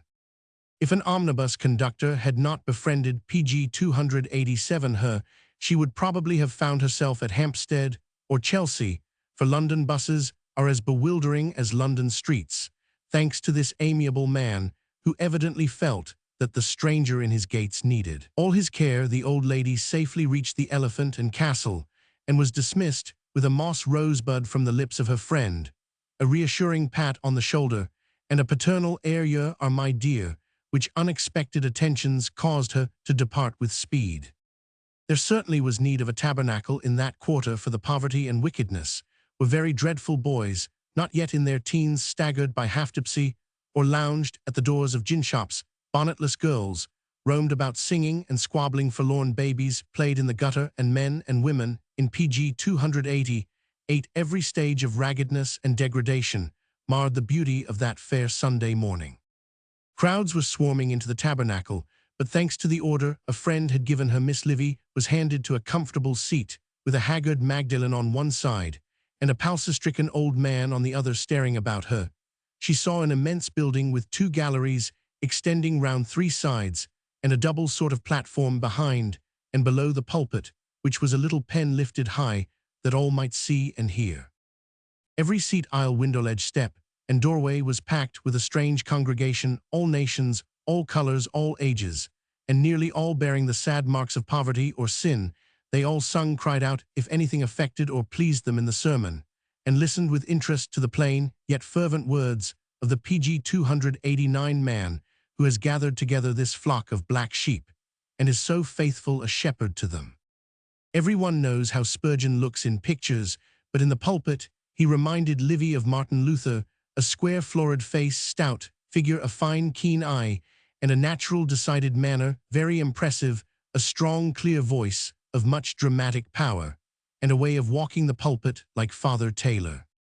His sermon was on small temptations, and he illustrated it by facts and examples taken from real life, pointing out several of his congregation, and calling them by name, which original proceeding seemed to find favor with his people. He used no notes, but talked rather than preached, and leaning over the railing urged, argued, prayed, and sang with a hearty eloquence, very effective and decidedly refreshing, after PG 290 high church mummery abroad and drowsy Unitarianism at home now.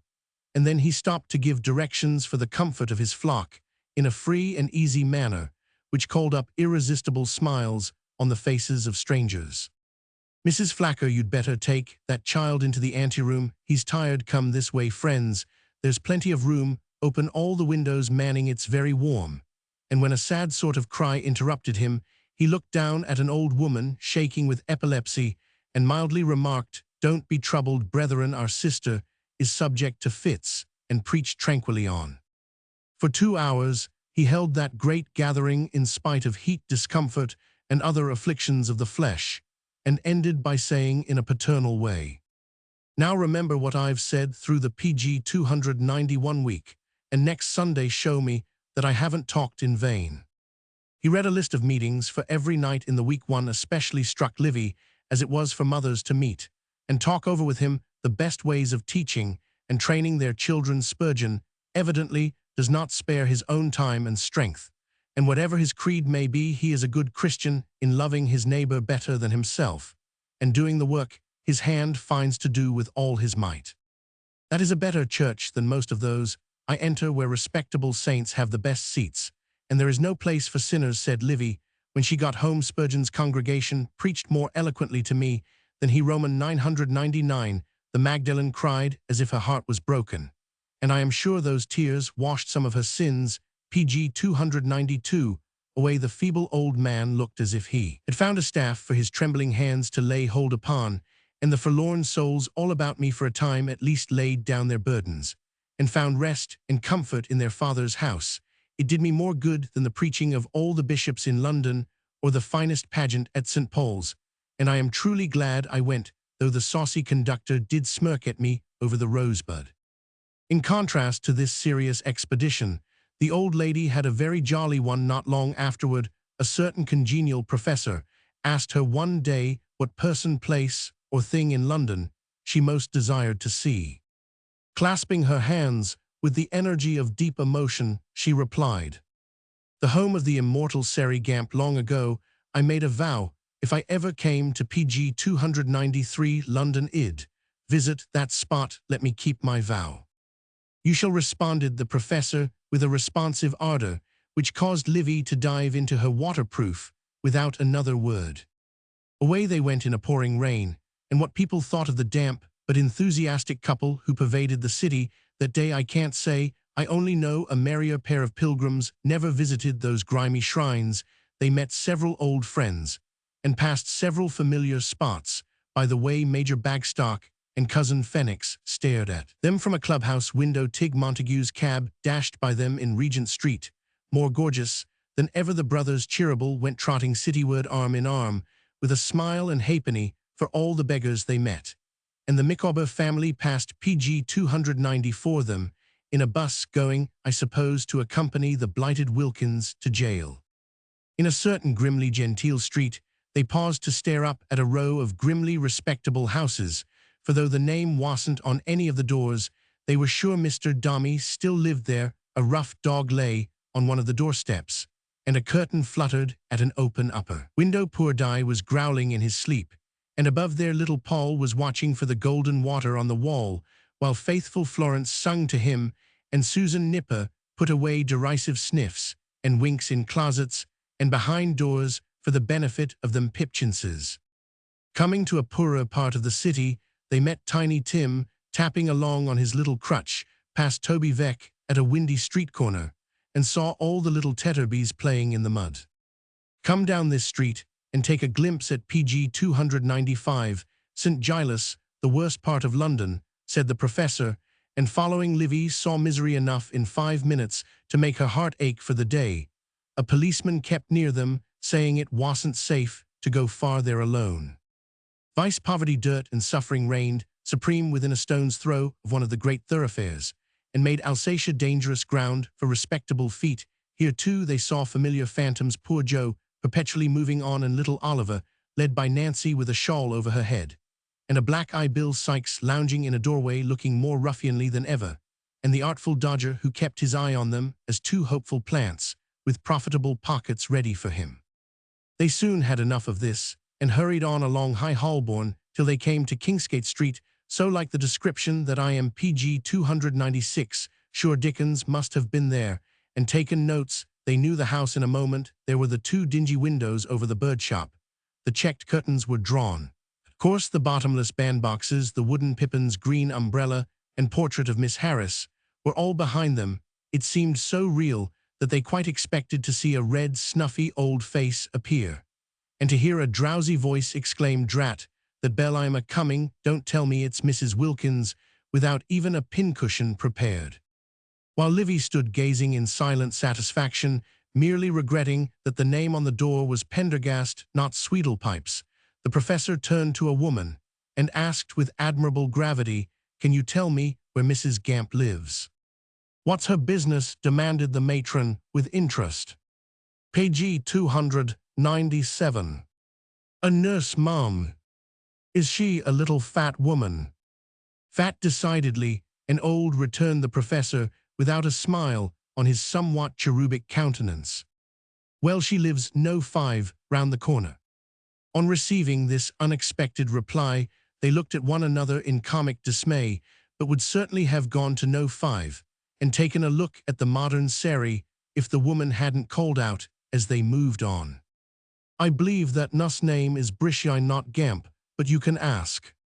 Murmuring a hasty thank you, they fled precipitately round the corner, and there enjoyed a glorious laugh under an umbrella to the great amazement of all beholders. Being on a Dickens pilgrimage, they went to Furnival's Inn, where he wrote Pickwick in a 3-story room, and read it to the old porter. PG 298. The same old porter told them all about it, and quite revelled in the remembrance. It did one's heart good to see the stiff, dreed-up old fellow thaw and glow with the recollection of the handsome young man who was kind to him long ago, before the world had found him out. "Did you think the book would be famous when he read it to you in 1834, as you say?" asked the professor, beaming at him in a way that would have melted the heart of the stiff-old lion of the Northumberlands, if he possessed such an organ. "Oh dear, yes, sir. I felt sure it would be summat good. It made me laugh, so he didn't think much of it. But I know a good thing when I see it." And the old man gave an important nod, as if all the credit of the blessed Pickwick belonged to him. "He married Miss Hogarth while living here, and you can see the PG 299 room, if you like," he added with a burst of hospitality, as the almighty sixpence touched his palm. Up they went over the worn stairs, and finding the door locked, solemnly touched the brass knob, read the name Ed Peck on the plate, and wiped their feet on a very dirty mat. It was ridiculous, of course, but hero worship is not the worst of modern follies, and when one's hero has won from the world some of its heartiest smiles and tears, one may be forgiven for a little sentiment in a dark entry. Next they went to the Saracen's Head, where Mr. Squeers stopped when in London. The odd old place looked as if it hadn't changed a particle. There was the wooden gallery outside, where the chambermaid stood to see the coach off the archway under which poor Nicholas drove that cold morning, the PG 300 office, or bar, where the miserable little boys shivered while they took alternate sips out of one mug and bolted hunches of bread and butter, as Squeers nagged them in private and talked to them like a father in public. Livy was tempted to bring away a little porter pot hanging outside the door as a trophy, but fearing Squeer's squint eye was upon her, she refrained and took a muddy pebble instead. They took a peep at the temple, and its garden. The fountain was not playing, but it looked very pleasant nevertheless. And as they stood there, the sun came out, as if anxious that they should see it at its best. It was all very well to know that Shakespeare's Twelfth Night was played in Middle Temple Hall, that the York and Lancaster roses grew here, that Dr. Johnson lived no one inner Temple Lane, and that Goldsmith died no 2 brick PG 301 Court Middle Temple. These actual events, and people seemed far less real than the scenes between Pendennis and Fanny John Westlock and little Ruth Pinch. For their sakes Livy went to see the place, and for their sakes she still remembers that green spot in the heart of London, with the June sunshine falling on it as it fell that day. The pilgrimage ended with a breathless climb up the monument, whence they got a fine view of London and better still of Todges's. Livy found the house by instinct and saw Cherry Pecksniff, now a sharp-nosed old woman sitting at the back window. A gaunt, anxious-looking lady in a massive bonnet crossed the yard with a basket in her hand, and the professor said at once, "That's Mrs. Todgers," and the amount of gravy single gentlemen eat is still weighing heavy on her mind, as if to make PG 302 the thing quite perfect. They discovered fitful glimpses of a tousled-looking boy cleaning knives or boots in a cellar kitchen, and all the lawyers in London couldn't have argued them out of their firm belief that it was young Bailey undergoing his daily torment in company with the black beetles and the mouldy bottles. That nothing might be wanting to finish off the rain-a-day ramble in an appropriate manner. When Livy's companion asked what she'd have for lunch, she boldly replied, "Weal pie and a pot of porter." As she was not fond of either, it was a sure proof of the sincerity of her regard for the persons who have made them immortal. They went into an eating-house and ordered the lunch, finding themselves objects of interest to the other guests. But though a walking doormat, in point of mud, and somewhat flushed and PG 303, excited by the hustling climbing and adoring, it is certain there wasn't a happier spinster in this pilgrim progress of a whale than the one who partook of weal pie in memory of Sam Weller, and drank a modest quencher to the health of Dick Swiveller at the end of that delightful Dickens day. Much might be written about the domestic pleasures of English people, but as the compiler of this interesting work believes in the sacredness of private life, and has a holy horror of the dreadful people who outrage hospitality by basely reporting all they have seen and heard, she will practice what she preaches, and firmly resist the temptation to describe the delights of country strolls with poets, cosy 5 o'clock teas, in famous drawing-rooms, and interviews with persons whose names are household words. This virtuous reticence leaves the best untold. PG 304, and brings the story of 2 of our travelers to a speedy end. Matilda decided to remain and study art, spending her days copying Turner at the National Gallery and her evenings in the society of the 8 agreeable gentlemen who adorned the house where she abode. Amanda hurried home with friends to enjoy a festive summer among the verdant plains of Cape Cod. With deep regret did her mates bid her adieu, and nothing but the certainty of soon embracing her again would have reconciled Livy to the parting, for in Amanda she had found that rare and precious treasure, a friend. "Addio, my beloved granny, take care of your dear bones, and come home soon," said Amanda in the little back entry, while her luggage was being precipitated downstairs. "Heaven bless and keep you safe, my own PG 305 possum. I shall not stay long, because I can't possibly get on without you," moaned Livy, clinging to the departing treasure as Diogenes might have clung to his honest man if he ever found him, for, with better luck than the old philosopher, Livy had searched long years for a friend to her mind, and got one at last. "Don't be sentimental, girls," said Matilda with tears in her eyes, as she hugged her Mandy and bore her to the cab. "Rome and Raphael forever," cried Amanda as a cheerful parting salute. "London and Turner," shouted Matilda with her answering war cry. Boston and Emerson sobbed Lavinia true to her idols even in the deepest woe. Then 3 damp pocket handkerchiefs waved wildly till the dingy cab with the dear Egyptian nose at the window, and the little PG 306 bath pen clattering frantically up aloft, vanished round the corner, leaving a void behind that all Europe could not fill. A few weeks later Livy followed, leaving Matt to enjoy the liberty with which American girls may be trusted when they have a purpose or a profession to keep them steady. And so ended the travels of the trio travels which had filled a year with valuable experiences, memorable days, and that culture which a larger knowledge of the world, our fellow men and ourselves, gives to the fortunate souls to whom this pleasure is permitted.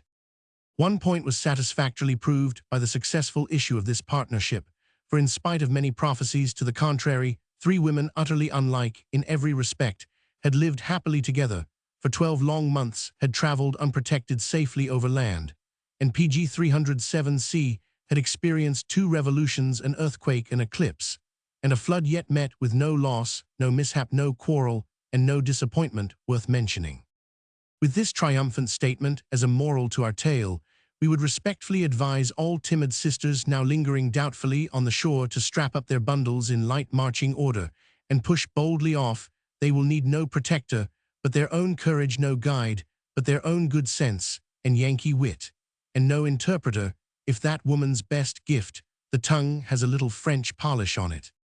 Dear Amandas, Matildas, and Lavinias, why delay? Wait on no man, but take your little store and invest it in something far better than Paris finery, Geneva jewelry, or Roman relics. Bring home empty trunks if you will, but heads full of new and larger ideas, hearts PG 308 richer, in the sympathy that makes the whole world kin, hands readier to help on the great work God gives humanity, and souls elevated by the wonders of art and the diviner miracles of nature. Leave ennui and discontent, frivolity and feebleness among the ruins of the old world, and bring home to the new the grace, the culture, and the health which will make American women what now they just fail of being: the bravest, brightest, happiest, and handsomest women in the world.